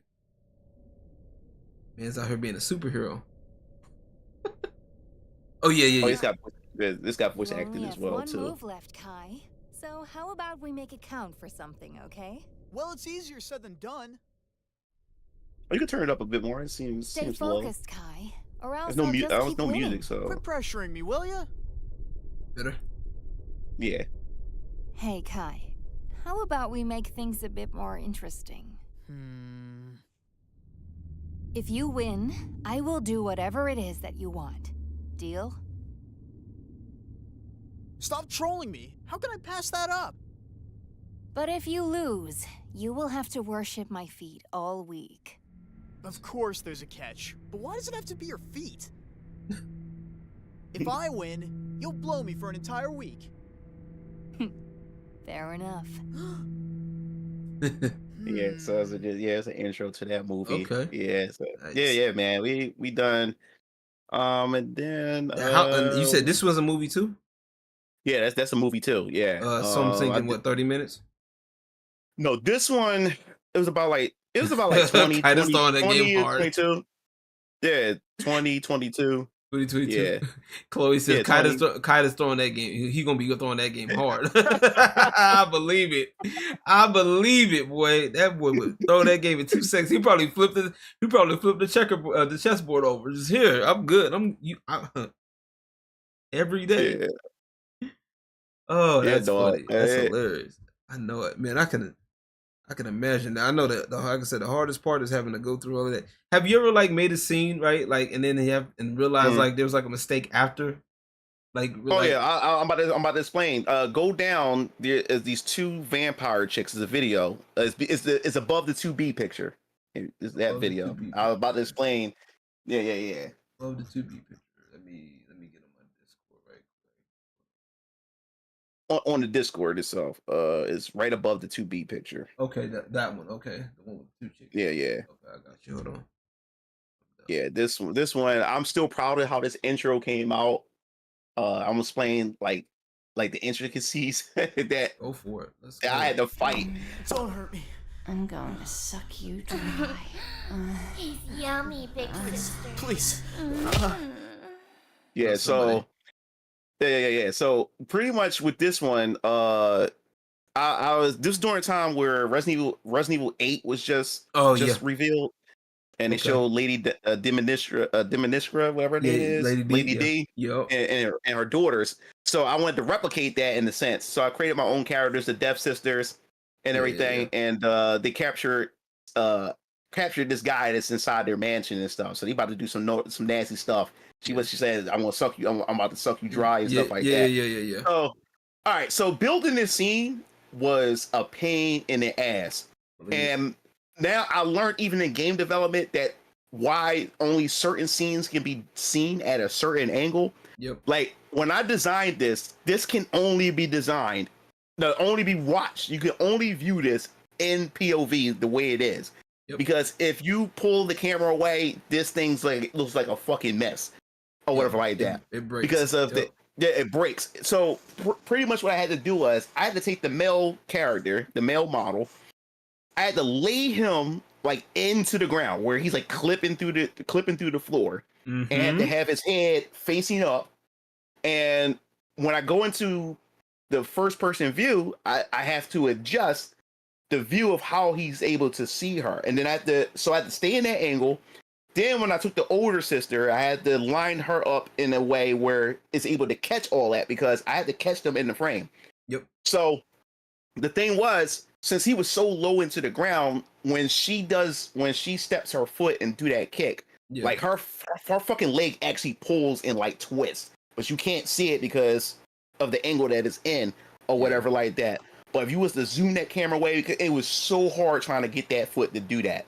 So then I had to, I'm like, how can I fit the young sister in the same frame? So I was like, all right, I'm gonna sit her in the back.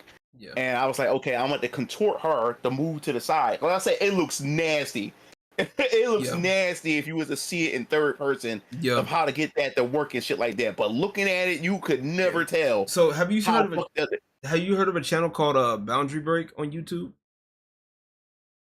Where it shows certain games how they break boundaries and stuff like that. What it does is it shows how like they take the camera, like the guy says, where we take the camera everywhere, anywhere when we go into different scenes behind it, how the games are made. Mm-hmm. So yeah, that's how a lot of the scenes work, because like what happens is, like I said, what happens is you got to take like what a lot of first person games. That's why like with a lot of first person games, you don't see their head or anything. Yeah.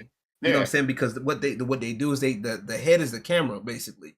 You know what I'm saying? Because if you really do, like if you ever were to see how first person really works, like if you think about first person for real or for yourself, right? Like you see more than what the shit gives you, right? Like, you know what I'm saying? Like, unless you're really what's the word I'm looking for?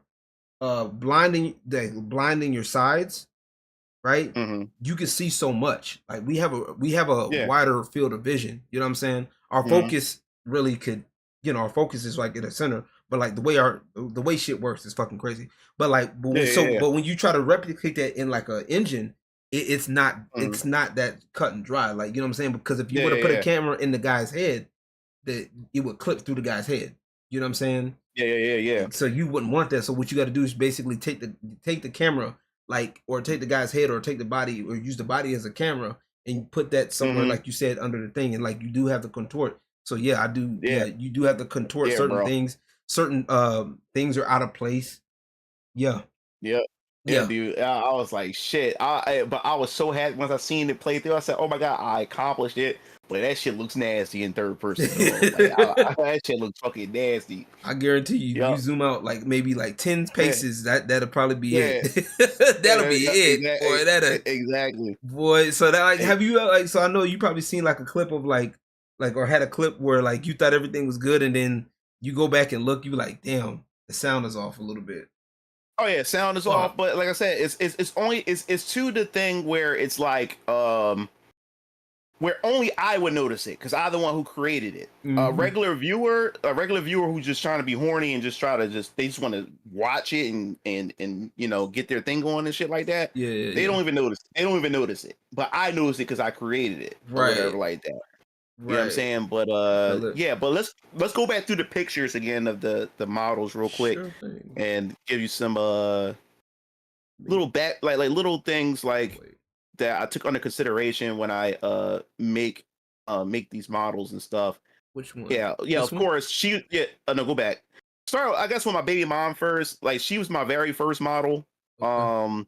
Matter of fact, go all the way down to the very bottom one, actually, that shows her actual picture. The last picture I sent you. I didn't save that one. Yeah. Because at first I was like, I thought you didn't, like I said, I have a respect for people's stuff. I'm like, no, I'm not. You said that's baby. When you said that was baby mom's, I'm like, absolutely. Oh no, not. that's fine. Yeah, that's fine. She's a model. She was a professional model. She was in magazines. She did She did walk with them, run what they call runways and shit like that. Oh yeah, she used runways. To do that. Yeah. So I'm saving those. I'm saving a file now as we speak, and so I can show it to the peoples and good stuff. But she never stays with shit. Like, she's never consistent, and stuff like that. But she used to. So that's there we go. This was like the very first version of her that I made that I made of her. She was like the mascot of 3D hentai beauties and stuff. Like she Nice. sold a lot of clips and stuff like that. So I made her, and then I made myself first. And every time I create new poses to show off and stuff, I always use me and her to demonstrate the poses. Okay. Me and her avatars and stuff like that. But yeah, to go back to the other pictures real quick. I want to explain. Which one? Yeah, so then this Was now it- that's her. was- Yeah, this so this one? right here. Yeah, so that's the up to date version. I updated her to like the current generation now Okay. of her. But yeah, so a lot of these models, some of these models are, you know, as far as personality and certain things are based off of women that I know in real life, and then some of them are just completely original, and stuff like that. The chick Liz, I went to high school. I went to high school with her, Yeah. whatever like that. So yeah, Miss Cho was a older Asian woman that I slept with or whatever like that. Okay. And during my college years or whatever like that. But yeah, so that's how I always like and try to incorporate certain like history of my personal life sometimes, and then on top of that, since it's hentai, I over exaggerated a bit more. Right, exactly. And stuff like that. So I add a little bit of my real life in there, certain interactions with people. I remember when I first showed off like my portraits on Facebook, and so many girls hit me up and said, "Oh my god, can you make a 3D model of me?" I was like, I said you understand this is a 3D, this is a hentai program, right? Yeah. And so you know what these models do, right? You know they get fucked, right? And then they put the little smirk on their face. Yeah, I know. I want to see the model and stuff. Oh, So yeah, so all right, whatever. So the chick, I was showing him a picture and stuff like that. Oh yeah, let me. I want to see it. I want to see my model sucking dick and shit like that. Like, all right. They better be paying. That's the way I see it. They better be paying. Yeah. So that's how I end up making money that way too. Chicks wanting to see them get fucked and stuff like that. Nice. And I also started paying some of them to add their own voices to it. Nice. Nice. As well and stuff like that. Like I said, all you need is a good mic. You don't need nothing like super professional.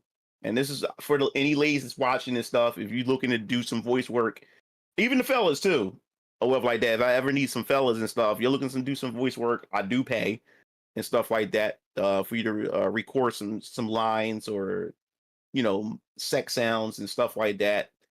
And stuff to put in my features and stuff like that. So if you're interested in something like that, you definitely just hit me up on my MugenLord Twitter or my 3D Hentai Views Twitter. It doesn't matter and stuff. So yeah, I do pay as well. Shout out to Lord Blaze Flyer 1985 coming in and saying what's up, everybody.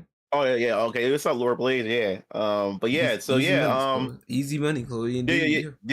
Yeah, man. And then the next, you can go over to see the show the other ones. Yeah, and Daisha Ellis, she's like my newest model and stuff. Oh, the fans love her, and everything. She took a bit of a personality of this girl named Ellie that I went to college with. So I kind of incorporated her personality in that. And then Imani, or whatever. I came up. I don't know. I was just thinking, I need some more black women. Yeah. So I came up with her and stuff, and she's another fan favorite that sells really, really, really well. And of course, got Olga. She's my Russian chick. I had why does every Russian girl need to be Olga? God dang, bro, come on. Yeah. So and I met this Russian chick on she's a sex worker. I met her on many vids, and I hired her to do the voice for Olga. So that turned out really good. Nice. Loretta, she's another one of my oldest models. She was a first generation model back in 2015. Okay. And I finally upgraded her to like 2025 and stuff. So I'll be featuring her in some upcoming films or whatever like that. I'm going back into my archive, getting a lot of my old models that's been like in the archives, never updated them in a long time. So I'm gonna go in there. I have about like over 100 models, 100 different models and stuff. Okay. And since I do have some Fuda fans, people want to start seeing Fuda versions of some of them. Yeah. As well. So I've been working on that for those who are into the Fuda stuff. So I've been working on some Fuda versions of my chicks for Okay. those who are into that. I got you. Yeah, man. Like this. It's what I like about this, man, is that at least like when it comes to these 3D chicks, man, they're reliable. You know what I'm saying? They're fucking reliable. Like I said, we talked before. Like I said, I've been in the industry before. I've done work with chicks before. Yeah. And when it's time to like film and do certain things and stuff, man, a lot of them are lazy, unreliable. You know what I'm saying? And you can't count on them a lot of them. A lot of them flake at times and stuff. Yeah. And unless they really, really need money at that time or whatever like that, then they show up when they supposed to show up and stuff like that. But if they got a sugar daddy somewhere or they got some simp that's financing them and stuff, then they tend to get lazy until the simp don't have the money no more. Then they need to work and stuff like that. But when it comes to the 3D hentai stuff, it's a lot of drama. A lot of the sex worker chicks fighting each other, talking about each other. You know what I'm saying? Like I had two chicks a long time ago at my studio, laughing and joking to each other, doing the shoot and everything. And then the next minute, the one chick go in the bathroom and she's talking shit about her to me. I'm like, you know what? I'm not getting in that shit. Like, you know what I'm saying? Because let me tell you how dirty these chicks are. Like, I've seen it done before where they would talk shit about a chick, you know, to a producer or director and stuff. That director would give their opinion about it, and that same bitch that's talking shit about her to that director goes back and tell that chick what the director said about her. Yeah, that's crazy, bro. These chicks, that's why, like, crazy, yo, bro. It's fucking crazy, man. It's fucking crazy. So now those two are now mad at you when it was that bitch that was talking about her.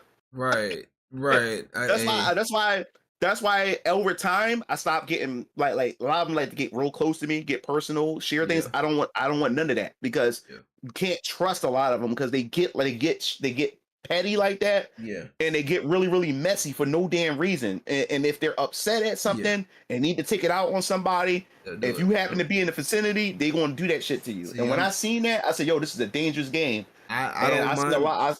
I put it like this, because of who I am personally, I don't mind if you really need somebody to talk to, like if you really venting out your frustrations, because I'm gonna be there. You know, you're dealing with different people. There's gonna be people that may do things that may frustrate you, blah blah blah, and that's just within things. Like even with me and you, like there might be some things that I don't like LG because I don't like what LG does. This and this. Okay, you know what I'm saying? Like that's it doesn't change. It shouldn't change anything. But like me, I'm actually cool with you until you actually go out your way to disrespect me. And then it's like, okay, well, fuck it then. You know what I'm saying? Then, I have seen some shit, and I've seen a couple of girls be cool with each other, and then they be sitting there acting up. Matter of fact, now that you mention it, that actually kind of happened recently. Actually, there were some people a couple of girls that I knew that were cool with each other, and then all of a sudden they stopped hanging with each other. One of them got put on to a customer that had some money, and now they acting a little fugazi right now. You feel me? Yeah. And like, the bro, problem is, and dealing with this, like, one, I don't want to get mixed up in that, and two, man, chicks are the queen of getting, especially in this industry, the queen of getting niggas canceled. You know what I'm saying? And like I said, I saw a producer get canceled for shit like that, where this chick was the one that was doing the gossiping and shit like that, and all he did was voice. She asked for his opinion, he gave his opinion, she took his opinion, used that as a weapon. Yeah. And now all of a sudden, nobody wants to work with him or whatever like that. You know what I'm saying? It's like it's not worth it. Now, right here. Now, like I said, like my favorite one out of all of them, of course, is the Asian chick, Leo Yan or whatever like that. Favorite chick or whatever like that. I noticed that my fan base love older women, like the cougars and stuff like that. Cougars are like my top sellers, like the women with the gray hair or the women, they just older women, but they just like sexy as hell. They're number ones. Yeah, they're my very, very popular ones as well. I've been finding myself making a lot of cougar type themed movies for the past, like, since especially 2024. It's been heavily cougars type of movies and stuff. The top selling, one of my top selling movies is called The Stepmother. that one was actually pretty sold really really well. Still, because now X Hamster came to me and wanted me to make an account there with them. So now I'm on X Hamster at Fap House, their other company they had is attached to X Hamster. So I'm at Fap House, and one of my biggest sellers is the Stepmother, and that's pretty much the father. He has a son named Brock. He goes to Sindel University, a freshman there, and him and his mother and his father's had separated. So he decided to spend the summer to stay with his dad, and his dad is now married to this chick named Donna Summers or whatever like that. And he meets her and everything, and like he's still trying to get adjusted to this whole thing. Parents being separated, his dad got a new wife and shit like that. Yeah. And Donna tries to be that mother figure to him and everything, but he oftentimes rejects it and stuff. And then there's one day he walks into the bathroom not knowing that she's in there, and she accidentally drops a towel. So he sees her butt ass naked, big ass titties and shit like that. Now like this nigga, like he's fucked up. Like he can't stop thinking about her after he's seen her naked and shit like that. So now when he gets around her, he's getting awkward around her and stuff like that. He really don't get much along with his dad because his dad is he's a CEO of a corporation and stuff. So he never really sees his dad because his dad's always out fucking working this corporation and shit. So he's always during the summertime, if he's not out, he's in the house and he's always around his stepmother and shit like that and stuff. And now every time he sees her, he tries to avoid her, and she's noticing that, after him catching her naked by accident and stuff like that. So they sit at the dinner table and they're talking. The father's asking about his like his freshman year. And stuff, and his grades and stuff. And as they're talking and stuff, the phone rings and shit. The father picks up the phone, and the Brock gets frustrated because like, I can never have a conversation with you.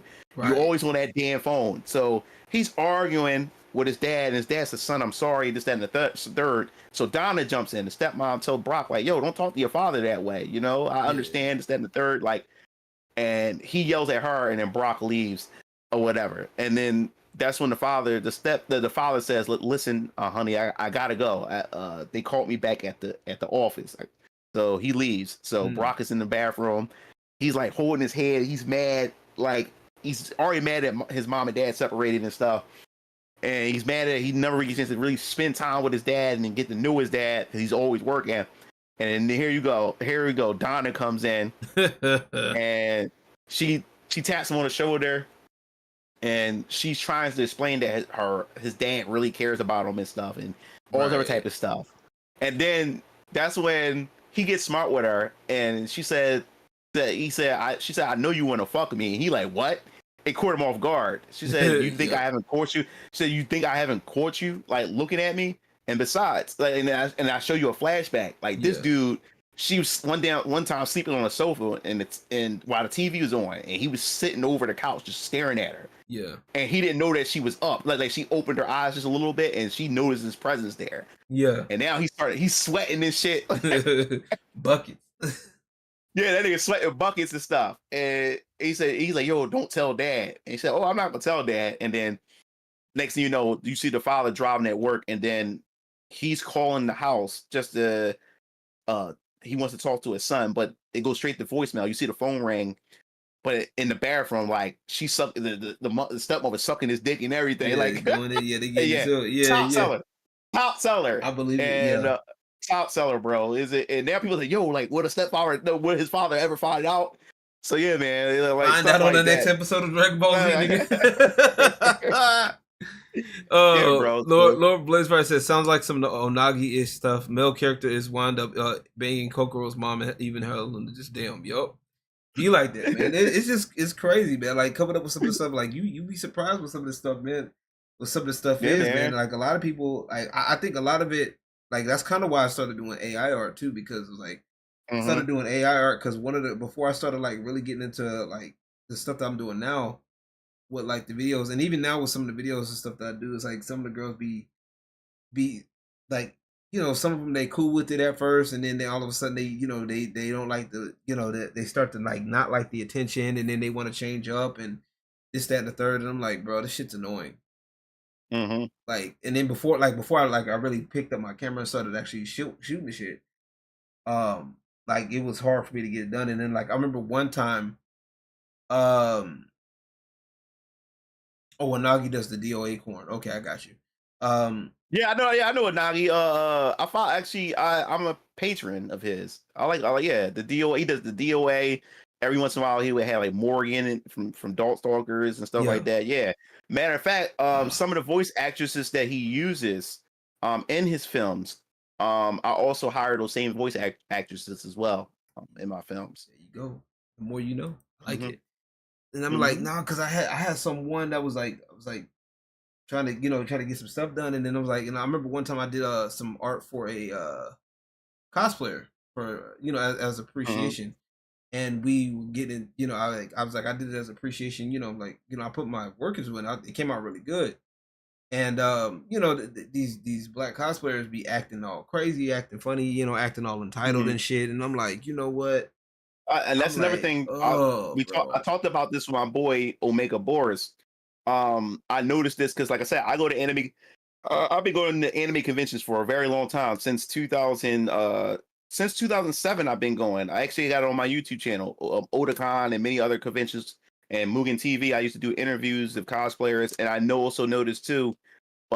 Even with the black cosplayer, the black female cosplayers, a lot of them have nasty ass attitudes. Yes, And sir. especially a lot of the cosplayer chicks, and a lot of the black cosplayer chicks I met, and most of them most of the ones I met only fuck with white dudes and shit like that. They have this uppity attitude, and I noticed that. I remember it was at Otakon. Like I said, my brothers and them are photographers. They take pictures and stuff, and I noticed that anytime the black photographers would come up, the black chicks wouldn't let the black dudes take pictures of them, or they would act all snobby. Then the white guys would come up, and they'll get all extra and pose in front of them and shit like that.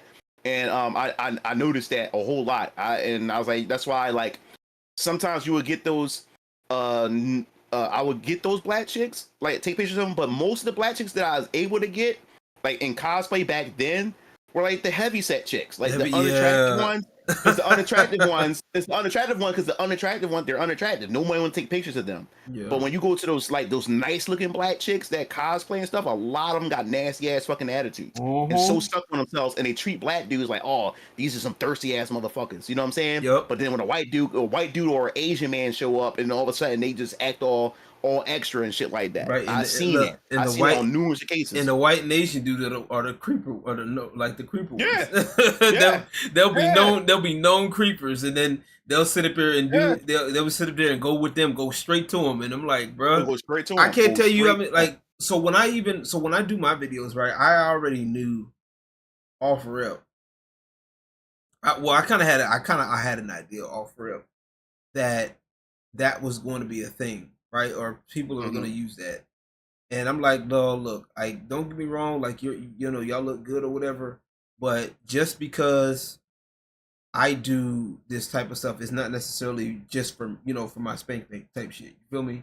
You know what I'm saying? Like, nah, like I try to get things out, but I'm also like, sometimes it takes me a bit. You know what I'm saying? Like, so like there are some times where like I'll get the video, like, and I look at the footage back, and I'm like, yo, this bitch ain't doing shit. Like, I shit you not, bro. Yeah. Like, and I'm like, bro, how do I make this look decent? And I'm like, man. And like,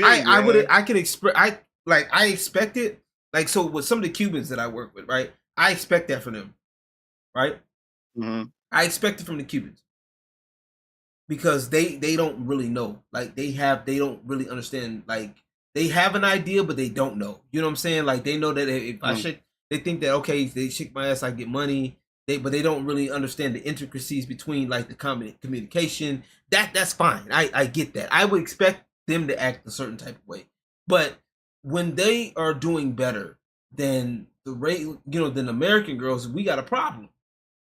You know what I'm saying? But no, like, it's not to be self-loathing, Lord, as far as no, like, a lot of people do view brothers, black men, especially black men that are doing something for themselves, as demons. They try to demonize us, but I'm at this point where I don't give a fuck. I told you what I'm doing, And if you're not with it, then that's fine. I'd rather you tell me up front. I'd rather you just tell me up front. Don't sit up here and waste my time and try to jerk me around, because I'll take my time and shit. You know what I'm saying? Like, I'm not about to do that. You know what I'm saying? Like, it's already hard enough. Like, I know it's hard enough for black women, to get noticed in these things, especially with black cosplayers and shit like that. So, they sit up here, you out here when somebody does want to show support for you, you do that. So that's also another reason why I went the AI art route too, because it was like, you know what? Yeah, that's what I'm saying. Like, it makes it easy. If these women, exactly, if these women don't get themselves together, man, like AI, like these virtual chicks is going to beat them. They're going to be. If you look at how you got these streamer chicks and you got them VTuber chicks, like anime chicks. Yeah. These VTuber chicks are killing it. You know what I'm saying? Because these like it's like a persona, it's like a fantasy and shit like that, and they you have to sell the personality and everything. But a lot of these chicks that's out in this industry, they're very stuck on themselves because they constantly getting praise of how gorgeous, how beautiful, how fat their ass are. She's getting constantly like hit with that dopamine rush of validation just for existing as a woman. So every time they encounter a man, they overinflate their value and they talk down to men and shit like that, and they wonder why the wild dudes just don't want to fuck with them. They rather just fuck with a virtual chick because they don't have to worry about and deal with that. That's why I stopped doing the adult stuff, industry stuff, and just stuck with the 3D hentai stuff, because my chicks that I make, they come on time. You know what I'm saying? On both ways. Exactly. And when I put in the work and stuff like that, I get results back. You know what I'm saying? I get the results back that I want. And then if I ever get frustrated doing the work, I just put it down, and these chicks will always be there waiting for me to come back. Opposed to a real chick, being in a relationship or dealing with a chick, when you need that time and that space so you can figure things out, she feels though since y'all been fucking each other, or she feels though y'all in a relationship, that she can take over your time. Yeah, like she can invade your time and take your space from you because y'all have some type of intimacy with each other. And that was the frustration I sort of had. Like, when I want to be alone, I need that clarity and stuff. Just give me some space. Just leave me alone. Can I just be to myself for a second so I can clear my mind? But she feels though like, no, like, what's wrong, or this, that, and the third, and she feels though that she can just take my time from me, and all they do is pushes me away. Monopolize. Yeah. She and all she does is she pushes me deeper and deeper in a hole where I don't want to be bothered. Like, leave me the fuck alone. You know what I'm saying? And women don't understand that shit. But with these 3D chicks and stuff like that, if I'm frustrated, I don't want to be bothered, I want to leave it alone, they're always there when I get back. You know what I'm saying? And I come right back to it. Let's get some work done. Let's make some money. Right. You know what I'm saying? And I'd much rather deal with that than constantly dealing with these fucking bipolar personalities from a lot of these chicks and stuff like that. You know what I'm saying? Like, one minute you're like this, the next minute you're like that. I don't got time for that. I'm an older dude. I'll be 40 in 2 more years and stuff like that. And I got a daughter. I want to make sure she get through college before I even focus on maybe wanting to get into another relationship, 'cause I want more kids and stuff like that. Yeah. But right now it's just me having fun. When I do have my encounters with women and stuff, it's just for fun, nothing serious, because I'm on my grind and everything. And I know every time I get involved with a woman, my progression slows down, because she always wants to make it about her. She wants her time. She wants the time to be on her and stuff like that. If I'm going through something, even though I'm going through something, if I'm in pain or if I'm stressing and stuff, somehow she's the victim. Right. Out of my own pain. You know what I'm saying? Like, I don't need that. Like, how does that work? Like, I'm the one that's going through something, but somehow you're the one that's the victim. Right. But I do not have time for that shit. Like, no. You know what I'm saying? Right. And, how you mad at me for me being sick? Like, you know what I'm saying? For example, how you mad at me? How is it your, like, what did you, unless you gave me some bad food or something, but then, you know what I'm saying? How you mad at me for being sick or some shit? Like, how you mad at me for, hey, I'm having a bad day at work. I ain't seen you. Like, you know what I'm saying? Like, nah, bro. Yeah. Can you not once make this about you? Can you just empathize with me? Why it has to be about you? I'm the one that's suffering here, but somehow you're the one that's the victim in this. Yeah. Well, like, can this be like, can you just sympathize with me for once? Yeah. And I don't want to deal. I do it. And that's how these women are today, right now, and this stuff. It's just always about them, and you got to cater to their needs, cater to their wants. If you don't give them what they want, then they're going to look for it somewhere else, because now they can go to social media and go to some other knucklehead that's simping for them and stuff like that. You know what I'm saying? It's not part, it's they're not not to even get really simple. older. It's not. The crazy part is they not even, the dude ain't really simple. They just so happen to be in the right place, right time, and they like At the right time. Yeah. Exactly. So that's the thing that I noticed that if I'm glad that me and my baby mom aren't a thing anymore. I'm glad that the chick that could have been my wife, if things didn't go the way it went with her family, and I wasn't trying to be Superman. I'm tired of saving women. You know what I'm saying? And the things that she was going through with her family and stuff like that. And after I just got out of a relationship with my baby mom, I'm not ready to save another chick again. I'm not ready to do that anymore. You know what I'm saying? So that wasn't meant for me and her to be together. And I'm noticing that every woman I encounter, it wasn't meant to be, because if I was with these women, Venus and Ryan comics wouldn't have been a thing. 3D hentai beauties wouldn't have been a thing. Definitely like not. That. Yeah, definitely, because they would have been a lot. They would have been looking at you like you was halfway crazy for doing that shit. Yeah. Because most of the time, because I've been working a regular 9 to 5, just trying to pay bills and make sure I'm taking and making it, even though she's working a job, it's just me just working a 9 to 5, just paying bills and just taking care of the family and not pursuing my dreams.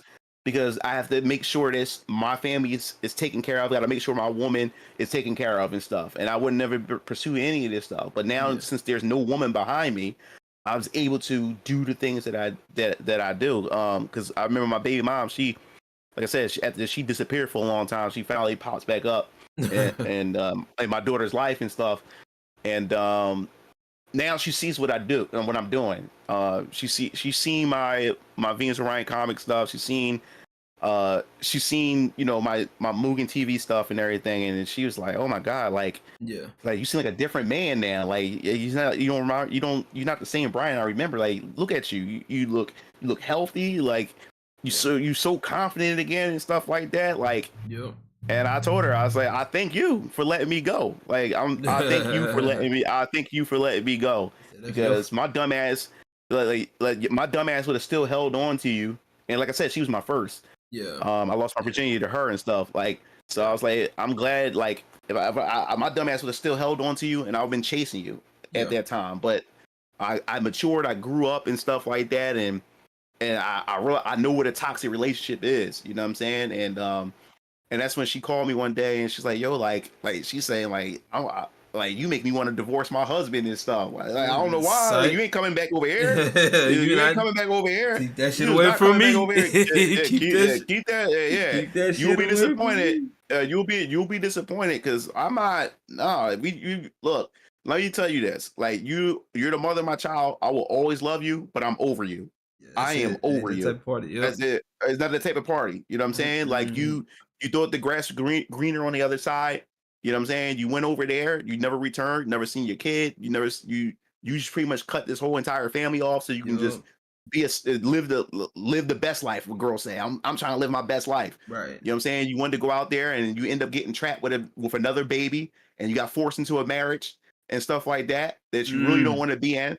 You know what I'm saying? So no, you're not, and then you want to come back over here, and then you talk about that you want to bring his kid back with you.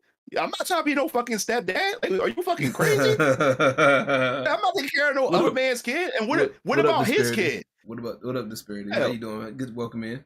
But yeah, you're right though. But like, so I actually, you know what's funny? I actually had something similar to that happen though, because I had this one girl I was talking to. This is after I broke up with my ex fiance, like about a few months after.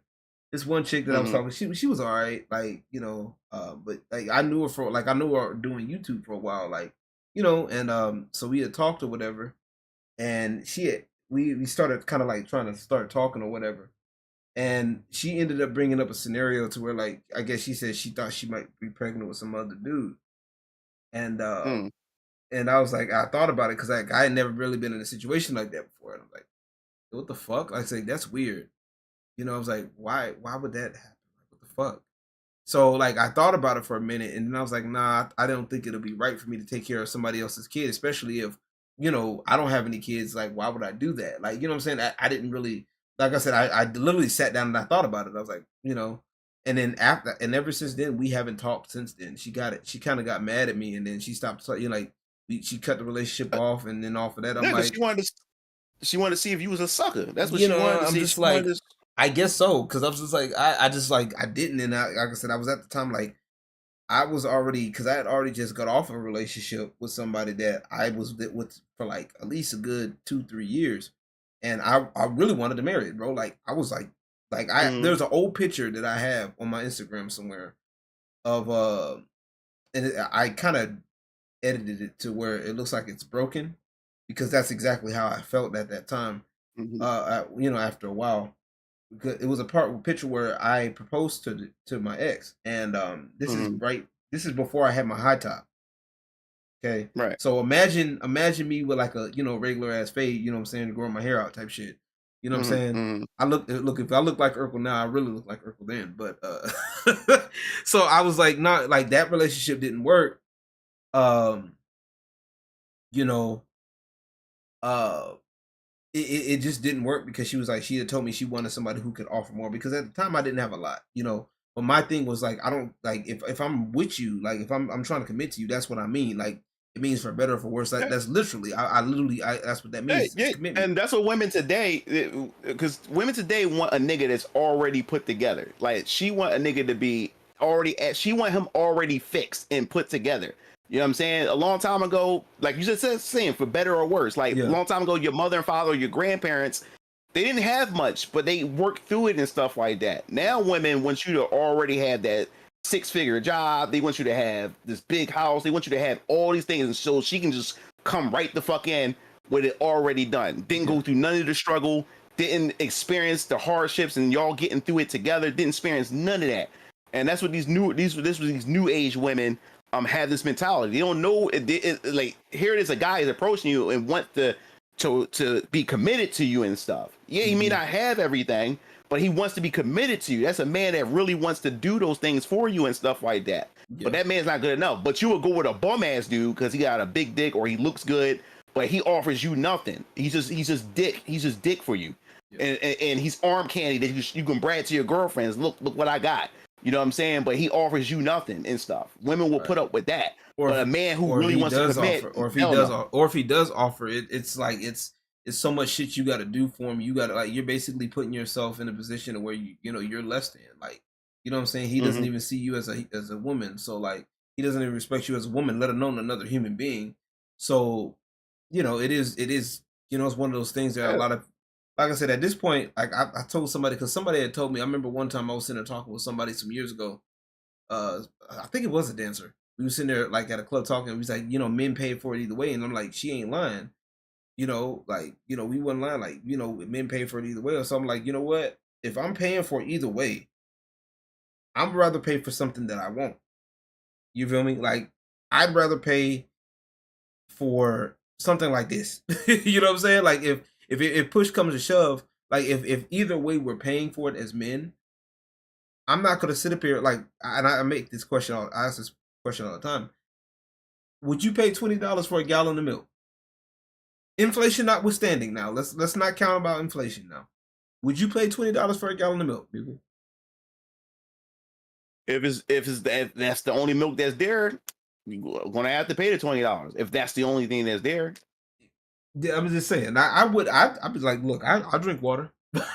I'll drink water. H2O. I'll get H2O. I'll be all right. But like honestly, like ain't nobody gonna pay for nothing like that. You know what I'm saying? Even Chloe, Chloe's a woman. She said, nah, she ain't doing it. Big deal to Chloe. You know what I'm saying? Ain't nobody paying $20. Like, you're not gonna pay for something that doesn't give you any value. You know what I'm saying? Like, people like, and that's what a lot of the females like that do this stuff don't understand. It's like, why are you paying this dude this dude's paying all this money? Why? Because it's the experience. Like, you know what I'm saying? The woman, for the most part, appreciates it. Like, she, like, especially back then, the women that had the little black book, they knew, they took the time to understand what the men like. You know what I'm saying? They took the time to understand.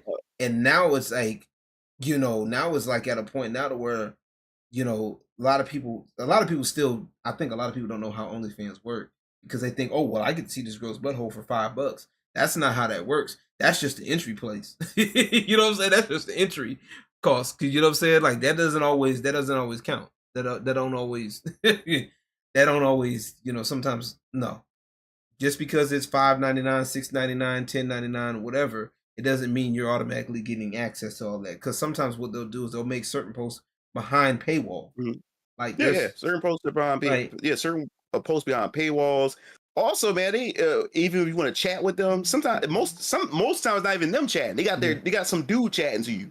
yeah, exactly, yeah. Yeah, it's crazy. Yeah, agreeable. And it depends on what you're doing too, because it's like I said, it's a whole lot that goes into it. And like I said, I've offered my services to some of the girls that are like, look, if you need some help with that, like you need somebody like there's one I think one dancer was telling me she does OF.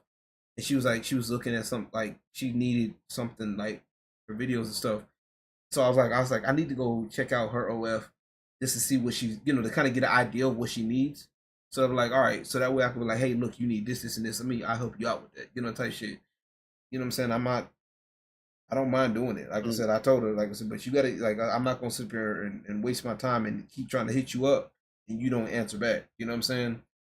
You apparently it's not that important to you. So like I'm not about to sit up here and waste my time because you you see my work, motherfucker. You see what I put up. You see you see and look, and I'm over here just putting this shit up like I'm actually trying to like, you know, elevate my work. That's the word I'm looking for. You know what I'm saying? I'm over here elevating my shit. I was trying to find it. There was something that I was looking for. And damn it, I can't find it. This is what pissed me off, right? So let me see. This is the extended version. I don't even fucking know. I'm about to find out. But oh, this is the one. No. I found it. Never mind. I found it. Okay. I found it. No, that's the wrong one. Wrong person. Fuck it. We'll just go with it. Okay. Fuck it. We'll go with it. Right, Mila? $20 gallon of milk. I'm putting water in my cereal. Right. And I don't even do that. Yeah, this is Mila. I don't think she works at the club I work at anymore. But yeah. Let them heal. Let them heal. Yeah, she's a little bit on the slender side. She models too. She does a lot of modeling work. But she's one of those girls that kind of like I feel like in some cases she moves like she's kind of overcompensating sometimes. You know what I'm saying? Like she moves like she's moving way too fast. And I think this is one of Ariana Grande's song. I forgot what song it was. It was an Ariana Grande joint. And then there was another song that she dances to, One of the Girls by The Weeknd. And so imagine her moving like that to like a Weeknd joint. And I'm like, bro, you moving way too fast. But like this is when I first started. This is one of my older ones when I first started. But she's got good potential though. She's really good at what she does. You know what I'm saying? Okay. Really good. Like I like it. She's got good like I would say stage presence a little bit. Now I'm gonna show you. There's a dancer that I like. So when I tell you some of the Cubans this is like one of the Cubans that I've worked with at one point. Like they be trying to do stuff because they see the American girls do it. They try it and it doesn't necessarily work as well. You know what I'm saying? Like so, but she does this really good. Like she's a slender girl. You know what I'm saying? So she does that really good. Like she's one of the few dancers that would actually go and do stuff. You know what I'm saying? Like she'll be like on the stage and stuff like that. This one needs work. Like she's a newer dancer. She needs to I think she's only been dancing for like 6 months. Oh, okay. I think. Raven? Yeah, Raven's only been dancing for 6 months now. 7 months. She's got potential. She's gotta work on herself a little bit. Okay. I really wish she with those glasses she needs to have the schoolgirl outfit. I think the schoolgirl outfit would definitely work for her. She needs to. She had a one piece one time that was really good, Mm-hmm. and she likes wearing the bikinis because it kind of works for her. But I was telling her she needs to get the one pieces because those might work a little bit better. And she ended up changing from the boots to like the regular heel, like the regular pleasers. Because I guess she had told me that her boots hurt her feet. You know what I'm saying? Mm-hmm. And she was like, because I shit you not the other day, I saw her walking towards some customers, and I had to like stop myself because she was walking toward the customers like a little awkward type shit. Like like she didn't know she was walking like Bambi kind of like Bambi legs, and I'm like, I was like, I ain't want to be rude and call her out, so I kind of pulled her to the side. I'm like, are you all right? You good? She was like, yeah, no, like my feet kind of hurt, da da da da. And I'm like, oh, okay, say less. I got you. That's like, and I was telling her like, get those like those little pads for your feet, those but they got some specifically for like girls that wear heels that are like at the ball of your feet. I forgot what they're called, but you know what I'm talking about. So I'm like, I told her to get those and see if those work. She hasn't got them yet, so I'm like, you know what, your feet. She just switched her shoes out, so I'm like, girl, your feet gonna hurt then. Your feet gonna hurt then. So let your feet hurt. But yeah, that's just me, man. Like, I gotta do another shoot with Euro again. I gotta do another one with her. We went to this place called Wonder Chamber where you can do like a lot of they have like a lot of rooms where you can do selfies in and stuff like that. And so of course she was covered up until we got to the place where we could do the shoots and stuff. You know what I'm saying? Mm-hmm. So we was just like, I was like, all right, look, we'll be in this spot for a little bit. I mostly did pictures, but I did a couple of videos. But yeah, I like the way this one came out though. Yeah, the camera work is good. I like the way this came out. I like the way this room is too. The way the room is, all of that shit is fucking like the way this is. You don't believe it's an actual room because like if you were to close the doors and shit, and you sit in there long enough, your brain starts like your brain starts thinking you're actually in that shit. You feel me? So like, cause like I think all of these are screens right here, and then they just have the way the lights hit. Those that got the lights on a certain time, and it's like, bro, that's fucking crazy how the human mind is. But yeah, like she's dope though. I like her little energy. She a little, little firecracker, little ADHD, little firecracker. I gotta get a video of her doing she had like a video on Instagram, and I gotta find it, or I'm gonna probably recreate it when we do another shoot sometime. She had like a those what do they call? I don't know if they're firecrackers, but those little firework things where they have with the bottles when people pop bottles at the club and shit.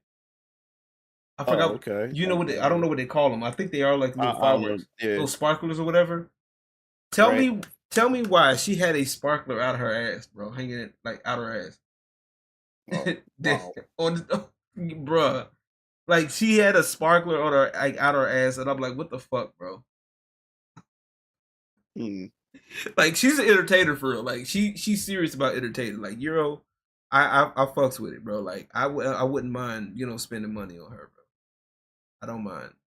Naomi's got some pretty eyes. Their context, but I like her eyes on that shot. But yeah, man. But I appreciate you coming, man. I appreciate it, man. I know. Oh, no problem, man. It's always a pleasure, man. Y'all, man, out here working. You see this man? This man out here working. You feel me? Oh yeah, man. I enjoy every bit of it, man. I enjoy. I also got Orbosa. I think she's always if you go. Which one? Cause some of these go back. They go all the way back. It's before the Arif and Ivy.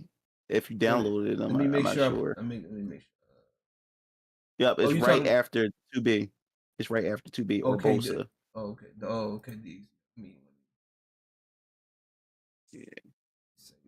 Cause I didn't save them because I just grabbed a few real quick before we got started.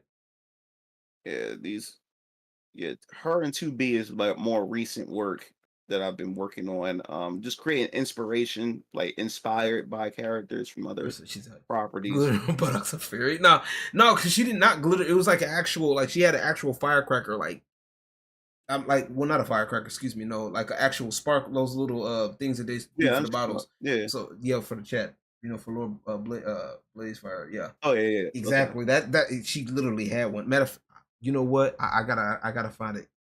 Since y'all think I'm bullshit, I gotta do it now. Hold on, one second. Let me switch this scene up. Let me go to my Instagram. Instagram. Hold on.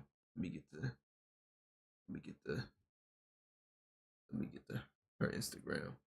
She's a little cutie though. Eh. She look cutie.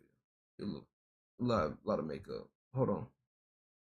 But it's for the look though, because I know a lot of places they do that extra makeup look. Like, see that shit. She be over here like, bro, what the fuck, bro? What the fuck? Like, she be out here wilding, bro, and she be getting to the bag though. I can't even. Y'all be thinking I'm bullshit with some of these dances, bro. They be out here getting to it, bro. I can't. Like, but she be getting to it for real, bro. Like, she shows up in music videos now. I think she's been doing music videos. Like, yeah. I be having fun with her. It's fun shit, bro. What in the world? Now, hey, you don't have. Hey, I get it, bro. Some people are a little bit more conservative in that regard. I get it. I understand. She be, cause like I said, when I first met her, I was like, damn, bro. Like, it took me a minute to warm up to her, like her personality for a bit, cause I was like, damn, bro, she really, like, she be doing the most. Like, she be doing the most, but like it should be crazy. Like, she be getting to it. You like, hey, why not? That's craziness, man. But let me see. I think I got it. Hold on one second. Let me get that. I just have to show that real quick because people be thinking I'm be bullshitting. Did not get the other picture? Hold on. I thought I just saved the other picture. Hold the fuck on. Hold the phone. There we go. I promise y'all, I promise y'all, I'm a streamer for real. I promise y'all, I'll be. All right, hold on. Let me. I promise y'all, I know what I'm doing. I promise y'all, I do. There it is. Did it not say? Okay, there it goes. They did save. I had to refresh it. That's all that was. I swear I'm not crazy. It's like okay. Yeah. So I started doing. A lot of people wanted to see me do like my own interpretation of some characters from games and stuff. So that's Orbosa from Legend of Zelda: Breath of the Wild. So yes, sir. So yeah, I'm working on a little project with her. So I've just been doing some poses and stuff, and noise. I'll be working on. Yeah, I've been working on. I'll be working on the feature film for her. So feature. That man during the summer. That man said a feature film, y'all. A feature film, chat. A full feature film. Feature length. Yeah, bro, so, I've been messing around with this AI shit, bro. Like this AI art, man. I can't do that. Damn, I'm fucked. Yes, I just realized. I just realized what I did. Well, that was unintentional. My bad. Oops. I promise it wasn't. It was for artistic purposes only. Yeah. I clicked on the wrong one. Oh well. I like those type of thigh stockings where I like when it squeezes the thigh and you see that little meat. Yeah. That's I like. I don't know why I like that. I'm surprised. I'm actually surprised the AI was able to catch it like that. Because of what I've noticed with the AI, like they're able to do this, not too much of a problem. But I've noticed with the AI, it's kind of hard for it to do fishnets. You know what I'm saying? For some reason, like it won't do the actual fishnet right. Like it won't completely do it. Like the AI has a problem understanding it, but it works. You know what I'm saying? So, but then like some of the thigh squish on this one. This one was supposed to be like a katana based one right here. I even did like one for the fishnet. Yeah, fishnet black pantyhose Lord Black. Yeah, like I've done like the animated style look. For some reason, like when you try to do tights, it does that weird thing with the tights and stuff. You you know, I do kind of like this one. This one looks like it's all different. Like, that's pretty dope. It looks like that's crazy. I did this one. This one came out pretty good. The shoes are a little weird though. Kind of. Now that I look at it, this is a good one. I like this one. I be having fun with these, man. Cause I'm trying to I'm trying to figure out I've been trying to figure out how to get those down. Cause I've actually used these. For those who don't know, I use these in my thumbnails and stuff. This was one of my favorite ones too because I've been trying to do colors and shit. Cause they always do black, right? So if I put a color on it, I'm trying to have it to do color. You know what I'm saying? So since I do Photoshop, I'm like, let me go ahead and Photoshop it. If Tifa was a Dark Fairy, there you go, and stuff like that. You know, and then like I said, I done the animated version. Let me see. I did another type of color one right here. That one came out pretty good, all things considered. This is another one actually. I painted that one. I did the color in Photoshop for this one. There goes a little thigh squish. Yep. This is the other thing that I've noticed too. They do the weird thing with the tights and stuff like that. Yeah, I kind of like it low key. I ain't gonna lie to you. But then I've done stuff like that. So what I've been trying to do too is different types of shoes because they always do the same type. I've noticed that they always do the same type. So I was trying to do this, and it actually came out pretty good. I had to draw it in, kinda, at first, for the AI to pick it up. You know what I'm saying? The AI, I had to draw in the black lines for the AI to pick it up, and then I had to. It was kind of hard for it to do at first, but then it worked. Got it to work. And then of course I did color with these, with her, because I was able to do get my face thing to work again, kind of. And then I even made it into I have a Laura that makes what do you call it? Those models, those little whatchamacallit models. Yeah. Those are pretty cool too. I was like, yeah, I could do that. Why not? But yeah, man, I've been doing a little bit of work myself, man. It's been a fun time, man. Appreciate you coming by, man. It's always a pleasure. And No problem, man. like I said, I tell folks, man, we don't always agree on everything, but that's fine. That's the beauty of my show, man. And I want people to understand that, the people that do this stuff, man, we're human at the end of the day, man. We're not, we're not just some fucking degenerates just sitting on a computer and just, winking it off every day. That's MugenLord's job. No, I'm just fucking with him. But no, we don't do that. We just regular people, man, normal men. And sometimes, hey, we got things that we like, and why not make the best of it? That's my thing. Why not make the best of what we are? You know what I'm saying? If you like that type of shit, you like it. You know what I'm saying? Hey, nothing wrong with it. And it's good to I want people to understand that with the show. Yes, pro sex appeal. Yes, exactly. That is exactly what I'm talking about. I'm pro sex appeal. And that's exactly what it is. You don't gotta like it. I'm a little bit more lenient though. I do understand that, some people, society isn't gonna may not view you as favorably, and that's, quite frankly, that's society's problem. That's their problem. Because it's the same people that talk shit and talking about what I wouldn't do. They'd be the same ones, paying money to see you. So, just saying, that's the way I feel about it. You feel me? Hey, I feel like anybody can make it happen. You know what I'm saying? Even, hey, somebody, I shit you not. You know what's crazy? Now that I think about it, I remember this one girl that was a little bit of a bigger girl. The day shift girl. We call them day shift girls because, the strip clubs got different shifts and shit. The day shift girls are normally the girls are, the day shift girls are normally the ones that are maybe not that attractive or either new to the club scene, trying to get a hang of everything, and some of the older girls sometimes, right? But there was this one girl that was she looked like a daytime girl, but she was getting money though. And I'm sitting up here wondering, how the fuck is this girl getting money? You ever see that? You damn, how you getting money? God damn. But you know what? Handle your business, baby. Do what you do, man. But let them know where they can find you at, MugenLord. Oh yes, you can find me at youtube.com/MugenLord, or you can go to my Twitter, which is like twitter.com/MugenLord. You can Dig it. do that as well. Um, if you are into my 3D hentai stuff, you can check my 3D hentai, which is my Patreon, which is patreon.com/3D hentai beauties, or my clips for sale, which is clips for sale/3D hentai beauties. Also my comic book company, VenusOrionComics.com.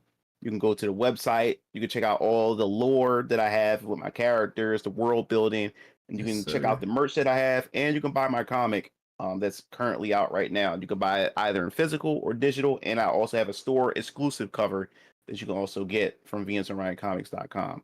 And I have a YouTube channel for Venus Orion Comics, so you can check that out as well. So yeah, that's pretty much it. Okay. I appreciate you. I once again appreciate you Mm-hmm. coming by. It was a pleasure. Definitely gonna be talking No more. problem. Definitely Oh gonna be yeah, talking most more. definitely. We This gotta was get some fun. more. Yeah, indeed, man. We got to. Got to. Mm-hmm. I need to figure out the way. I don't know how I'm gonna get it done. I wanna see if I can get Dinah involved. My mascot involved with this shit, man. Okay. One way or another, I'm gonna figure it out. One of these days, I'm gonna figure out doing them. Maybe I have to figure out doing the modeling. I don't know. I figure it out. Okay. But All right. Mackin ain't. Yeah, you right. Mackin ain't easy. Lord Blaze Fire. Lord Fireblaze. I was about to give you a whole new name. God dang. Yes, sir. Appreciate you, Disparity, for coming by. Always a pleasure. And like I tell anybody in the chat, if y'all got questions, man, like ask us, man. We kind of know our way around. You know what I'm saying? We know our way around the business a little bit. You know what I'm saying? Some more than others. I know my way around the club stuff a little bit. A little bit more than Mugen's got the personal stuff done, like the private party, which I actually would like to, host a private party. That'd be dope as fuck, bro. I'm not gonna lie to you. That would be dope as fuck, bro. That would be dope, man. But I know you probably getting tired, man. I'm gonna let you go. I'm gonna go ahead and end stream. Did you want to wait for me a little bit? Or do you gotta you have something to do? Or Yeah, I gotta get ready for bed. I feel I'm it. scared. Yeah, I gotta take a shower, get ready for bed. And I get up in the morning. I gotta deliver some. I got some comic book orders. People ordered some books, so I gotta get up in the morning. Oh, you mean Package those books. you mean like the vampire killers right here? Yeah, Yeah. yeah, Yeah. yeah. Yeah. So I gotta package that stuff and ship it off and everything. So I got you. I'm gonna still hold it down here for everybody, man. And speaking of which, man, hey, I need to get up with your brother, man, because I need to get I want to get some more shirts made, man. yeah, just hit Keo. Yeah, And I hit want him to up. see, and I also want to see about potentially getting some in bulk, because I want to get some regular ones in bulk, and then I gotta get some. I got some special customized ones that I want to get made. Yeah, You know what I'm just saying? hit Keo up. Yeah, just hit him up and y'all can work that out and stuff. Indeed, So indeed, hmm indeed. Oh, don't Mugen, Lord Blaze, sorry, don't go nowhere. We got a few more minutes, but I'm gonna go ahead and end it yeah. here with you, Mugen Lord. Thank you. Mhm. Go ahead, get your rest, man. Appreciate you. We'll be in touch, broski. Mm-hmm. All right, bro. All Later. right. All right. All right, y'all. That is Mugen Lord right there. Right now, everybody. I'm just wrapping things up here, closing things out. Welcome back. We're gonna do one more last round because I know Mugen Lord was tired. I was gonna do one more round anyway because we're gonna do it. We're gonna do it, ladies and gentlemen. We're gonna play the game of tip or dip. Okay, we're gonna play a game called it's the game called tip or dip, and I want y'all to be honest with me now. All right, it's real simple. It's real simple. Let me make sure I ain't got nothing crazy because I'm gonna probably get in trouble for it, but I don't care. All right, make sure. Okay, cool. We good. All right, it's real simple, ladies and gentlemen. Real simple. All right, I'm giving you some money. Your money right here. This is money right here.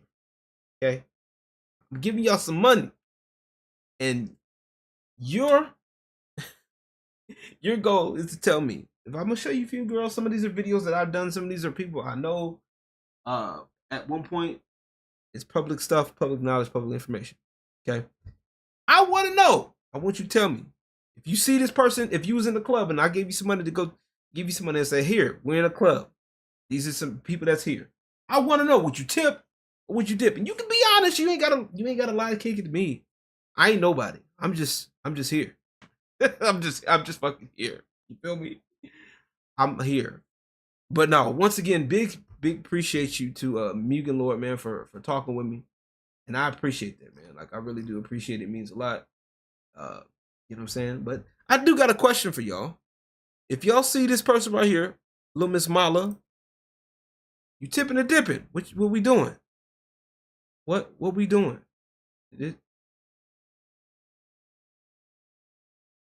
Tip or shall you dip? That's crazy. That's just moving, boy. That's automatic right there. Now, some of y'all may not be a fan of the you know, the look, man, of the BBL look. You know what I'm saying? What they call it, the bimbo look, kinda. But you know, I like it. She cool. She puts it down pretty nice. You feel me? You know what I'm saying? Puts it down pretty nice. What y'all thinking? I think little Miss Skylar out here doing her little thingy thing. Shout out to Skylar, man. Shout out to her.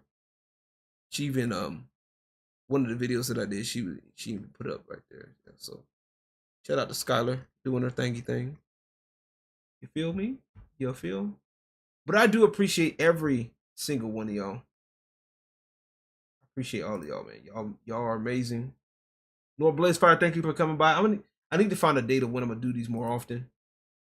But the goal of Strip Club Chronicles is to kind of like show y'all, man, that these are real people out here, real people with real stuff, man, and we just out here just talking, man, talking about things that we enjoy, man. Thank you, Chloe. Always a pleasure coming by. Always a pleasure. Always a pleasure, Disparity, having you come by. Fatal Crest, thank you for coming by. Other Side of the Fence, thank you for coming by. Charlie Nuclear, thank you. Vision, always good to see you. Miss Sparkles, thank you for coming by. Let me see, who else am I missing? I know I'm missing a few people here. Theo Lee Ronan coming by. Appreciate y'all. You know what I'm gonna do real quick before we get up out of here? All right, I can't do it over here. It's crazy. What I'm gonna do? That's crazy. Can I not? Can I not do it? Can't do it. Oh, they're not doing gifted. They're not doing gifted no more. Oh, shit, that sucks. I thought they were just still doing gifted. Let me make sure I'm not tripping right now. Hold on. I was gonna do it. Do you guys know if they're still doing gifted subs or not? The free gifteds anymore? They're not doing. Are they not doing the free gifteds anymore? Did they take that away from us? Because I sure was about to do it. I sure was about to do it. I was surely gonna get it done. But you know what? What we're gonna do? We're gonna do. That's why we're here. Okay, cool. All right. Just wanted to make sure of something while we're fixing everything up here. All right, let me fix that. I'm gonna do this. Then I'm going to. Yeah, no, they don't have that option anymore. Did they change it? Did they stop it? They probably did. Damn, that sucks.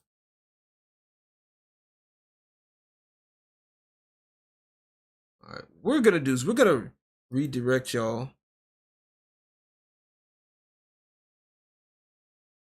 We're gonna redirect y'all.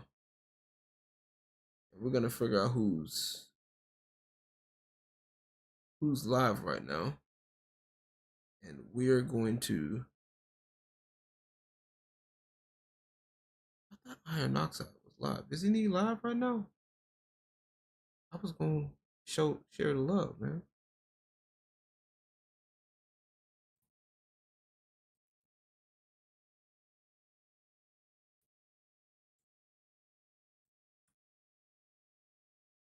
God dang it. YouTube, I love y'all sometimes, but y'all be doing too much. Are they off right now? I guess they're off. Yeah, they are.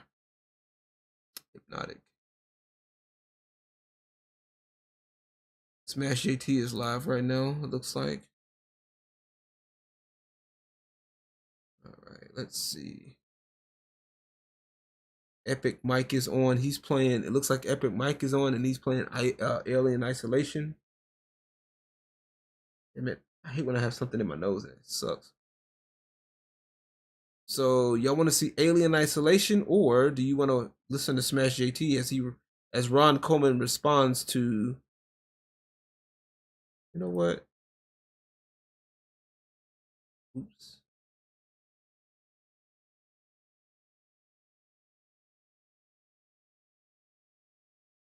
Damn it, I hit the wrong button. Okay, we'll just go to this one.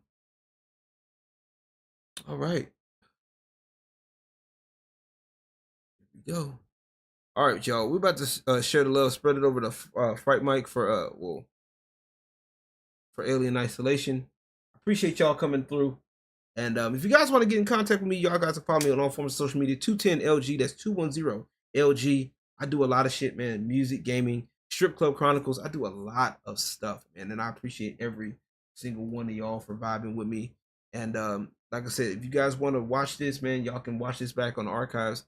I appreciate every single one of y'all for coming by and having, you know, vibing with us and all that good stuff, man. Once again, y'all be sure to check out MugenLord.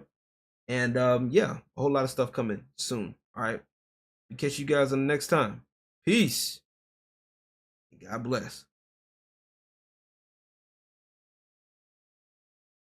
What's up?